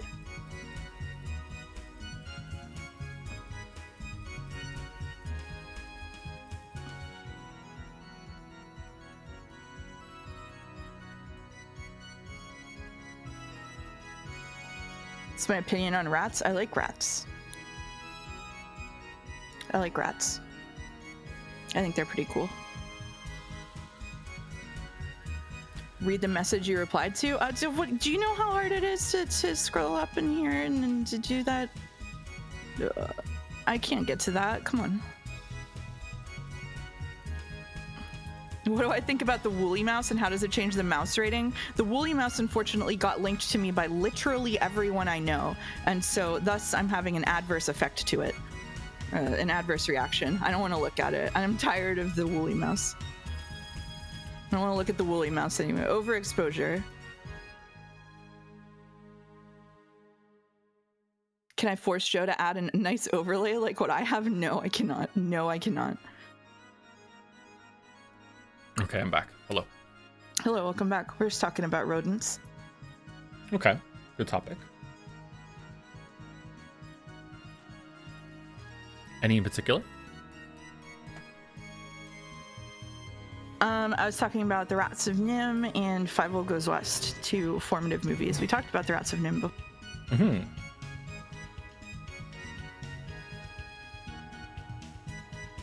Sorry, still sitting down. Joe, can you get a better overlay? No, I like just being playing just the game and that's it.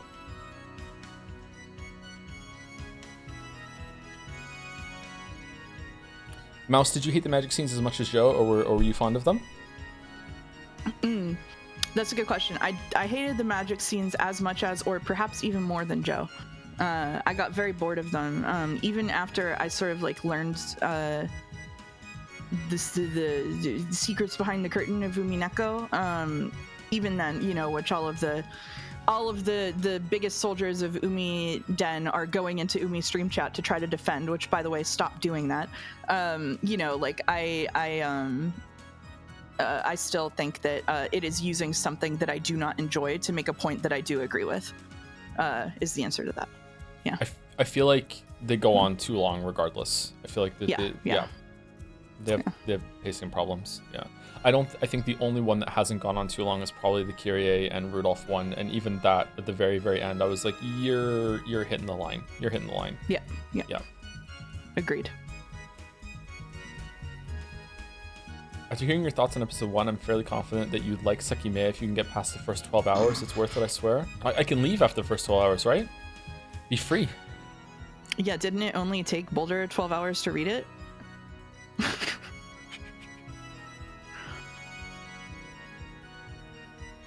It took you 13. That was fast. Yeah, what? Mm-hmm. How much holding down control did you do?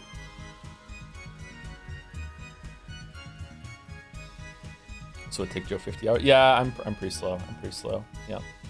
Okay, let's resume. But first, thank you to Mark326 for getting us up to Thomas the Stank Engine. Pincerata for the bits. The people must know what type of tea you like. I like orange pico with some biscuits, but it's not really, I don't really like the taste of it. It's just more of a comfort thing. I prefer a fruit tea. Like I have a lemon tea. I like lemon tea, but I feel like the lemon tea doesn't do as much for me when it comes to perking me up for some reason. It's just something fun to drink. Thank you, Julie Gordot, for the bits as well. Men will really stream without an overlay and think that's fine. Thank you, Julie Gordot. All right, okay. Here we go. Is the lemon tea an herbal tea? It's a herbal tea, yes. Yep. Okay. That doesn't have any caffeine in it, so that's why it doesn't prick you up the way orange pico does, which is a black tea. I don't know if caffeine does that for me. Maybe it does. Okay. Well, it's probably it's just thing. A hypothesis. Maybe it's a placebo effect. Mm-hmm. Yes, there is no problem. I shall reconstruct the scene where Ushiromiya Kyrie died. We cannot call Kyrie's ghost here, but by finding out what Kyrie left behind, we may be able to use that as a weapon.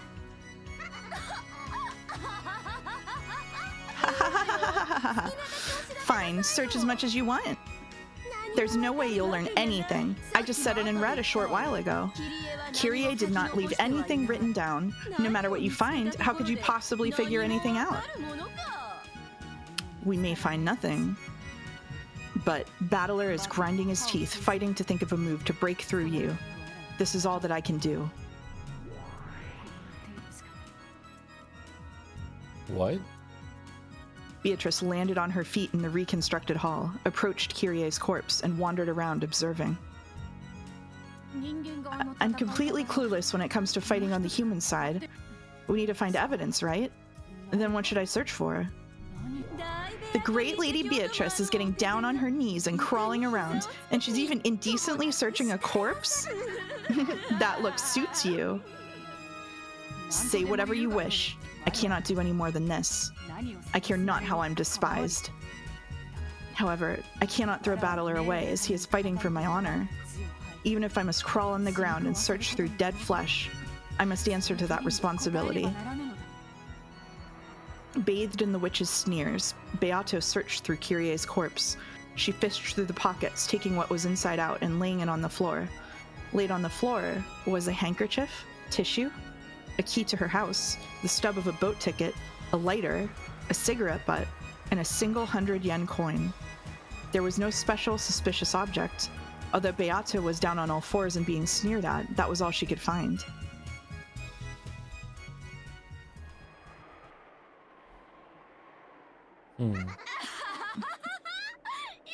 Dolphin sounds. What's with that seedy-looking trash? How do you think you can break my magic with that stuff? Worthless, worthless. Are you a moron? How can you be so lame, and right after you cut in between us, talking so tough? Oh, how pathetic, how embarrassing. If only you'd just give up and die. The witch fell over laughing, lambasting Beato. Beato hung her head, trying to withstand this shame. Milady, are you finished with your inspection? Indeed. I will not find any more than this. Can you make any counter from this evidence? If not, then the human side must resign. Obviously, you don't have any room to argue back. I am a witch. You cannot break through my magic.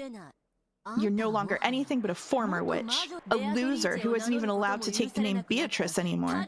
Come on, pile up as much trash and rubbish as you like, and just try to break my magic. You can't, right? You can't, can you? And why's that? It's because I'm a witch. It's because you're just a loser without a name. Dolphin. Yeah. Okay, so they should check the cart that they were pushing, not just that, but also I don't like. Did Beatrice like legitimately have Battler beat then? Why would Beatrice step in and prevent that? Like, what? Why indeed? What? Something. Sorry. Go. You want to keep going? You want to keep speculating? Okay. Something should be here. I won't lose heart. I will not lose heart. No matter how much I'm sneered at, Battler is fighting for my honor. So for the sake of his honor, I must not lose heart. As Beato held back tears at the words of humiliation she was being showered with, she tried to find if Kyrie was holding something else, to find something that could save Battler from his plight. Searching earnestly. However, nothing more came up. Damn it. Please, Ushiromiya Kyrie, you must save your son from his plight. Please. After death, lend me power for his sake. However, Kyrie's body did not answer. It was only natural that a corpse would remain silent. No dead person existed that would answer Beato, who had lost the endless magic. It's pointless, pointless, pointless. Toying with the dead is a privilege only for witches. For you, who is neither a witch nor even a human, no one exists who will lend a hand. You'll be alone for all eternity. You have no witch or human allies, and no one will save you. If that's frustrating, why don't you cry? If only you just apologize, saying, I'm sorry I'm so useless. Sorry, Battler. I couldn't help you at all. No, that's enough. Thanks, Beato. I won't waste your efforts. I don't need consoling. Just how could you possibly argue back with this pile of rubbish? Just how could you possibly strike back with this rubbish I scraped together while she sneered at me? In front of Beato, who was still crawling on all floors and hitting the pile of objects Kyrie had left behind with her fist, Battler also crouched. And after patting her on the shoulder in thanks, he moved that hand to the ground, picked up the cigarette butt, and held it up over his head. Isn't Rudolph and... No, Hideyoshi smoked. Rudolph did as well? Are those the only two confirmed that smoke? I'm not asking you, by the way, Mess. I'm just thinking out loud. I don't want help. Okay. Oh, you know. Of course you know. Of course you know. What are you trying to say with that trash?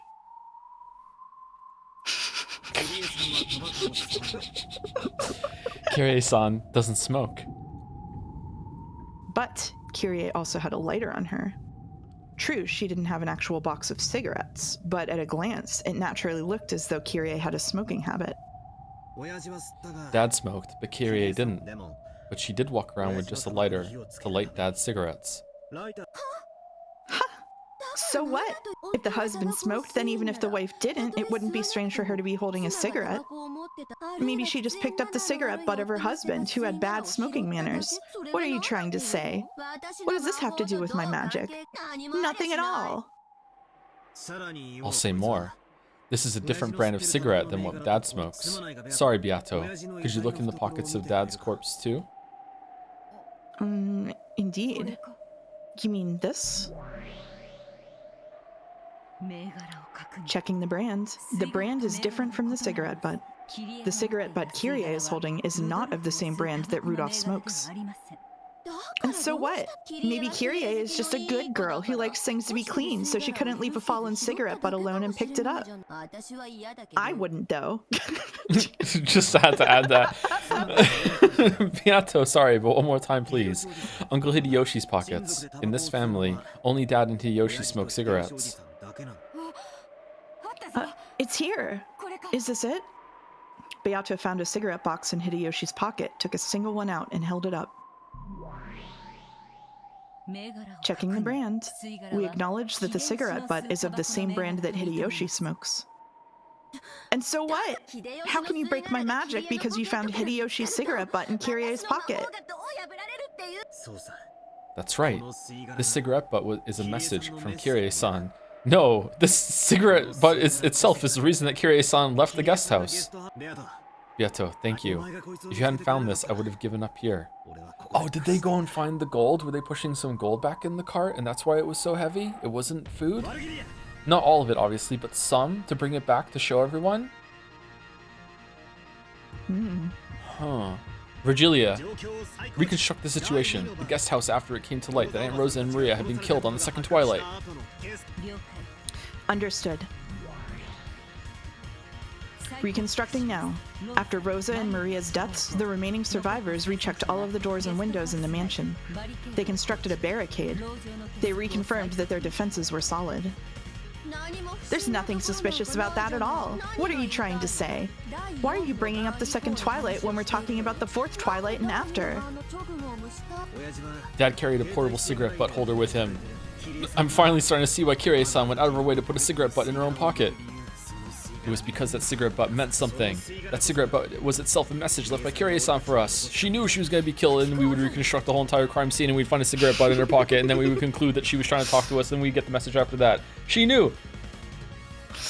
Then let's hear it. How do you plan to deny me with that single cigarette butt? As we've heard, after the second Twilight, an inspection was done of all the rooms in the guest house. At that time, Kirie-san found something that shouldn't exist in a place where it shouldn't be. Something that shouldn't exist? What do you mean by that? It's this cigarette butt. This was set in the ashtray of the guest room that Uncle Hideyoshi was in. What? What's wrong with there being a cigarette butt in an ashtray? Are you sure there isn't something wrong with your head? And Eva hated smoking. There's no way there'd be a cigarette butt there while Aunt Eva was sick and sleeping. However, there was a cigarette butt in the ashtray. When she saw that, Kirie-san noticed immediately. Uncle Hideyoshi was lying. She realized that Aunt Eva hadn't really been sleeping, and that she'd snuck out of the room. Repeat it. This cigarette butt was crushed out in the ashtray of the room where Aunt Eva and Uncle Hideyoshi were resting. I refuse. I finally got it. Thank you, Beato.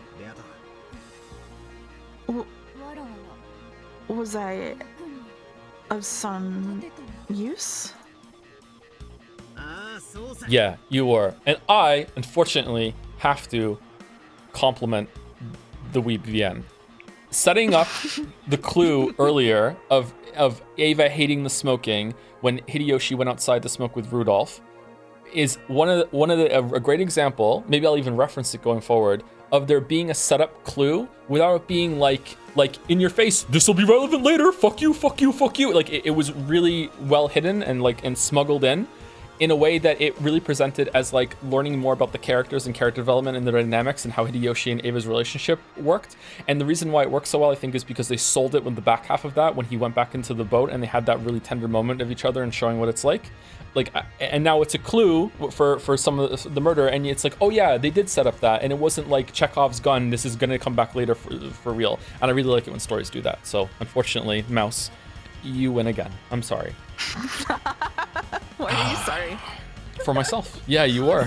Tear it. Fair We'll enough. tear the mask off of the fake witch.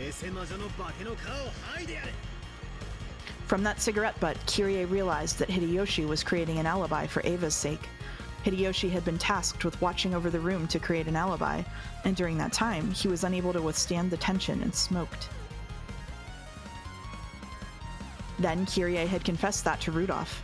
She confessed that there was a good chance Ava was the culprit and Hideyoshi was an accomplice. Next, Kirie-san proposed that they go to get food. She then asked Uncle Hideyoshi to lend a hand. This could only mean one thing. Kirie-san planned to isolate Uncle Hideyoshi and question him about the truth. Your Hempel's Raven is valid. Unless the witch side counters this move, the existence of the magic that supposedly controlled Kirie has been denied. What did you say? I deny it anyway. I deny it. It wasn't me, no. It wasn't Ushiromiya Ava. Ava was sleeping in her room. Then try saying it. Yeah, you can't say it. You can't say it this time either. Repeat it. At that time, Ushiromiya Eva did not take a step outside her room.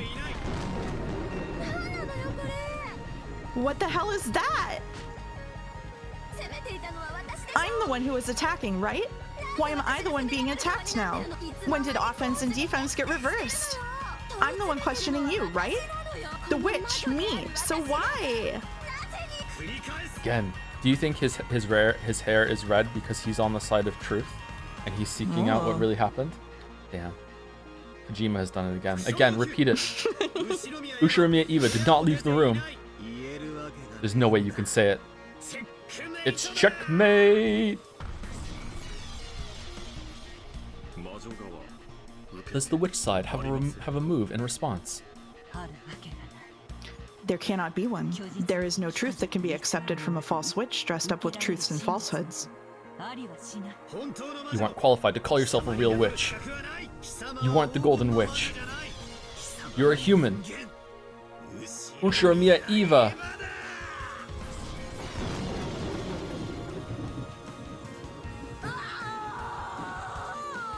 Wah! Oh man. The witch howled. Her entire body was burned with the tremendous heat that denied her own magic and existence, and she let out a howl like a dragon. Sounds like an owl. Her body flickered repeatedly, flashing as though Ava's figure and the witch's figure overlapped.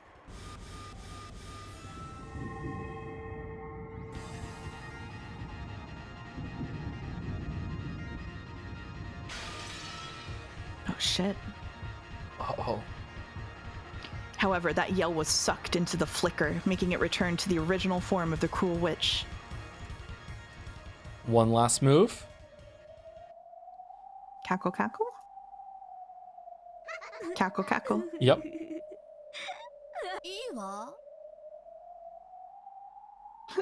Sure. If you want to call me Ushiromiya Eva, then go ahead and do that. That's right. I actually can't repulse all moves related to Ushiromiya Eva being the culprit. I may have been dragged down from the position of Golden Witch, and you might call me Ushiromiya Eva now. But you know what? That by itself doesn't mean that witches and magic have been denied. I'll teach you starting now. I'll teach you that I am not Ushiromiya Eva, nor a human, but a real witch. Take a look at this red truth. When the witch clapped her hands, time advanced in the world of the game board. These scenes are so cool. I really like them. Battler and Ava dashed to the front of the parlor, calling out Jessica's name. They were searching for Jessica because they had gone to the servant room, found Nanjo's corpse, and didn't know where Jessica was. So, what's your point? What are you trying to say? You couldn't be... Oh no. Beata went pale. In other words, Tsumari. The move the evil witch was about to make was bad enough to make even Beato go pale. This time, I'll give you a fatal move that you won't be able to talk yourself out of. No, I'll make this move against all humans who support you. Listen carefully to my move. Stop it. That move is... Yato, stay back. I'll take it. Come on, you fake witch.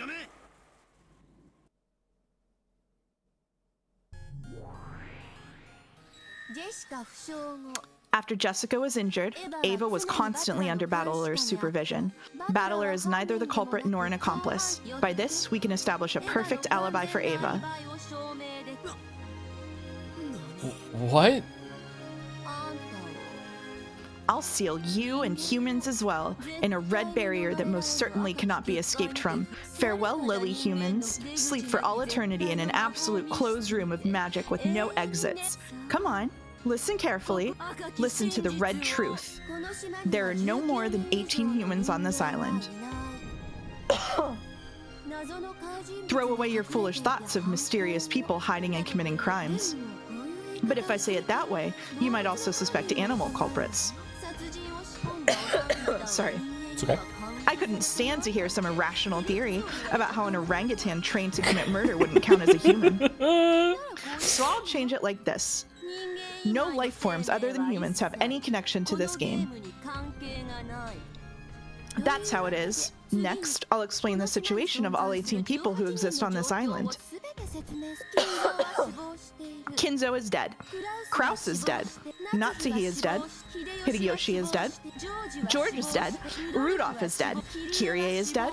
Rosa is dead. Maria is dead. Genji is dead. Shannon is dead. Kanon is dead. Goda is dead. Kumasawa is dead. Nanjo is dead.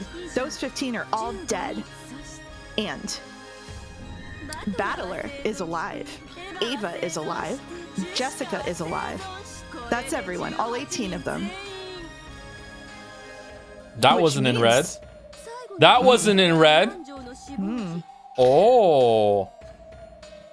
Which means that when the last victim Nanjo died, only 3 people, Battler, Ava, and Jessica, were alive, right? What did you say? Damn it, you don't mean.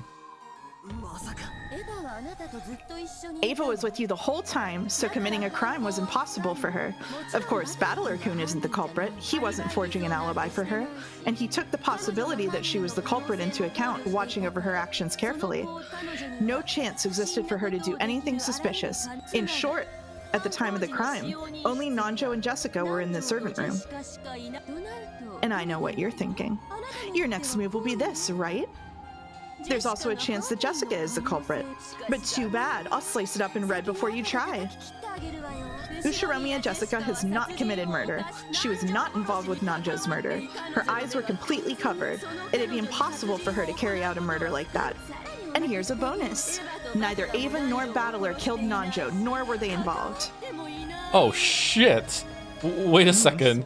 That doesn't make sense. There were only 3 humans, then a murder occurs, and none of those 3 were involved. That's insane. I'll state it clearly. The culprit who killed Nanjo was neither Battler nor Ava nor Jessica. In other words, Tsumari, it wasn't one of the survivors. Get it? No, that's right. Okay, there has to be someone else then. There has to be someone else. It's magic or someone else. How does that work? How does that work? How does that work? The furniture loophole? How does that work? What?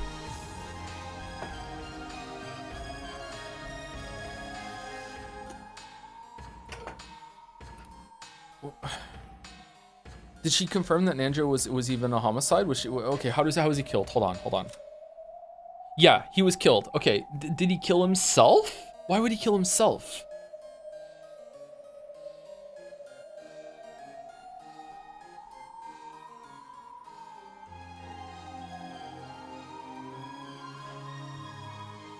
Okay, it has to be some sort of mechanism or trap, or he killed himself by accident, or like he found a gun and it was like rigged or something and he picked it up, or he was cleaning a gun or something, or there's some like number of people shenanigans going on, and for some reason one or more people of the crew don't count as human for the Red Truth rules in some way.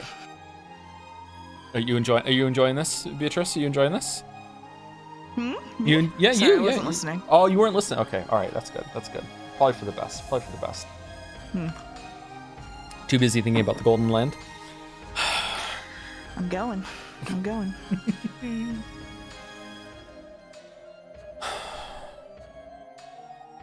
Mouse is having a good day? Yeah, that's true.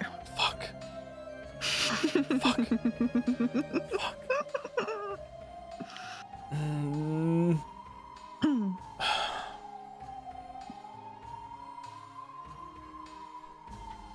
Four, 8, 12,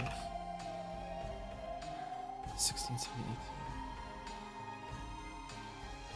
God, I love this song. Please keep theorizing so I can just listen to yeah. of Marionette on repeat. I'm glad you're having a good time. I'm glad that you're enjoying yourself. Okay. Well, I'm having fun.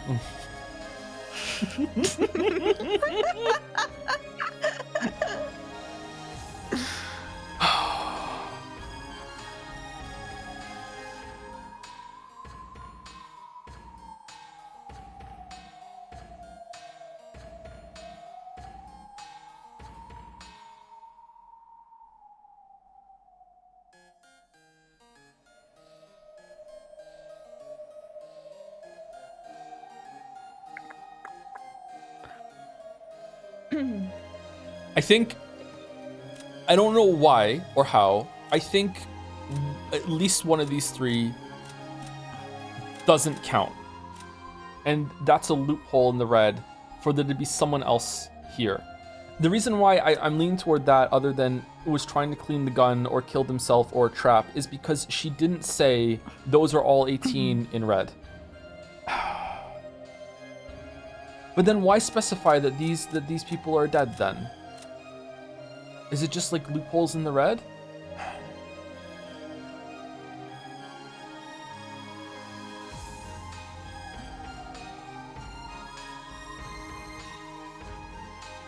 I'm just watching Umi full spoilers chat.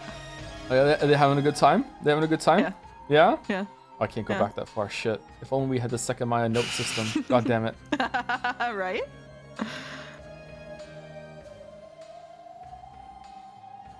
Hi. Fuck. What would that mean? Hold on. What would that mean? If one of these don't count, what would that mean for the other ones? What would that mean for episode 1 and 2? Oh, okay. Okay. All right.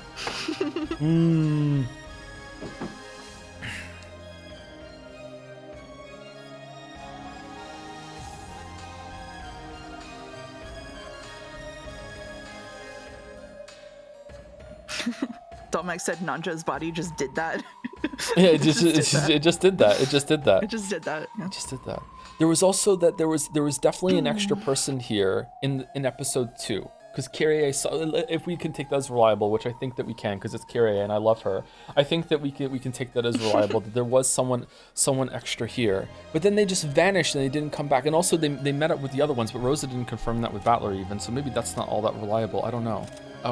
As we just saw in this episode, like the scene with him holding her hand was completely unreliable too. It's just like the suggestion of what went on. But if did Battler meet the one in the I think it was like a school uniform, wasn't it? At least it looked like that to me. Like what?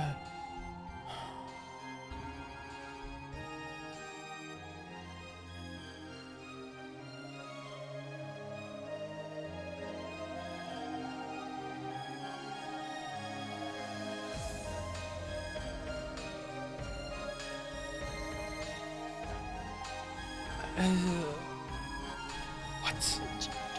Okay, I'm not getting it. Okay, all right. I think there's some shenanigans going on with the furniture, though. I don't know what, but there's some shenanigans. I think there is an extra person, and they're hiding an extra person through the shenanigans. I don't know how, though. I think there is someone else here. Lock it in. That's my theory. But I don't know how. So, and I'm just Battler. It's devil's proof. I'm just saying it. You know, like there you go. I don't have to prove it. Fuck you. I don't have to say who it is. It's just this is how it is. Okay. All right. No. That's right. What about multiple personalities? Just like how you were originally another personality of Aunt Ava's. Let's say Jessica had another witch-like personality, which took the name of someone other than Jessica and killed Dr. Nanjo. Moron. I've already said it in red. Jessica's eyes were completely covered and murder was impossible for her. No matter what kind of personality she was possessed by, murder could not be carried out with her body. I wonder if you'll be satisfied if I say it this way. No actions caused by Jessica's body had any relation to or influence on the murder of Nanjo.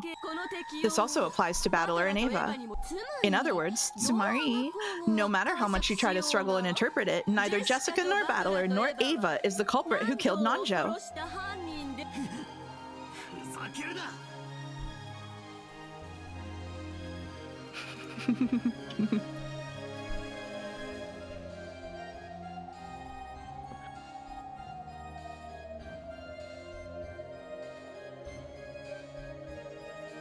I look so angry right now. She just dodged that completely. Mm-hmm.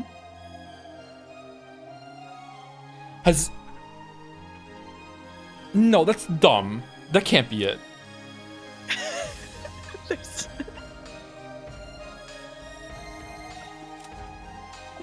Has anyone ever spoken to Shannon and Cannon at the same time?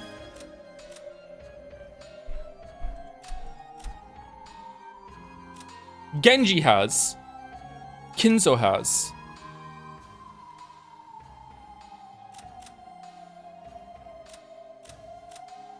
Has anyone ever spoken to Genji, Shannon, and Cannon at the same time?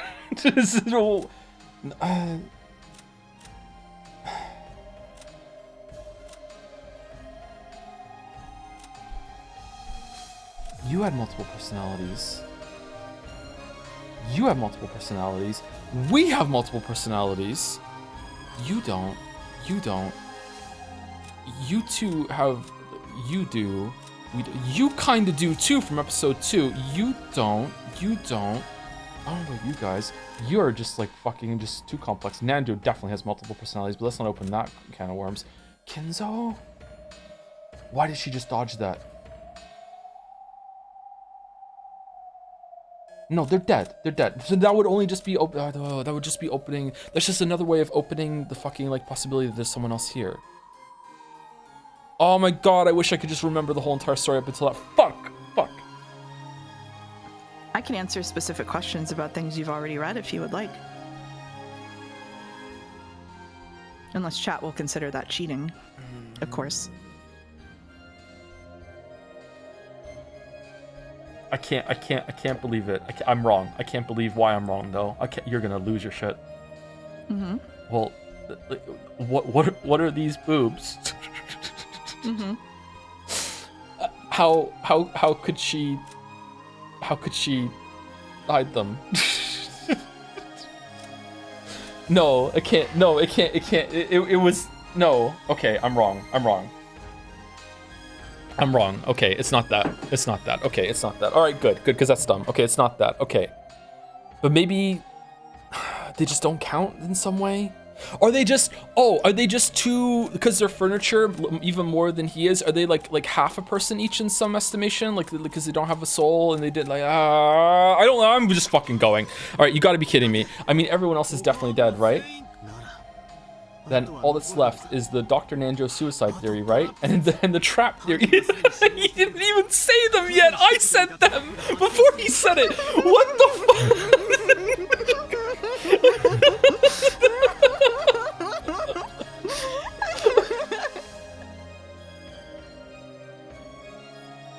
Oh, god damn it. The culprit was already dead, but a trap that they had already prepared went off. Nanja's death was a homicide. Of course, it was with a direct method of murder, not a trap. A weapon was readied, and he was killed with it from point-blank range in front of him. The culprit appeared openly before Nanja's eyes, and as they both looked at each other's faces, the culprit killed him. Okay, there's someone else on the island then. Some of them don't count. Okay, all right. So instincts are right. I just don't know how. Okay, but wait. There are only 3 survivors. You said in red that everyone else is dead. You basically confirmed the life or death status of all 18 people.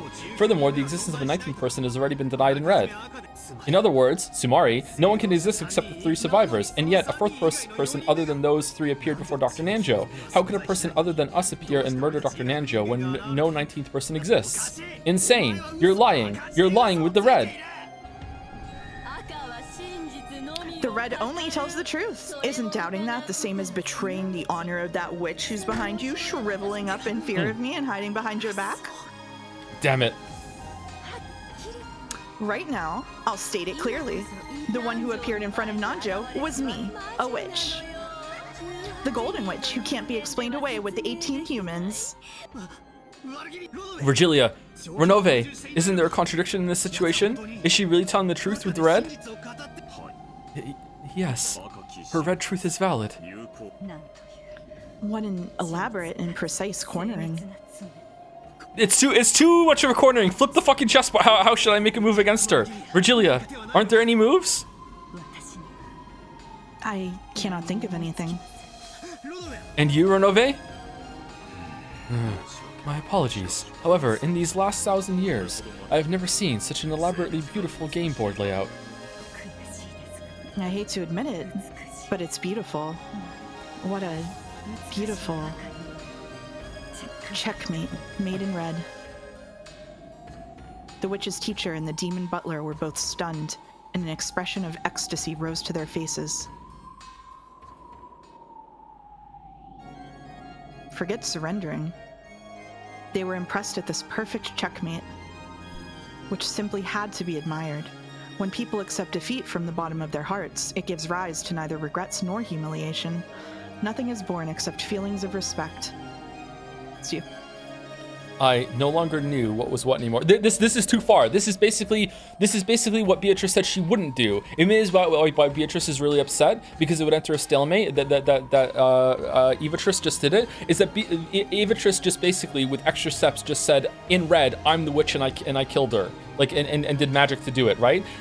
She avoided using the red at the exact end of that part, but everything that she set up before that is basically just saying that statement and building that, right? It's like she went too far. Battler just needs to see it. He just needs to see it. She avoided committing that at the very last second, but everything she said is just leading to that conclusion. Now he has to like go into like insane places to be like no, to deny magic. I need to start like really like flinging myself out there into like to crazy land in order to counter this.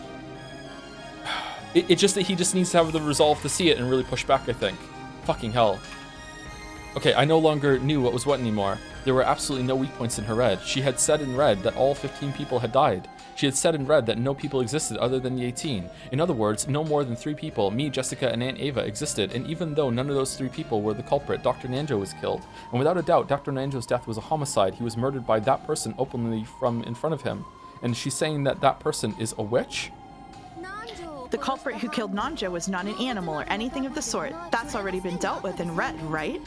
Everything other than humans has been completely removed from consideration. Even things like robots don't work. Absolutely no factors other than humans participated in this game board. Therefore, I can also say this. The one who killed Nanjo was definitely a human. A human with their feet on the ground held up a weapon and killed with it. Wait. Right before his eyes. No. Okay, no, I'm not saying you. I'm saying no to the character. Sorry. Go. I'm so into it. We're so back. However, we're so back. The human may have been able to use magic. Oh, In fuck other off. words, it was a witch. In other words, it was me, the Golden Witch, Beatrice. Even as Battler ground his teeth, his knees hit the floor with a thunk. His soul still refused to surrender. However, his knees had already started to accept surrender. Oh, did you kneel? That's right, you're already starting to understand. The Golden Witch does exist, and that Golden Witch, Beatrice, is me. Come on, praise me. Now praise the resurrection of a true witch. Now praise the resurrection of the Golden Witch, Beatrice. On the 9th twilight, the witch shall revive, and none shall be left alive. She just said she was a human battler. Count them all. This is an extra person. Do it. Come on. Do the fucking like metal drum music. Let's go. Damn it. I don't understand. After being so thoroughly immobilized by the red, I don't have a clue anymore. Battler, don't lose heart. You and I promised that we would fight each other again, right? Will you surrender here? Will you disappear in a place like this before fighting with me again? I don't want to break that promise. However, I can't think of any move to deny her. In the first place, this isn't even a puzzle. Nothing exists outside the suspects, and all the suspects are innocent. I was told that they were innocent in red, right? And also that it was a real homicide, and that the culprit was human, and that they did appear before Dr. Nanjo's eyes and kill him. I give up. There's nothing I can do. Please, Battler, don't give up. Don't lose heart. If you stop thinking, it automatically becomes your loss. I'm begging you, don't lose heart. I'm also cheering you on, so don't lose. I can't think of anything anymore. I find myself thinking she's got to be a witch who must have done it with magic, which makes all thinking pointless. It's useless, my head hurts, my brain's tired. I'm starting to think that thinking's pointless, so I should just stop. Battler, listen. In the game of chess, both sides do all they can to make the other lose, so a single game takes a long period of time. However, if one side throws away victory from the beginning and makes moves harmful to themselves, the game can end in the blink of an eye. That is called a fool's mate. A fool's mate is, simply put, a strange way of playing chess in which the fastest methods of losing are considered, opening the area in front of your own king and inviting the opponent's queen in. Even though the average game time in chess is several hours, a game can be resolved in a scant 4 moves. What? In other words, Tsumari, if both sides try to win in a fight, they're compelled to take a painfully long period of time. But if one side decides to lose, the game can be ended far too easily at any time. When the human side stops thinking, it hands the problem before its eyes over to the witch. And even an apple falling from a tree can be immediately resolved as a work of magic. It's the same for the witch's side. Witches use the red truth. By using that, they can explain the true form of magic with humans, and immediately lose. You don't have to tell me that. You're telling me not to stop thinking, right? However, how should I counterattack that person's perfect bright red move? For me, for humans, it's no longer possible. Is it impossible? Is it really impossible for you, Battler? Please, don't lose heart. Sorry, I've reached my limit. Battler scratched at the floor, crying heavily. Beata watched that with a distressed face. Then she stood up and spoke to the witch. I will make a move as a counter to yours. Huh? I wonder just how you plan to cut up this perfect checkmate. How can this checkmate, one totally impossible for humans to break, be defeated by the likes of you? Beatrice, you don't mean to. Indeed. If a human cannot make a move, I will assault you with a move I can use precisely because I am a witch. A move you can use because you're a witch? What are you planning to do? I will use the red to deny witches. The fuck is going on? Milady. Beatrice. The teacher and the butler were both startled. Here you go. I also immediately understood what it meant. To use the red that only witches could use. To use the red to deny witches. It was like using her own sword to slit her own throat. What? Hey, what are you saying? Deny witches with red? Quit talking like an idiot. If you do that, you won't get away unscathed either. You're not a witch, and I am not a witch either.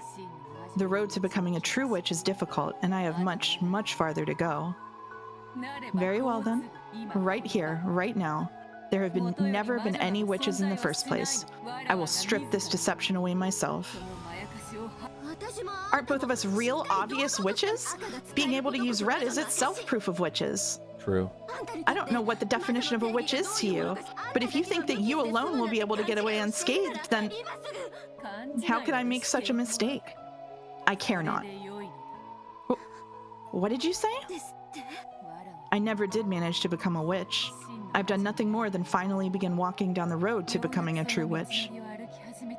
If what I am right now is a witch, then I'm a false witch like you, one who is merely drunk on power. Rather than existing in that shabby form, I shall erase this form of mine along with you, without any regrets. Are you insane? Stop it! I still want to be a witch. I hate being human. Witch-sama, please return to your seat. Please receive the human side counter from your seat. What are you doing? Let go of me. Don't let that woman use the red. Make her stop. Let go! As the witch stood from her seat and tried to spring upon Beato, Ronove pressed down on both of her shoulders, forcing her back into her seat. And even after that, he didn't remove his hands from those shoulders. Denying witches was the same thing as denying magic. That included demons such as Ronove. However, instead of running away, Ronove chose to act as the facilitator for the game, and to carry out that duty for his master's sake. Beatrice, you have no regrets, right?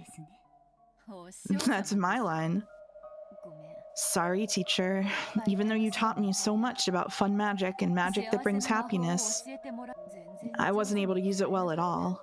So, I'll study from square one and start over again. I'm truly sorry that you had to suffer for your stupid disciple's misconduct. I had a good disciple in the very end. Go, do what you believe in. I don't have a clue what you guys are talking about or how there's another episode after this, but okay. But I do understand one thing, and I can say this. Beato, I don't know what you're trying to do, but stop trying to do it.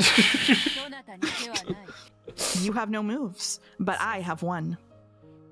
If we let that move get away, she will be revived as a witch in the truest sense, and this time she'll control this whole island.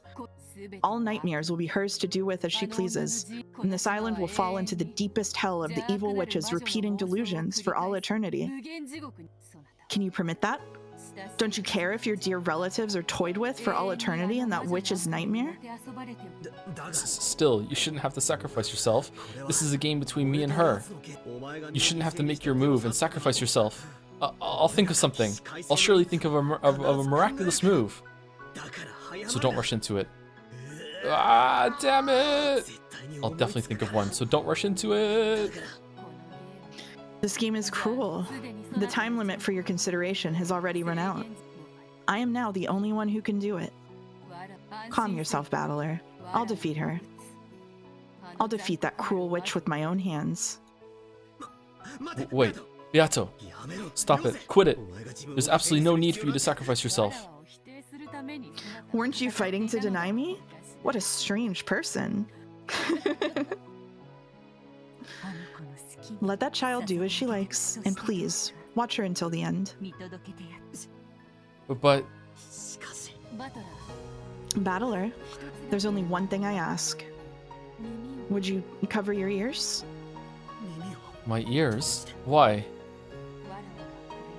Starting now, I will deny witches in red. I will slice up the game board that she's laid out with her red. By doing that, I will probably lose my form as a witch as well. If you also hear the red truth I speak, you will understand my true form. If you alone cover your ears, that truth won't change at all. However, even so, I want you alone to cover your ears. I at least want to be a witch in your eyes. Please? Beatrice-sama, there are no problems on the witch side. Please, your move. Let go! I won't let you get away with this either, okay? She's insane! Do you plan on dying and taking us with you? Stop it! Don't deny it! Stop it!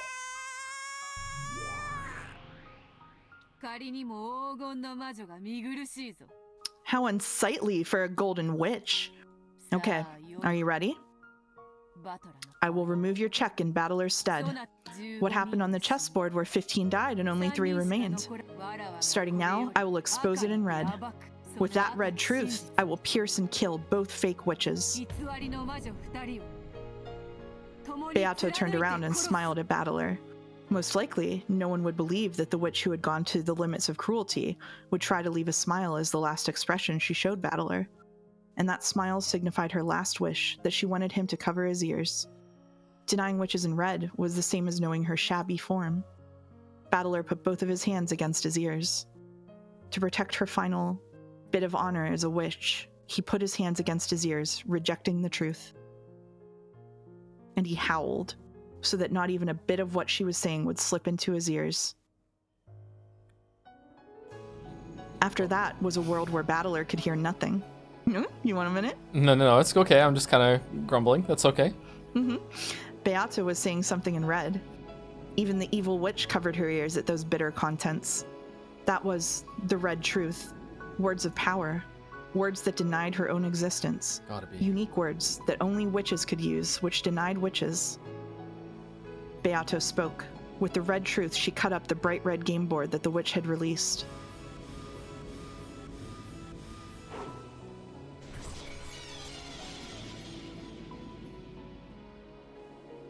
She explained difficult problems that could not be solved by humans with moves that could only be solved by witches and began cornering the witch. The truth that Battler was not permitted to hear. If Battler had broken his promise and sneakily eavesdropped, in an instant, Battler would probably have been able to become the victor in his game with Beato. He would probably have understood all the riddles on the island, all of the magic and tricks, closed rooms, spells, curses, legends, and this entire tale of anger and sadness. However, Battler would only learn what that was when he reached the truth by himself. Yes, from the beginning, Beatrice had wished that Battler would reach that truth by himself. It was something one shouldn't reach by being told it. It was a truth that Battler would have to drag himself to by his own power.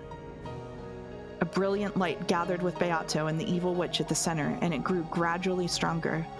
It was the power of truth.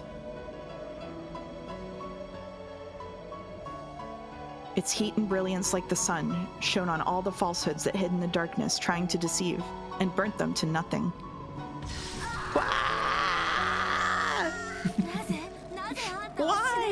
Why can you die? Why can you throw away your life when you have such incredible power? You who hold the power to control gold, magic, and everything at will. Why can you so readily throw that away? Learn that even with a mountain of gold, even with magic to split the sea, there are some things you can never obtain. Come, show yourself. Show your true form, Ushiromiya Eva.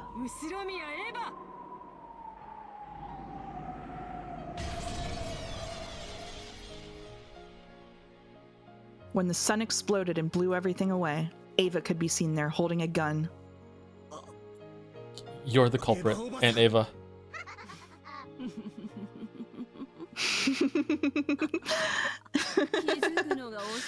Took you long enough to notice, Battler-kun.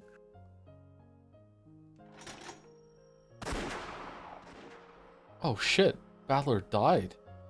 Yep, without any hesitation or mercy, Ava raised her gun and pulled the trigger. As an explosive sound rang out, Battler's heart was shot through and he fell to the floor. After going into convulsions for a short time, with blood dripping from his mouth, Battler died. But in his last moments, he realized without a doubt that she was a murderer, and not just for killing him. There have been many murders. There you go.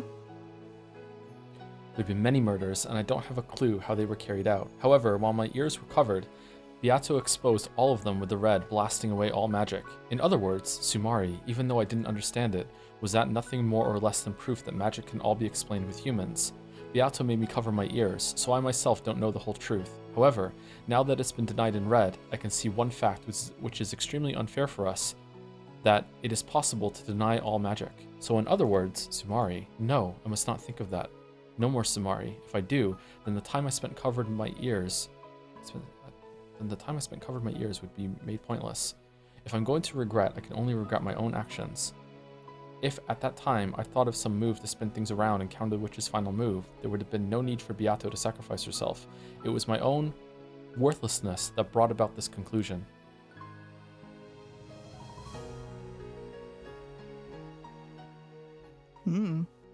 Check the character description. I don't think there was a raindrop. It's not letting me hit escape either. No one's dead. You should be able to right click now. Yep. No one's dead. Why is no one dead? What? Even though it was a pitch... I was gonna say, is this me or you? It's you. Okay. It's me, yeah. Even though it was a pitch black world where nothing could be seen. Oh no, actually, it's you. Okay. Yeah, go ahead. Even though it was a pitch black world where nothing could be seen, for some reason I felt Beato's presence right next to me. So I tried calling out to her. You can exchange words with someone whether they're a human or a witch, so even in a world where witches have been denied, I should be allowed to talk to her. Beato. Battler, is it... It is done. I did it. Yeah, I didn't hear it. But I watched you until the very end. I definitely saw you boldly stand up to that evil witch. With this, I am no longer a witch, but I will definitely become a witch again, and then I will make it so that I can be called the Golden Witch again, and once again return, so that I can be accepted as your opponent. No, you were a witch. Huh? I saw it. When you took that evil witch and blew her away with that awesome magic, exposing her true form. I saw it with my own eyes. Can I ask you something? Yeah? Would you have covered your ears? Oh, I would not have been in that position to begin with, because I saw something I could counter with. I don't know. That's really hard.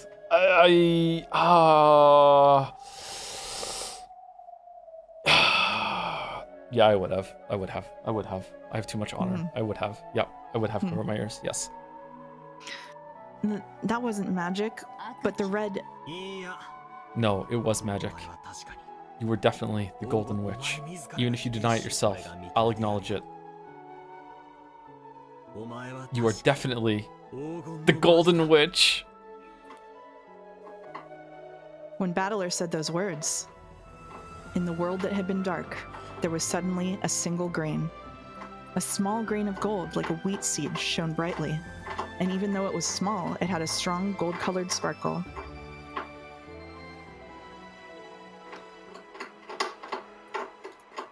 I'm sorry, my chinchilla is doing something. That's okay. Then it shone on the two of them, sitting with their backs together. So they each became aware of their own form. They did not exist only as consciousness. They became aware that they had bodies and definitely existed. No, perhaps we should say that they each had been given an existence called a body.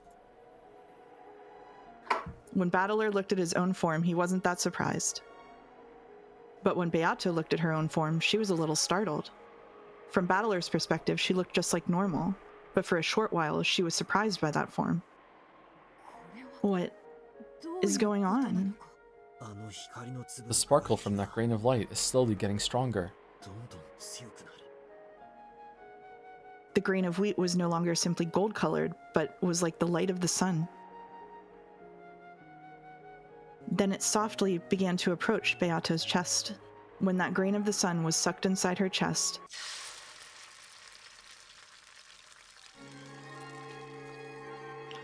the world was wrapped in a deep blue sky, and then a deep blue ocean was spread out below them. An island rose up, trees sprouted and created a forest. Walls, well, this is you, I guess.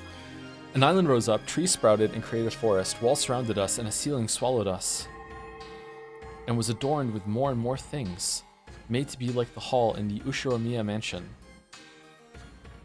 In the middle of the fantastical hall where many gold butterflies beat their wings, many tables were set up with white tablecloths like it was a party, and beautiful cooking and fruits were set out. And over there were a great many shapes. It was everyone talking together and smiling. Everyone. There was Dad and Kirie-san, Uncle Kraus, Aunt Natsui, and Aunt Rosa, and of course even Aunt Ava and Uncle Hideyoshi, Georgia, Nikki, Jessica, Maria, wait, even Shannon-chan, Kanon-kun, Goda-san, and Kumasawa-san are here. Everyone is at the party, clapping their hands and celebrating our return.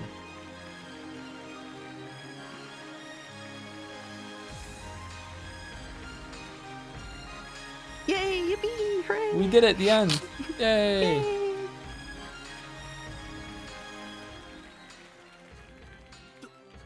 Why?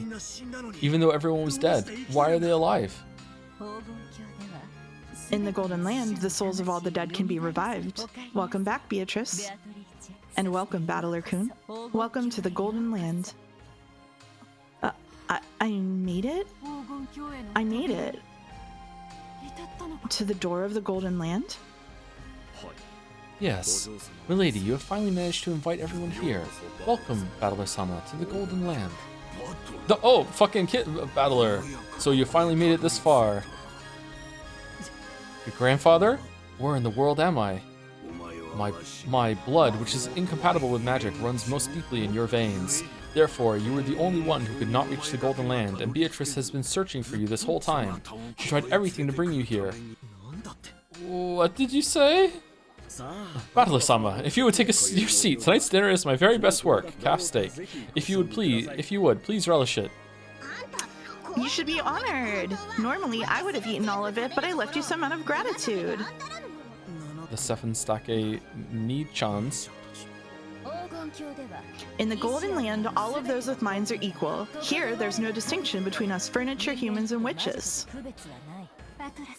Battler-sama, we were waiting for you. Welcome to the Golden Land.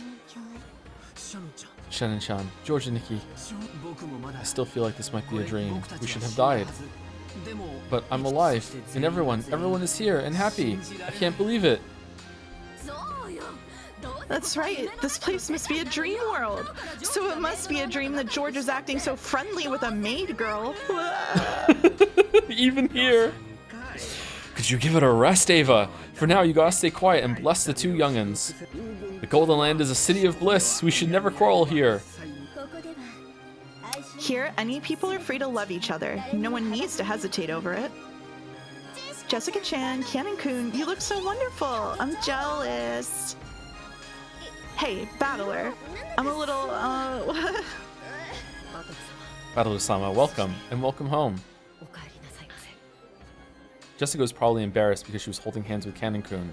Canon-kun wanted to act humbly like a servant and bow, but since neither of them could let go of the other's hand, he couldn't do it so well, and the whole scene looked fairly comical, like me trying to read that paragraph. Holy shit. With a servant child? You can't! Our Jessica cannot do such a thing! It's hardly a big deal, correct? Let her at least choose the person she likes. She can't! Jessica! You can't either, Josh! As Aunt Natsui and Aunt Eva hugged each other, they cried tears of regret for their adorable children. Even though they had always been at odds, it was a very bizarre scene. It isn't really a problem, right? It doesn't matter who likes who. That's right. It's proof that a parent's too attached to their child.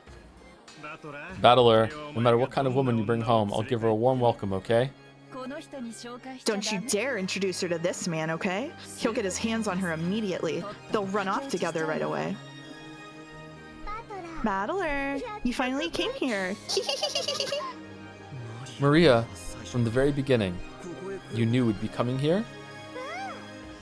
That's you. Ooh! That's why I wasn't scared at all. Everyone was being a coward and trembling. It was funny. What the hell? Even though I thought you were the most screwed up. You actually knew the truth from the beginning. Oh, fucking hell. How rude! I simply cannot forgive you for speaking of Lady Maria in that way. Formulating firing curve, attack preparations ready. Lady Maria, we can attack at any time.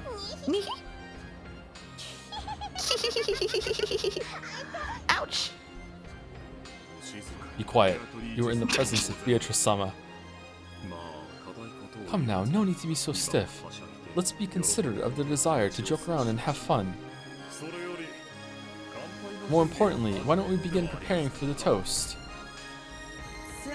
Yes, preparations for my excellent mackerel cooking are complete. I can serve it at any time. Hey, you people, work a little more like furniture. No, I'm gonna stuff myself some more. Wow. Come on, let's work. Don't keep the guests waiting. Let's work studiously and attend to them. Don't let the guests do anything. Make them lazy, make them slothful, fatten them like pigs. Beatrice, Battler-kun, this way. Grandfather and Virgilia were standing on the landing at the top of the staircase, beckoning to us. Beato and I turned our heads to see what was going on, then climbed the stairs together. Together, from the hall, it looked like a very high stage.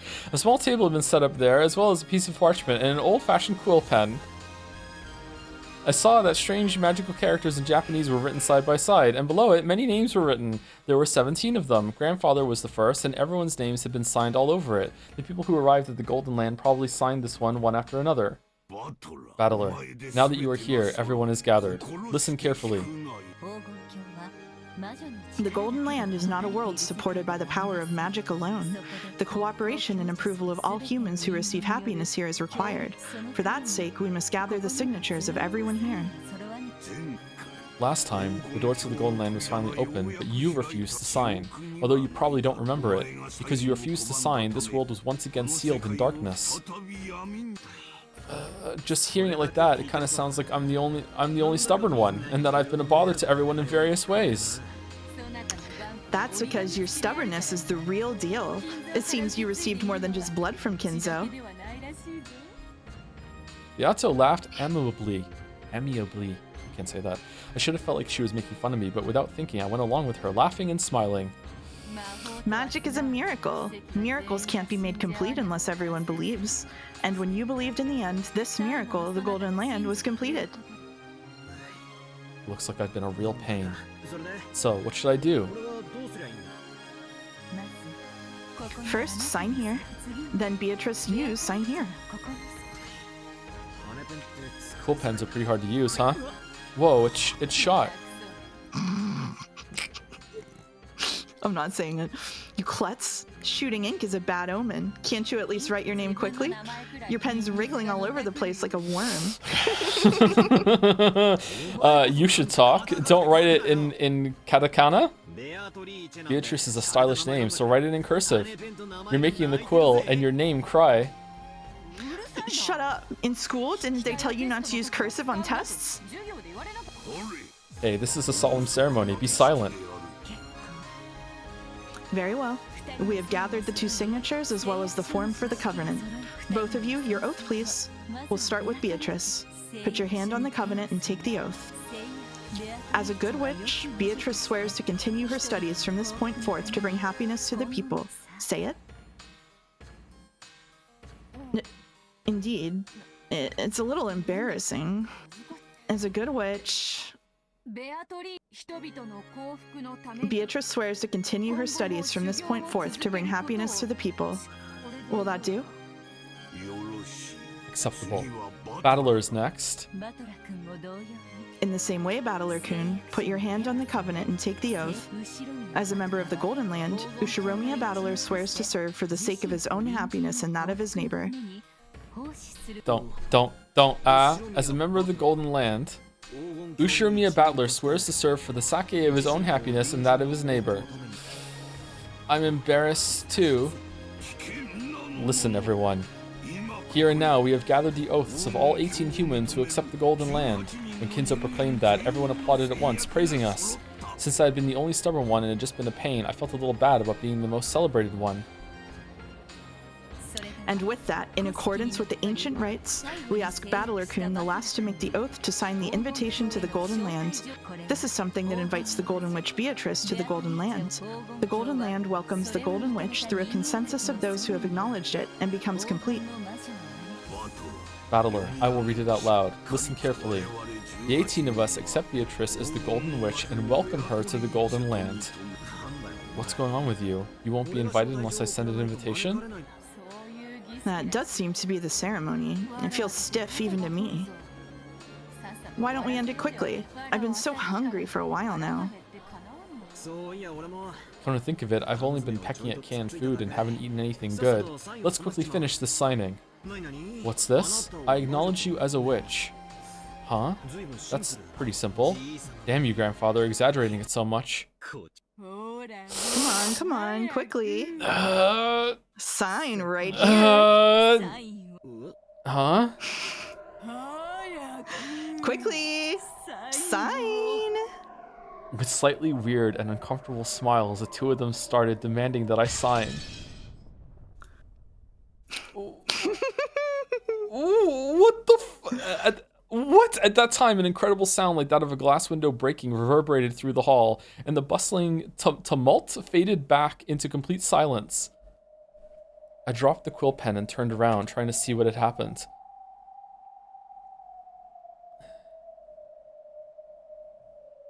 Oompst! When I did. Where had she come from? A human who clearly hadn't been there a short while ago was in the very center of the hall, looking up at us. Who's that? A girl? She's probably about the same age as Jessica and me, but I didn't know that face. None of the other people here knew that face either. Who are you? Who is this? Where did you come from? Those without invitations are not needed at my party. Servants, kick her out. As you command, surround her.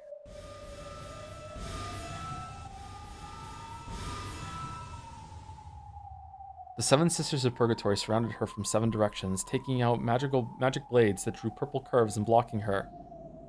Oh shit! And from out of nowhere, shuffling goat-head servants appeared in great numbers, surrounding that girl. On top of that, the Chiester sisters stood in front of Beato like a wall, readying a golden bow and pulling back the bowstring.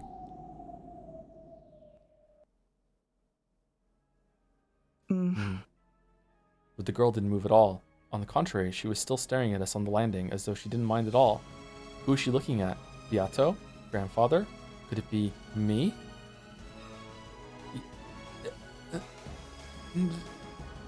I'll voice her, by the way. Is this just girl Battler? Yes. The girl was staring straight into my eyes, glaring. Then after our eyes met perfectly, she yelled, You mustn't sign that. Are you going to accept your own defeat? Don't be tricked by the witch. Huh? By the witch? Huh? At that time, something incredibly strong lifted me by the nape of my neck. What's going on? and after being made to turn around behind me, I saw Virgilia with an eerie smile on her face and the muscular forms of goat monsters. A goat monster that looked about 2 meters tall was grabbing me with an arm as thick as a log. Okay, so on a scale of 1 to 10, how likely would you be to drop Umineko right now if it turned out that someone took a time machine back in time to feed Battler's mother more vegetables? No. I was already thinking that she's from a different timeline where it was Kyrie that didn't have the miscarriage and it was the other one. No, don't, don't feed this bonfire. No. There's no need to listen to an uninvited guest. Come, offer your signature as well on this written oath. Ushiromiya Battler acknowledges the existence of witches. Come on, sign the written oath. Ow.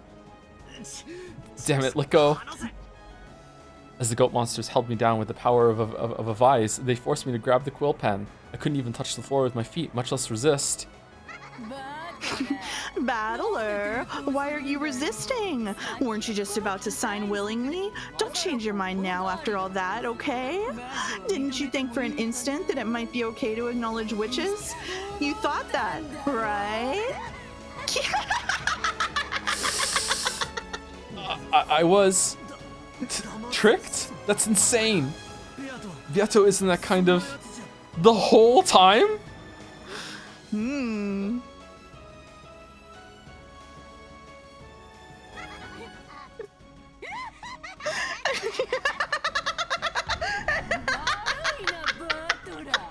Sorry, Battler. I am that kind of person.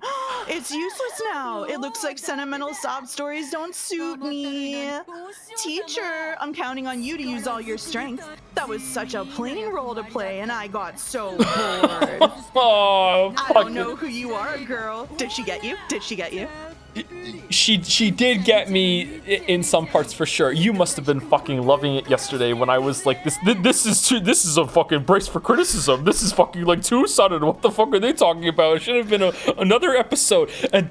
And then when I was talking about how like it's working on Battler, therefore it's working on me, so I don't know what the fuck is real anymore. Oh my god. Yeah, here it is. Now I get to hear it. Yeah, okay. All right. Okay. Yeah. Yeah. Nice. Fucking hell. So in the bet on JASB, you would say you got Bea tricked? I think so, yeah. Okay, excellent. Yeah. Thank you. Yeah. Okay. I don't know who you are, girl, but I'll beat you to death, mash you, and crush you until threads start trailing, okay? I'll make you regret being born a woman on International Women's Day. As Beato waved her gold pipe, the massive chandelier hanging in the hall was electrocuted, and from that a terrible purple thunderbolt fell. It should have been a direct hit on the girl right below it, turning her to ash. However, not a single hair was singed.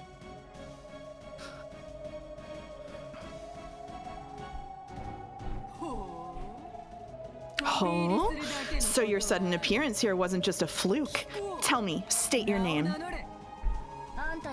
I don't have any name to give you. More importantly, you idiot. How long are you gonna be tricked? You softy, figure it out already. This is all the witch's trap. Those words were aimed at me. This is all. What is this sash? This is all the witch's trap, she says? That can't be. Beato reformed and swore to become a good witch. Beato, all this about traps. It's a lie, right? Please tell me it's a lie. Sorry, Battler.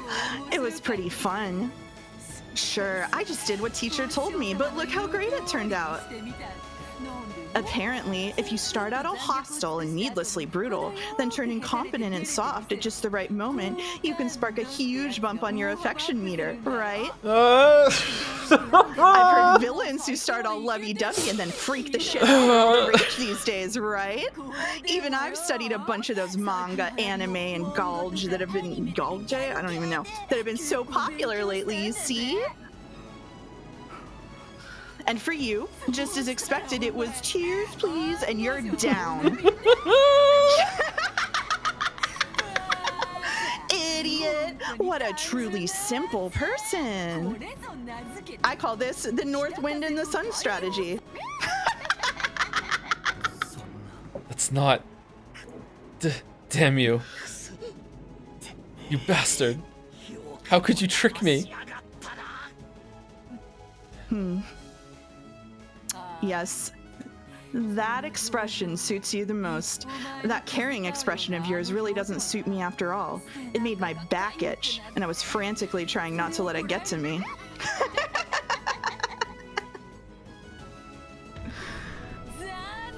Too bad. Witches never reform. You take care of the signature, teacher. This uninvited guest is my prey. Come, you can no longer refuse to sign. Come on, look. Sign it and offer your body, your mind, and your soul. When Virgilia lifted her chin as a signal, the goat monsters, with an even more vice-like power, forced my arm to approach the parchment. Ow, ow, ow, ow, these guys are trying to make me sign even if it breaks my arm. That can't be allowed. The signature has to be willing. No way. No way. Then a bright red light burst open with me at the center, knocking the witches and the goat monsters away. Did that girl save me? But who in the world is that? I don't have a clue. The pin tells me that Galgame is short for gal game, also known as Bishoujo, which is dating sims with cute girls. Okay. Thanks, Chad. How long do you plan to keep playing in a place like this? Give it a rest. I'm jealous of you. I'm glad you saved me, but that's a pretty cruel way to say it. Sorry, but who are you? Oh, for what? Witch of Rikenjima, give him back. Oh, okay. Fucking hell.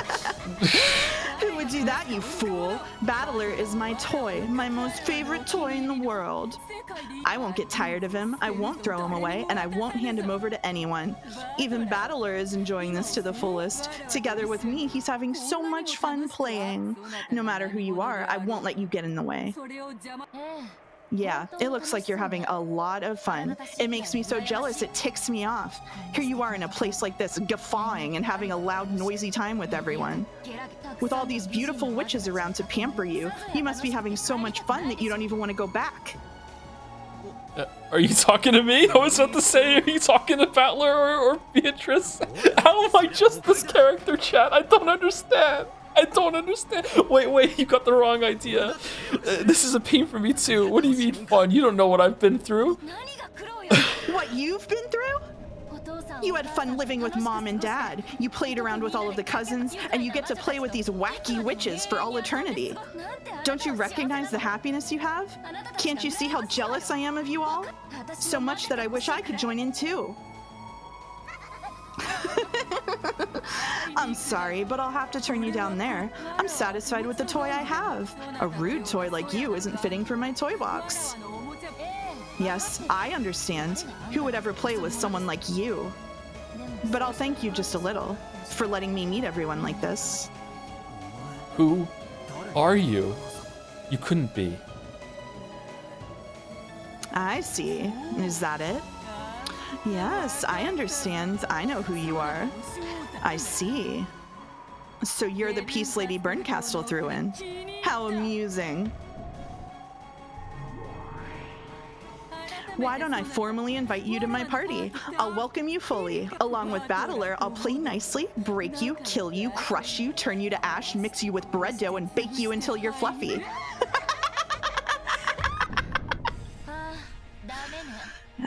It's useless. It's all useless. You can't do that. On the Rikenjima of 1986, I'll expose everything that happened to the light of day. I'll show you that before the truth, you're like an icicle scared of the coming spring. Prepare yourself, Golden Witch. Beatrice! Do the pose. Do the pose. Pose? No! Okay. It's just Girl Battler! What the fuck? Cass, Beatrice. Oh, it's different this time. Ushio Miya Battler. Died on the 9th twilight.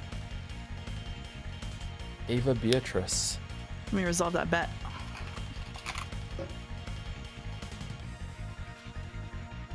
Ushiramiya, what? It is Angie? Hmm. Ushiramiya Kinzo died on the first Twilight. Ushiramiya Kraus died on the 7th Twilight. Ushiramiya Natsui died on the 8th Twilight. Ushiramiya Jessica died on the 10th Twilight. Ushiramiya Ava returned alive. Really? Ushiramiya Hideyoshi died on the 5th Twilight. She got away with it? Ushiramiya George died on the 9th Twilight.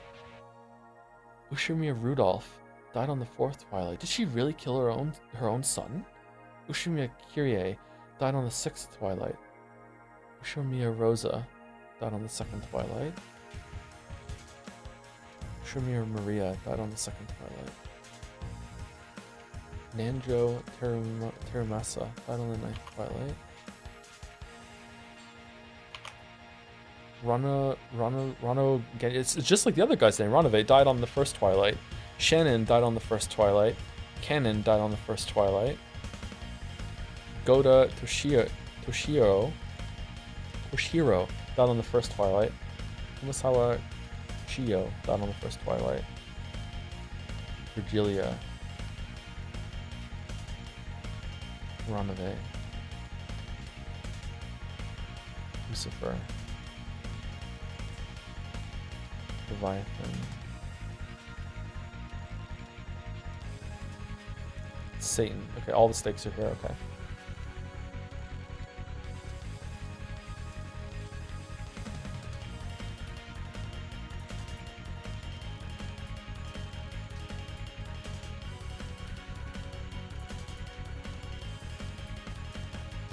I think the Beatrix is peak because it uses the fact that Japanese writing can be really bad sometimes.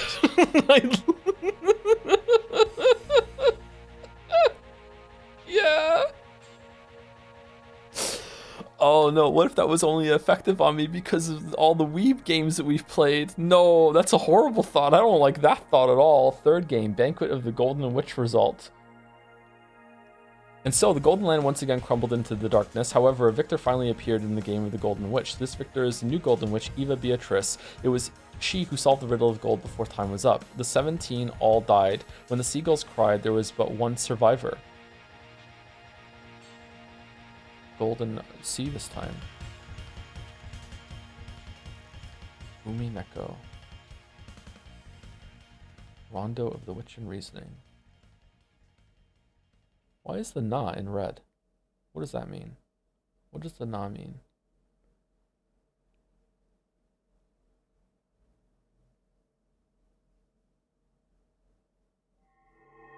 Addition new features. The Golden Witch has prepared a gift for you in commemoration of your stay. You can find these new features on the title screen. Tsubasa, complete episode 3. I still got an achievement even though I'm not signed in. Okay, that's cool. Okay. Do we have time for the tea party? That was scheduled for today, right? Yeah, we do? Yeah, tea party and the thing after. Okay. Do we want to take a break before we do the tea party and thing after, or are they not? I don't know. That's a spoiler, isn't it? How long they're going to be? Shit. I don't know. Do you feel like you're gonna need a break? I kind of maybe need to pee. I'm not gonna make another tea though, but maybe take a short break and get some water. Yeah, you could go take a short break then. Okay. Before I go, is there anyone to say thank you to? Yes. Thank you to Typo Taylor for the resub.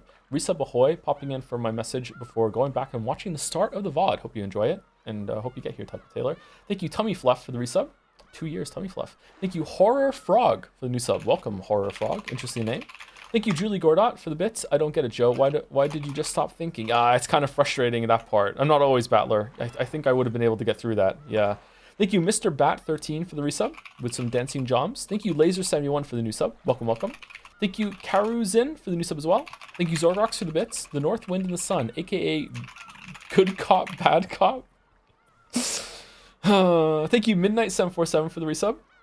Shimano is strong in this game. Yeah. And thank you, Killer Shadow XX, for the new sub as well. Welcome, welcome. Are you gonna take a break too, Mouse, or are you gonna stay with chat for a bit? I can hang out with chat. Okay, I won't mute your microphone then. I'll just mute mine. Okay. I'll be right back.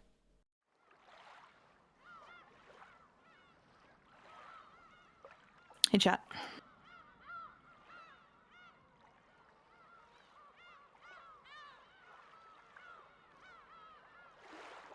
I'm devious? Yeah, that's true. I am devious, yeah.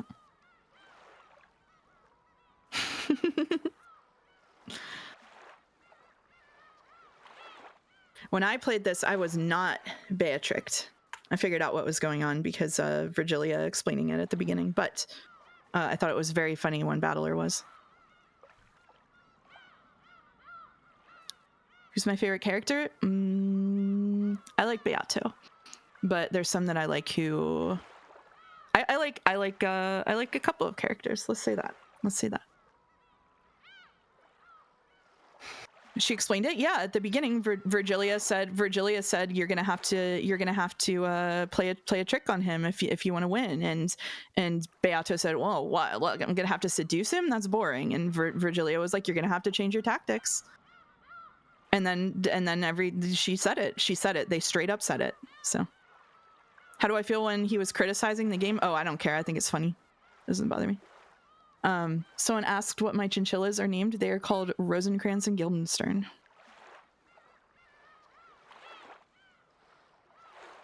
Do I like rats? Yes, I already answered this question. I do like rats. Yeah. What are they named after? Rosencrantz and Guildenstern are dead, which is a piece of literature that I welcome you to Google. It is not a visual novel. My favorite episode? Ooh, controversial. My favorite episode? 6. Watch chat go crazy.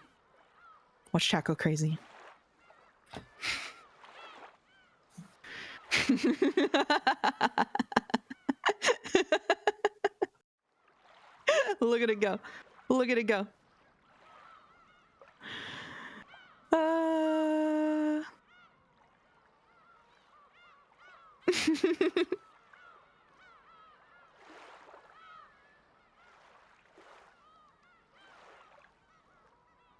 I'm demented? Yeah, a little bit.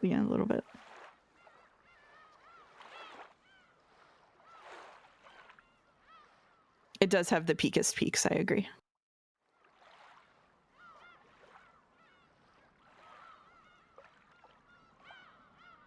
Don't spoil. Joe isn't here to listen. It's fine.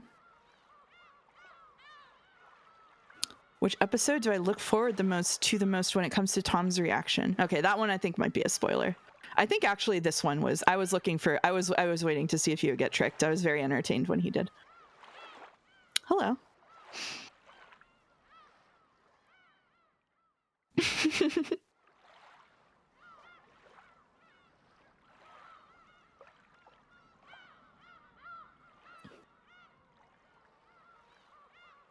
Did I get tricked the first time? No, I just said this. No, I didn't.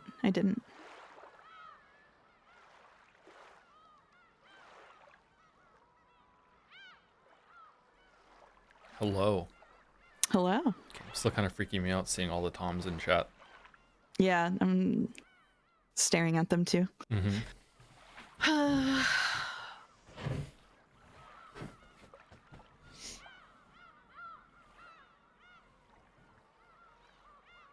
Opinions so far? I don't know. I feel bamboozled, so pretty positive. I mean, it kept toying me. Obviously, I suspected because I said it yesterday. But then, as soon as like she actually legitimately started fighting Avatris, when it seemed like Battler was ready to give up, I was like, oh, okay, I guess it wasn't that then. But then it still was. It's like, oh damn, like she really went far with it. Are you having fun today? I had a lot of fun today. How long is the stream today? Without getting any spoilers from Mouse, I'm gonna guess we're gonna go no more than an hour, maybe half an hour longer. Not sure.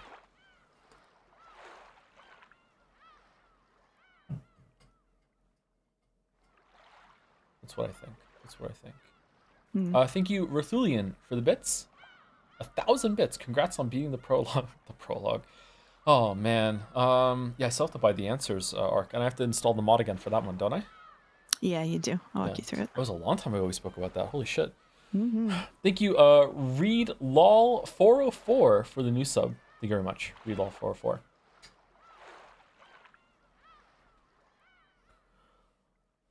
Oh, actually, it wasn't that long ago. It just feels like a long time ago. It feels like several years. It really does. Holy shit. Yeah. Okay, tea party time?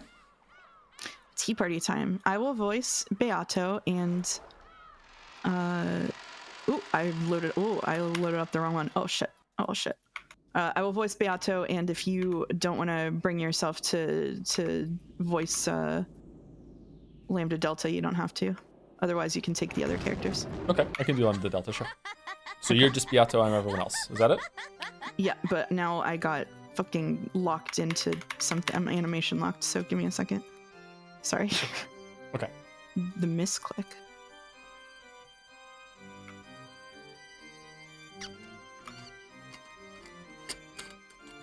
Okay. It's tough when you have everything unlocked. Okay.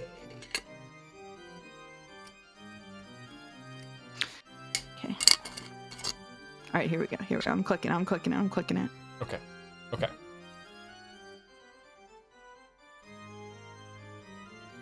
Someone in chat is disappointed that you just don't have the whole script memorized. Really? Mm-hmm. I'm sorry, chatter. I have other things to do. Ready? I'm ready. I never expected Lady Burncastle's piece to barge in at the very end. I searched all over the place for a piece fitting for a game with you. I was sure you'd like it. What's with that piece? Who was that person? Who was it? She didn't say her name? That's mean. Hey, don't you think so too? I have a general idea. Or rather, I imagine most people would have figured it out. Most people? Well, I don't get it. And it was that character's first appearance, wasn't it? If she doesn't say her name, I won't... Oh, hold on 1 second. Koru post landed. Sorry, mouse. Oh, Okay, seriously, can we go back to solo streams where you actually have space to experience the story without some awkward socializing in the way? At least Mouse is a good voice actress and Jelly is funny. I've never even heard of this Tom guy. Show some consideration for the audience and let go of this nepotism. Oh, damn. Nepotism? No, it's nothing. No? Yeah, it's nothing. Chat's gonna like that one. Yeah, they like it. They like it. See, there you go. Yeah, the -2s really sell it. You. All right. Okay. All right. If she doesn't say her name, I won't understand. The players won't understand. No one will understand, right? Yato, don't bother telling her. See? Isn't she a funny kid? Indeed. Lady Lambda Delta's innocent airhead side is truly precious and amusing. Come on, why won't you tell only me, you meanie? In exchange, I'll teach you a special secret that only I know, so tell me. Oh, a special secret, you say? I want to hear. Bleh. If you want me to tell you, first tell me who that girl really was. The secret I know sure is awesome. After all, it's about as awesome as knowing that Santa-san is actually Daddy. Huh? Giggle? I said it. Sorry, I bet you're so shocked that it turned your whole world upside down, right? Oh. So your father was the one who came to your place, Lambda? He came. Wait, what do you mean? Lord Santa Claus only visits the homes of children with pure hearts. I guess he didn't come to your place, did he? Ooh. Well, Lord Santa Claus is gracious. Unless you're a really bad scoundrel, he'll give you a present. After all, he even gave them to me. As you grow and your heart is hardened, he stops coming, doesn't he? How old were you, Beato, when he stopped coming? Indeed. He kept coming until I was about 12. When my maiden's heart awoke, I quickly got somewhat embarrassed about Lord Santa coming. After I wrote, "Thanks for everything, that's enough, so make sure you splurge on the last set of presents," he stopped coming. Oh, and I was looking forward to it too. How old were you when he stopped coming, Lady Burncastle? I was pretty wild. It happened fairly early. I think when I was about 9. Something about that beard really irritated me, so I waited in my futon with some sewing scissors ready, trying to cut it off. What a painful age. So, as far back as Lady Lambda Delta can remember, Lord Santa Claus never came to see her, huh? He usually comes until the last year of elementary school or during middle school. I'm sorry. Why are we talking about Santa Claus? This is also backwards this time, isn't it? Usually it's the tea party with the players until this one, or does the end scene that we just do count for that in some way? Okay, maybe we should take her to a doctor. I hear that being too precocious can have negative side effects on the growth of mind and body. I said that wrong. Hold on, let me look it up. I've Precocious. had to look up this word before on stream. Precocious. Oh man, what the hell? Okay, chat, wake up. New Google voice just dropped. What is Queer this? ass. Hmm? Right? Yeah. You can't hear it. Sorry, mouse. Yeah. That's okay. Precocious. Precocious. All right. Negative side effects on the growth of mind and body. Yeah, you can definitely see some of those negative side effects. Hey, what are you people talking about? Bleh. Oh, it truly is boisterous when three witches gather. If you're talking about a secret on that level, I doubt this will be worth listening to. Can I go now? I have to get ready for the next game. What? Hey, wait a sec. Tell me who that woman really was. Well then, tell me this special secret of yours first. If it's good enough, then I'll tell you. Oh, okay, I'll tell you, because it really is a special secret. Remember, in this game, there was a girl who found the gold and became the new witch, right? Indeed. And just what kind of secret might that person have? I figured out who that girl really is. Does anyone know? Giggle, giggle. There was a hint in the way she talked. Remember, that girl said a lot, didn't she? If only you just blah, right? Yes, that phrase is the key point. If only, if only, if only. Yes. She was actually Ushiromiya Eva. Whoa, what do you think? Are you shocked? Oh, I never noticed that. To think that there would be a hint in a place like that. You're a real good sport, Beato. This kid tends to get full of herself, so try not to overdo it. See you, I'm leaving. Wait. It's not fair if you just listen to my secret and don't tell me yours. Tell me who she really was. Your secret was so amazing that mine just wouldn't match up. So in exchange, I'll teach you a special secret. I'll tell you the name of the culprit in this game called Higurashi no Naku Koro ni. Wah, don't say it. I'm still playing it. See you, Beato. Black tea was delicious. However, the repertoire of jam... No, that's not the right word. Is it? Is the repertoire of jam on the crackers was lacking? How do you say that word? I don't know that one. Really? Although I've eaten it. Well, I'm not gonna do that live on stream. Come on. It is repertoire. According to Google. Oh, I'm on the next thing. Repertoire jam and crackers was lacking. Add some gochujang chili paste every once in a while. It goes great with Russian tea. Later. Oh, I see. I shall try it. I'll call for some after preparing the next game. Until then, feel free to polish up your strategy at your leisure. Yes, I'll do that. This last game was pretty interesting. Later. Hey, wait a sec, tell me. Okay, I hate this scene so far because it's making me relate to whatever the fuck this is. I want to know the name too. My, you two really are close. Yes, that's right. Oh, I really like you, Burncastle. You could even say I love you. I want to gouge out your eyes so that you see no one other than me. Oh, that would be so wonderful. It'd be great to dunk them in black tea. Aha! To think that you would be so entranced, Lady Lambda Delta. I have a serious responsibility. Still, this last game really was close. I was a breath away from getting Battler. Beato, can I ask you something? What is it? I won't tell you that girl's name. When are you gonna stop fooling around? Are you even trying to win? Lambda Delta threatened her with a... Oh no, this is yours. Go ahead. Oh, you can have it. Okay. Lambda Delta threatened her with a low voice that she had never used in front of Burncastle. It completely blew away the calm atmosphere that had been there until a moment ago.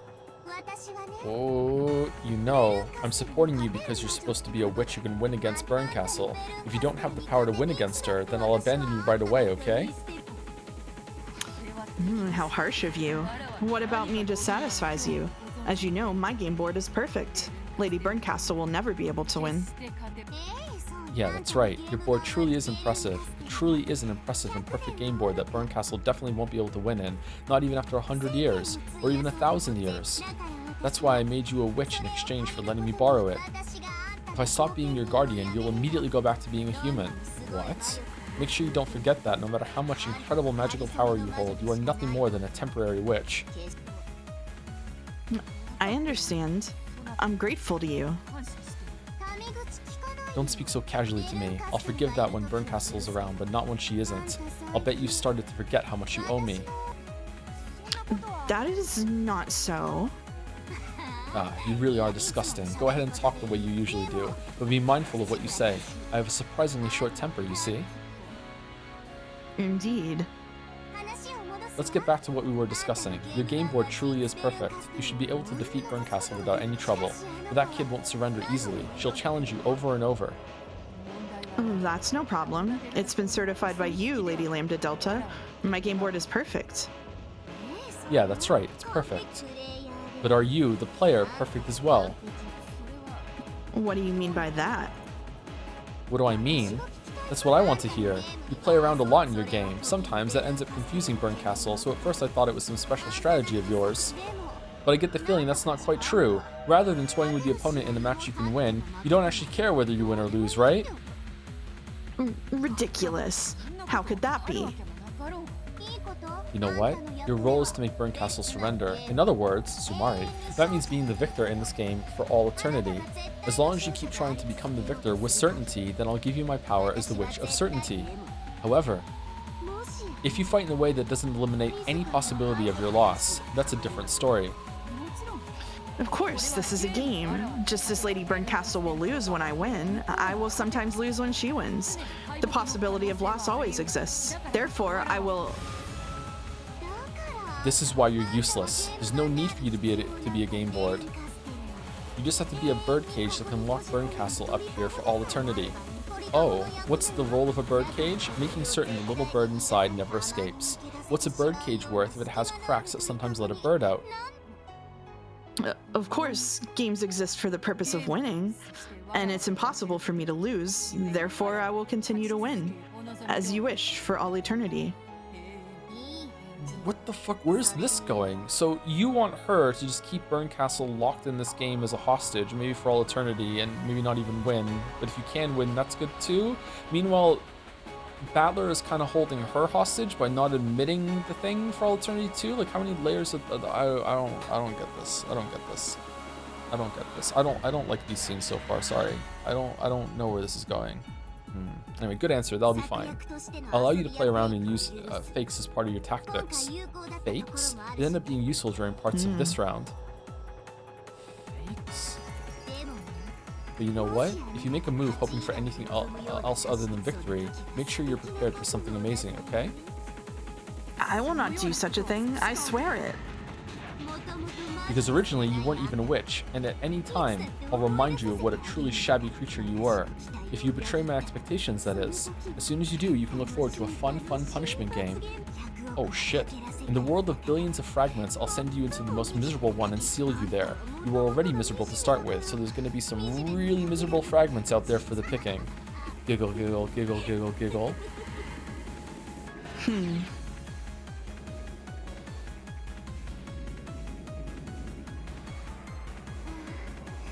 Oh, I love you, Burncastle. Struggle in Beatrice's birdcage as much as you like, and over the course of 1,000 years, realize that you can no longer escape. And when you surrender, I'll train you so that you can't do anything other than cry in the palm of my hand. Giggle, giggle, giggle, giggle. Ah, she seems nice. Love her. Love her. One of my favorites. Yeah, you love her? Yep, yep, yep.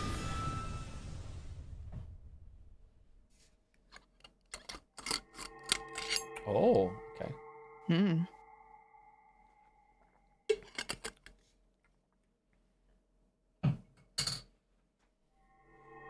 Addition of new elements. Question mark has been added. I love you forever. Complete the third tea party. Okay, so this time they're reverse, maybe? Okay, episode 3. So for the question marks, I will take non-omniscient narration, the red-haired girl, and This is kind of a spoiler, but Ava, and then you can take omniscient narration and the other characters. Okay. Okay.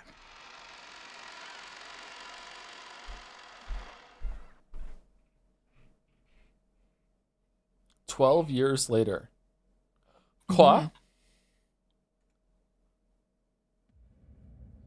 October 4th, 1998. Okay. Okay, this is me, right? Omniscient narration? Mm-hmm. Yeah, okay. A monotonous electric sound kept on repeating. The room was colored with hygienic tones. In other words, Sumari, and an emotionless white.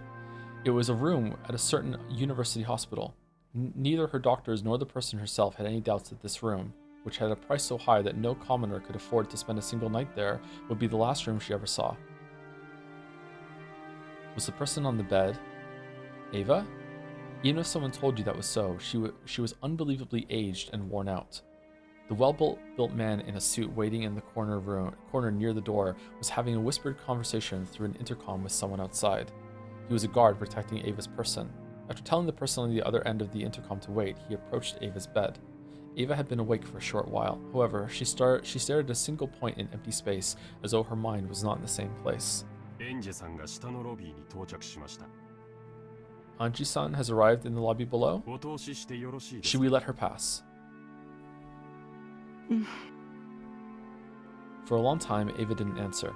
However, bit by bit, her eyes began to regain their focus, and she gave a small nod, indicating that she didn't mind if they called Angie. I don't know what to call her. Angie. I'm going to go with Angie. It had been Ava who called her, and she was right on time. By this point, Ava would refuse anyone who wanted a meeting without an appointment.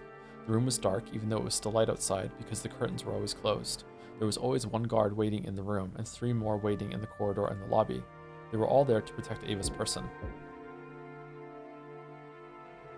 Eventually, there was the sound of a knock. Also, there was a message from the intercom that the guest's body check had been completed with no problems. The door was unlocked, then opened, and a high school age girl was standing there. Chairman, Anji-san has arrived. Ava reacted and turned her face toward the guest. However, instead of reacting to the guard's call, maybe it would be better to say that she had reacted to the smell of Anji's makeup. After being shut up in this room for so long, Ava was sensitive to even small changes in smell.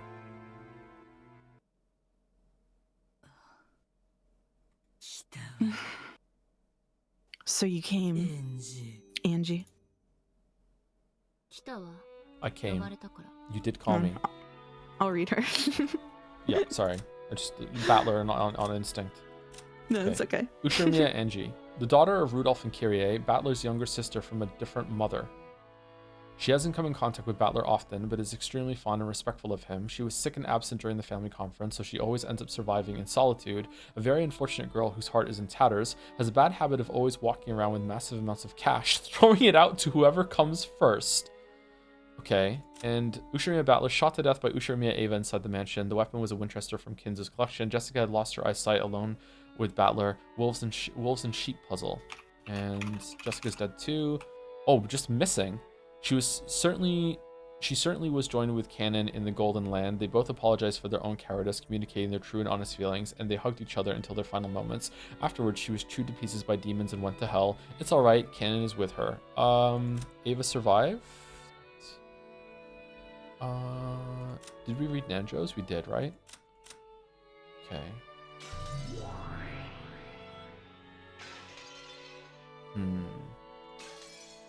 Okay. On Ava's face, there was no trace of a person warmly welcoming their niece. And on Angie's face, you couldn't see the expression of one pleased to meet with their aunt. Ava waved her arm, which had grown as thin as a withered branch, and motioned for the guard to leave. The guard bowed silently and went out into the hall.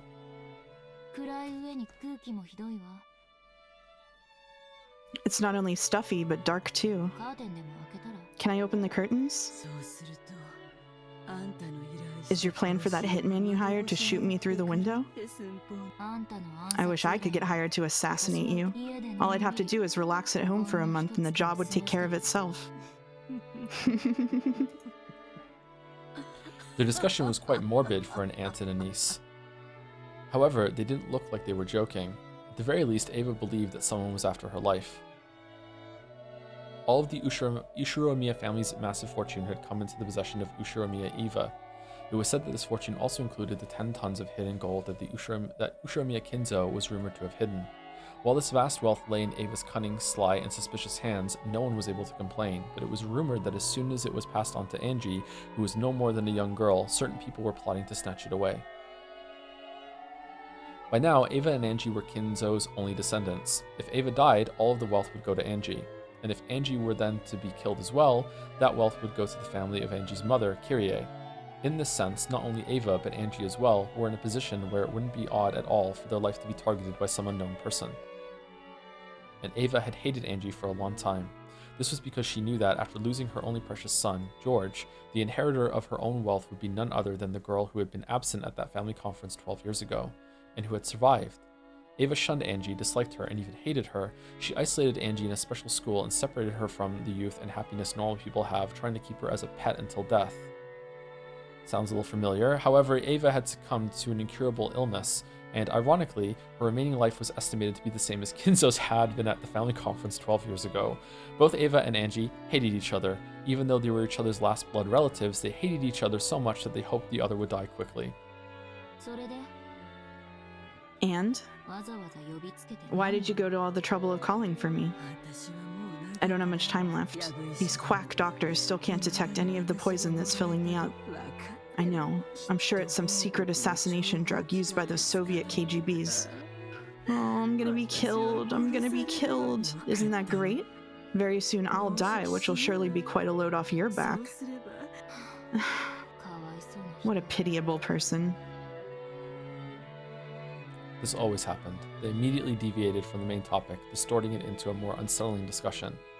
Ava, who was absolutely paranoid, believed that someone was always after her life, and in actual fact, after inheriting the vast wealth of the Ushiromiya family, she had used wild methods just like Kinzo had done in the past, repeatedly making money by any means necessary and creating many enemies along the way. With a massive supply of capital, she had plotted to aggressively buy businesses that were starting to have rapid growth, making them buy it back at a high price under the guise of reconciliation. Ironically, it was the same type of action that her husband's company had been hit with 12 years ago. She had repeated this constantly for 12 years. She had also earned a lot of hatred. If her husband had heard of this from beyond the grave, he might have defended her, saying that the loneliness from losing her family fueled her actions. However, of all the people who knew her now, none would defend her. For some time, Ava eloquently spoke of how her life was being targeted, listing off names of people who hated her and sneering at the fact that she still hadn't been killed. Even though Angie heard her own name included in that list, there was no particular change in her expression, and she waited indifferently for Ava to tire herself out. You see, I really hate you. I'm honored. Same here. I built this future for George's sake. To think that it would be snatched away by you. To think that it would be stolen away by Rudolph's daughter. I can't bear it. To think that I would have my fortune stolen away without even leaving behind a child. That I cannot forgive. If only you'd just give all of your fortune to charity. What about all those religious people you used to go so far out of your way to find? They all say the same thing. My excessive wealth has become a burden to me. And they always say something about how I need to give it up and cleanse myself. Then I thought of something. I stopped donating. For a time, Ava had searched for the founders of several strange and new religious cults, perhaps seeking peace in her heart. But they gave her heart no relief, and if anything, they ended up increasing her paranoia further. If you have too much money, why don't you start buying up thoroughbreds and make some corned beef? I've thought of something even more interesting. I'm worried over it a lot. What could I do to make things horrible for you? I thought about killing you. I also thought about erasing all of my wealth, leaving you penniless, and selling you off to a slave trader or something. Wouldn't that be wonderful? You'd have your arms and legs chopped off and be forced to take customers until you died. Oh, that would be so wonderful. Holy shit. Yeah. Is this fun for you? Oh, yes it is. It's fun to scare you, but very soon I will die. So I thought about how I might continue to cause you pain even after my death. And then it was surprisingly simple. I called you because I wanted to talk about it. I have midterms coming up. Keep it brief. I've decided I will have you inherit all of my fortune. Oh? Not only that, but I decided that until the very day I die, I'll expand that fortune as much as I can, inflating it to massive proportions before having you inherit all of it. Can you even imagine what that would be like? I don't get it, because it's stupid. That's right, you don't get it, do you? Look forward to it. It really is fun being rich. Every day, yokai from across Japan come to play. From now on, your entire life will be followed by talk shows and weekly magazines. The media will criticize me no matter what I do or don't do. If I donate, they'll attack me for being bourgeois. And if I hesitate, I'll be abused as a miser. Oh, every day really is wonderful, you see? I decided it'd be great to let you have that kind of life when you're so young and have so much ahead of you. Doesn't that sound absolutely wonderful? Looks like the public's opinion of all you've done was spot on. Too true, yes, that's too true. Go ahead, abuse me as much as you want. Soon you'll face that same criticism. Japanese culture dictates that good people live in honorable poverty while the wealthy should just die. No matter what you do or do not do, you'll eventually be lifted up as a symbol of envy and hate across Japan. I wonder how twisted your life will become after living that way. You'll have no allies. No one will listen to your worries. Abusing you will become a public sport, and no one can stop that. Oh, Angie. Oh, I'm really looking forward to it. I wonder how you'll live your life, and how you'll end it. Enjoy to the fullest a life of being unable to trust anyone in the world, being unable to love anyone, being unable to talk with anyone. I'll be patiently waiting for you to take that story of hardship down with you into hell.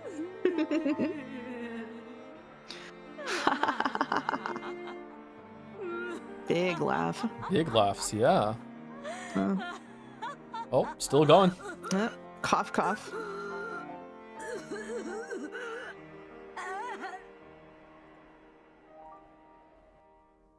Her insane laughter turned into a painful cough, without changing her expression in the slightest, looking completely unconcerned. Ange stared at the only survivor of Rikinjima. Say Angie or Angie, or chat will kill you. Nah, I'm with you. I'm going Ange. Perhaps No. because he found the violent coughing Kill you. suspicious. They're gonna kill me anyway. The guard gave a short knock on the door and rushed in at the same time. Ange glanced at him, wordlessly making it clear that she didn't intend to move a step from where she was. Ange was prepared for some kind of trap to frame her and Ava's death. However, that was fortunately a needless fear. As the guard rubbed Ava's back, he poured hot water from a thermos into a mug. As he did, Ava kept coughing, apparently in pain. Ange figured that this was probably the last she'd see of the Rikenjima Witch's final days. Oh, Rikenjima Witch, okay. Eventually the coughing subsided and Ava regained her normal breathing. However, the glittering madness inside her eyes hadn't subsided in the slightest. Okay, well, they want to murder me for spoiling that Ava was in the scene 30 seconds early, so I'm going to farm karma by saying Angie. Cackle, cackle, cackle, cackle, cackle. Now, I will give to you that cursed mass of gold and the Ushiromiya family headship, as well as the name of the Golden Witch, Beatrice. Enjoy the insane, twisted rest of your life fitting for the name of the witch. I don't need that. More importantly, tell me, on that day, what happened on Rikenjima? I don't believe it was an accident. Tell me the truth about what happened that day and why father and mother and Nissan died. Oh yes, that is the best way I have to harass you, isn't it? What happened on that day? What happened on this day in 1986? You want to know what they said before they died, right? I won't tell you. I'll leave behind the cursed gold, but you know what? I'll take the truth you seek with me to hell. That's the best way I can torment you. Oh, are you mad? If you want to hear it so much, try going to hell and asking your family there. In that case, you'd better die right now, right? If only you just give up and die right now.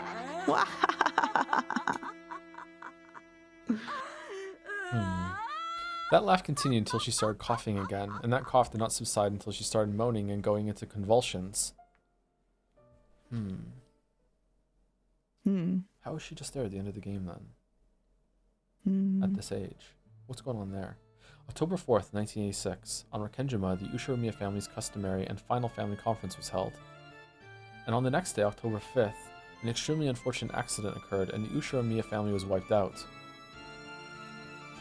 Fortunately, Ushiromiya Eva escaped from that and inherited almost all of the Ushiromiya family's fortune. However, due to the many turbulent rumors surrounding the Ushiromiya family, the way Eva acted afterwards, and her unnatural actions at the time of the unfortunate accident, the public was in an uproar over whether this might have been a conspiracy to get all of the inheritance for herself. Under pressure from the public, prosecutors repeatedly tried to investigate the matter, and the media began tracing the outline of a conspiracy they called the Rakenjima suspicion. But in the end, they weren't even able to find proof that this unfortunate accident was a crime. However, because the media continued to give the impression that the Rakenjima suspicion was a conspiracy of Eva's, public opinion began to believe that she was the true culprit. Of course, that was also influenced by the bad impression caused by all that easily condemnable, overbearing financial activity which she had carried out using that vast wealth. Every time she did something and the rumors started spreading, the media would bring back the Rakenjima suspicion, blaming the criminal justice system by saying that she was the true culprit and that the only reason she hadn't been arrested was because even the police had been bribed. But Nanjo said, so the impression that she was a great villain grew stronger and stronger. Her heart eventually degenerated. And ironically, it began to transfigure her into the kind of human that the public expected. By now, Eva had no one she could trust and no family. After her beloved husband passed away, the talk shows occasionally mentioned his company, saying that it was run recklessly while criticizing and disgracing its former accomplishments. Even her beloved son George was dramatized as the stereotypical rich, lazy son that the public expected, and no one even wanted to know what a simple and honest character he had possessed. As to how much all of this hurt Eva and ran her to ruin, no one cared. The public was only interested out of curiosity about how a super rich evil woman who killed her whole family lived her pitiful later years. So that happened more and more, and eventually, Eva's personality was transfigured until people started calling her a lunatic. It was said that this sometimes reminded her of her father, whom she had once admired in his later years, and that she laughed at herself with scorn. And on the day of that final family conference, because Ushiromiya Rudolph's daughter Angie had been sick and had stayed with her mother's family, she had not participated. At the age of 6, she had lost her family and had gained Eva as her guardian. Since Angie had become Eva's only blood relative, Eva took very good care of her. She had imposing guards surrounding Angie's person at all times to prevent her from coming to harm. Angie had even her right to play with friends, to come home from school together, and to enjoy the seasons together, stolen away, yeah, makes sense. So that she can live a full and pleasant school life, Eva had sent Angie to an elegant boarding school that took care of her every need, completely isolating her from the world. She didn't even know the popular songs that girls her age might hum. She was never given a chance to enjoy window shopping with her friends or stuffing her mouth with crepes, much less an encounter with a member of the opposite sex to make her heart throb. Angie did not have a single friend. Oof. If anyone carelessly acted friendly with Angie, they would be scolded by the guards or else the teachers. All of them were strictly ordered to not let shabby humans approach the daughter of the esteemed Ushiromiya family. During that time, the talk shows were always mentioning Ushiromiya Eva, always spreading rumors about her countless financial misdeeds. Those who knew who her daughter was naturally began to keep their distance. There you go. Even now, she was called a witch at school, and anytime something bad happened, even if there was no proof, it would be whispered as though if it were absolute truth that she had imposed her will on the school staff. A lot of characters becoming witches in the story over and over and over again. What's that called when something keeps happening over and over again? I don't know that word. The environment makes the person. By now, she had a heart as wild as those around her feared. No one trusted her, so she never bothered to believe in anyone. No one loved her, so she never even tried to love. And when Eva caught an incurable illness on top of all this, it was whispered that this too was a conspiracy, and this time Angie was set up as the mastermind. Everyone whispered that the daughters of witches are witches too. Even the talk shows and the weekly magazines whispered that. So Angie also accepted it as though it was definitely no, as though it was obviously true. Therefore, since she already believed that she was a witch, when she heard that name of the Golden Witch was being when she heard that the name of the Golden Witch was being turned over to her, she only felt like saying, "You just figured that out now?" Ooh, however, she was at least sure of one thing. That this title of the witch that she had inherited would definitely never be inherited by anyone else. She would be the last head of the Ushiromiya family and the last lonely Golden Witch.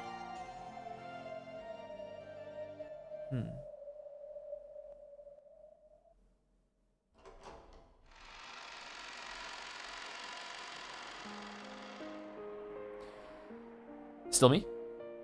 Still you. Still me. Okay. Angie could be seen on the roof of the skyscraper. Compared to the winds of the world that had been beaten down upon her until now, this strong, cold wind was warm and pleasant. Below her lay a beautiful nighttime scene and a dazzling river of red and white lights. It was supposed to be clear out that night, so there really should have been countless stars stretching out over the sky. However, the light from the ground was too bright, so you couldn't see them at all.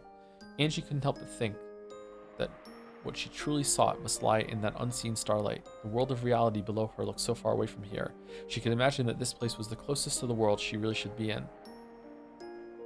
There was only one thing that Angie cursed. Why had she not been able to go to that family conference on that day 12 years ago?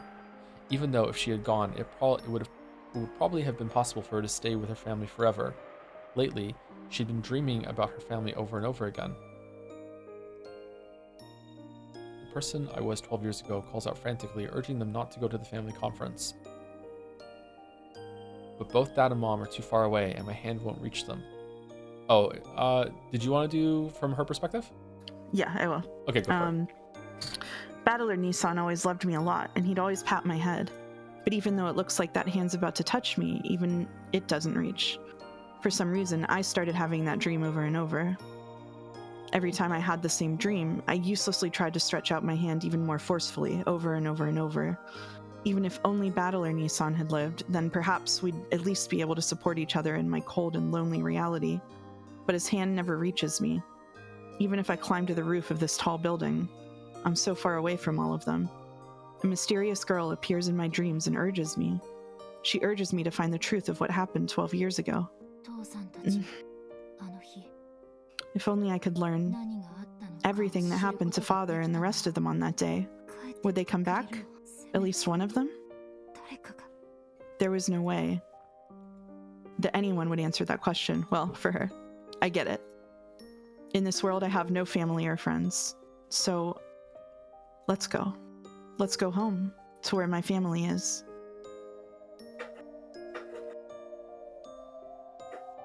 Bad timing, Chinchilla. From the start, Angie's figure had been on the outer side of the fence.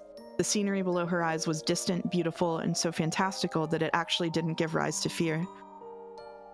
If I look down, I'll surely be swallowed up by the world below. So I looked up, because I wanted to be taken to the world above, the world where my family was. Who cares about vast wealth? Who cares about cursed gold? Who cares about the Golden Witch Beatrice? What I really want, even a mountain of gold couldn't get me. What I need for that is to take a single step forward, just that little bit of courage. At that moment, I definitely heard a voice. It was a voice I knew. A voice that had called to me in my dreams for so long.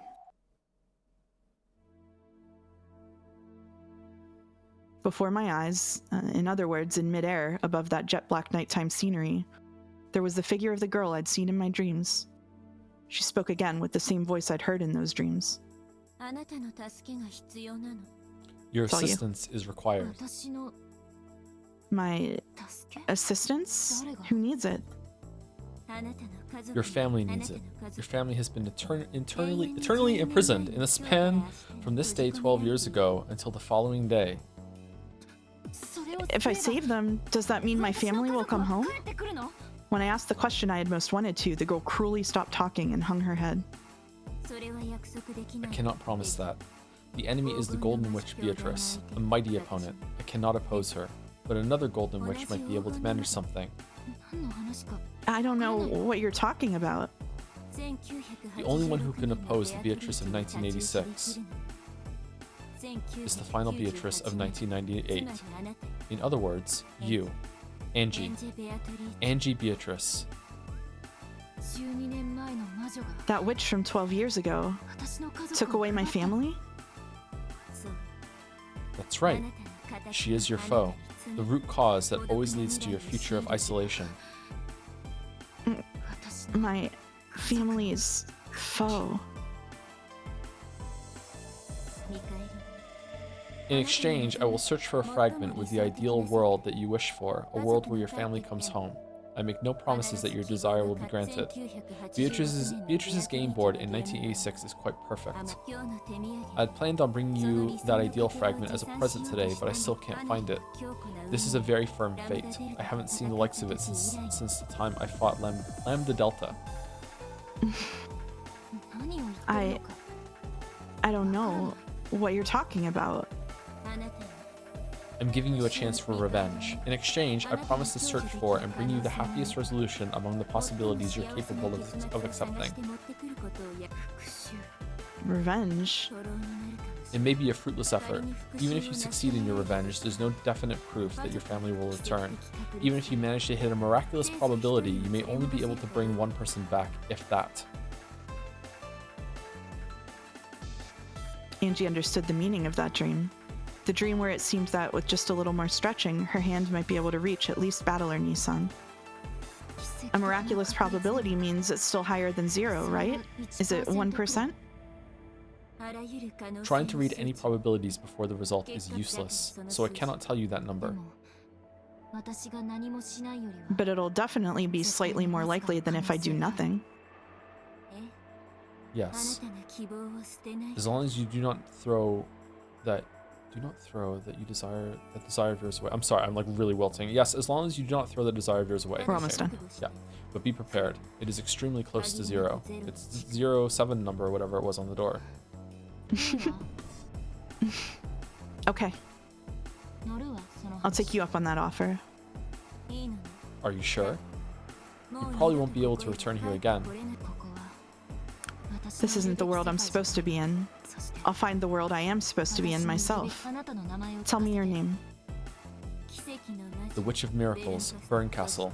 And by that name, I acknowledge you as the Golden Witch, Angie Beatrice. As of now, you are a true witch. The instant she proclaimed that I was a witch, I felt dizzy, as though something inside me had changed drastically. At that time, I heard a clunk. It was the sound of the door that opened to the staircase to the roof. It was Aunt Ava's guards. They're only guards in name. Aren't they the cage that wraps the tightest around me, shutting me in? They saw that I was already on the other side of the fence and dashed forward, horrified. 20, we found the target. Requesting backup on the roof. Talking like the bunnies. Angie-san, we were looking for you. It's dangerous there, so quickly come this way. What's that? My fan club. I'm pretty popular. No point in getting caught. Let's go. Looking annoyed, Burncastle turned on her heels. In the jet black sky, watching that perfectly casual gesture, I followed her as though it was completely normal. Angie-san, wait. Don't be hasty. Look out! It's useless. It's all useless. Well then, see you again next time. Please send a limo to get me, because everyone else will be there too. See ya. Angie-san! Interesting shot. And then she falls through glass breaking. Into the other side. Oh no, it's just the ending. credits.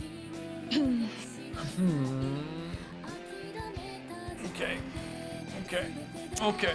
I am sorry for spoiling Ava being in the scene 30 seconds early. If I were not 6 hours into the stream, I might have found a better way to say that. You did. That was not a spoiler. It's fine. I don't care about that. I got pinged in Discord. People spammed the chat. It's just like. Okay, people need to chill about that stuff. It was right away early in the scene. It's fine. We were just about to find out.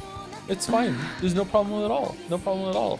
There is a problem I have with the fact that it seems like the story is introducing time travel, which scares the ever-living shit out of me after having it with Steins Gate.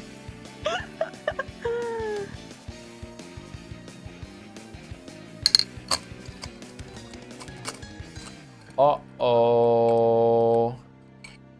Uh-oh.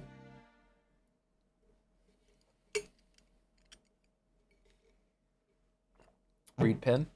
Pin, by the way, pin. Maybe there's a pin. Maybe there's a pin. Do you want me to read the pin? You did a lot of reading. Sure, It's go a for it. Koru post. Sure, go for it. I've been thinking, how can I ruin your life? I've decided. I'm giving you my video essay channel. I'll start a huge project, and when how do I look at all of it? No, you read it. I'm sorry. And delay the final part. When you stream, you'll be a scam artist avoiding your obligations. When you work on the video, you'll be criticized anyway because no one has seen it yet. The internet will see you as a big name coasting on rep. Real life will see you as a NEET who should get a real job. Abusing you will become public sport. No one is more hated than a YouTuber. Thank you, Koru. Thank you so much. Thank you. Thank you. Goddamn. Goddamn. That was like one of the Chester sisters' arrows going through my heart twice there. Nice one. Nice one. Oh, shit. Who's else gonna say thank you to? Reed Lol. Yeah. Thank you to Duve was taken for the resub. Flies. What? Flies. Nick.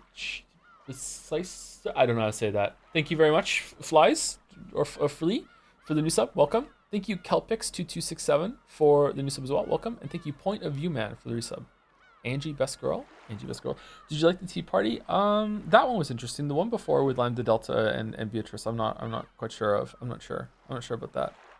New tips. Complete the third hidden tea party. Where are the tips?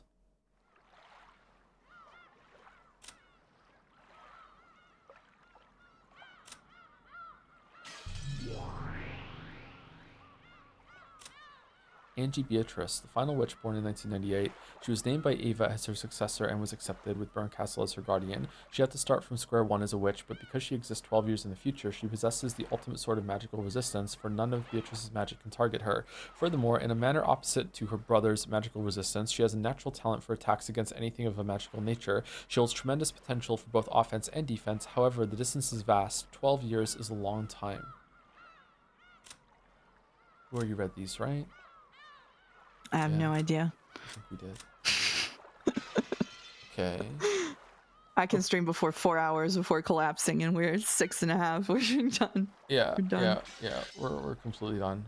Well, actually, we're not done because episode 4, Alliance of the Golden Witch. What was it before? Legend of the Golden Witch, Turn of the Golden Witch, Banquet of the Golden Witch, Alliance of the Golden Witch. Good morning. How shocking that you haven't been forced into surrender even now. By this point, even I am forced to expect a lot from you. Not all of the game takes place on the board. How about taking a little peek at the outside this time around? They say that if you know your enemy, you need not fight 100 battles. The difficulty level depends on you.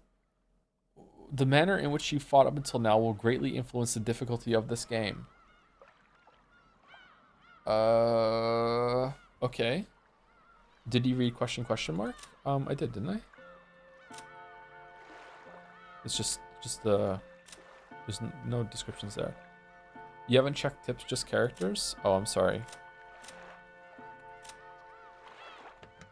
Here? Okay, so there's a bunch of shit to read here. Okay, I'm not reading this right now. We'll read it next time. Yeah. Can we raid Hypothetical Walrus? If Hypothetical Walrus is live, then sure. Yeah. Oh, man. Oh, yeah, I was supposed to tell you that, but someone else told you, so I'm clear. Okay. I'm in the clear.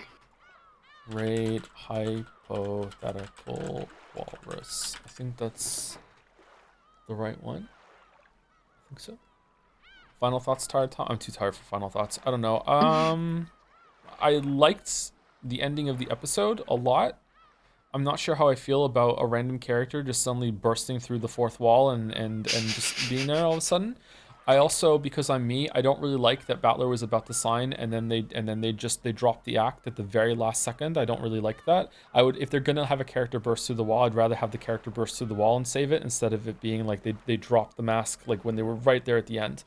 I think that would have been more powerful. I don't know though.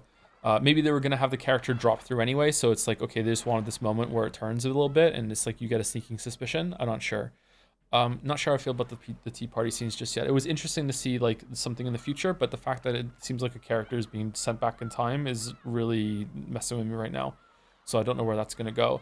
However, every single time that I haven't had trust in the story, when it starts to do, some crazy wacky bullshit, it usually, like, it is not usually, it has been turned around. I'm like, oh, it really worked out. So, I should probably have faith this time and see.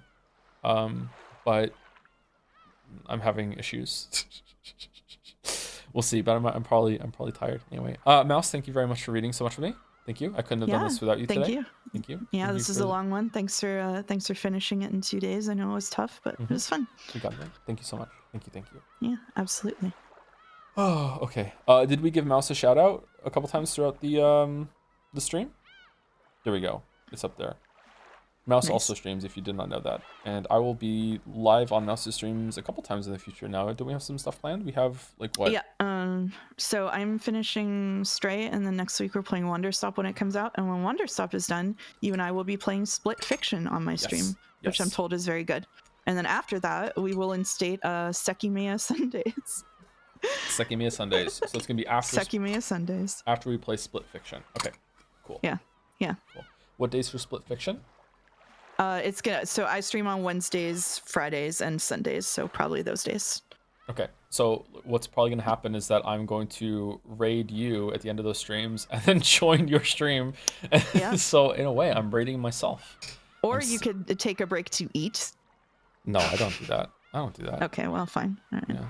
Okay. No, I'll do that. I'll do that. Okay, rating hypothetical walrus. Thank you again, Mouse. Thank you.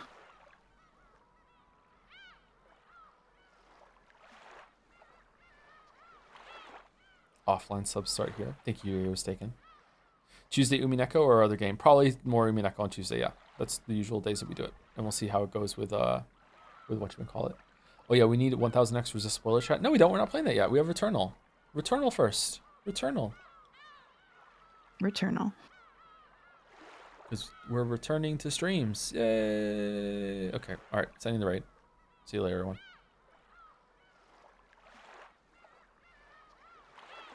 And raid is sent. And anyone that stuck around, a second secret goodbye for you. See you later.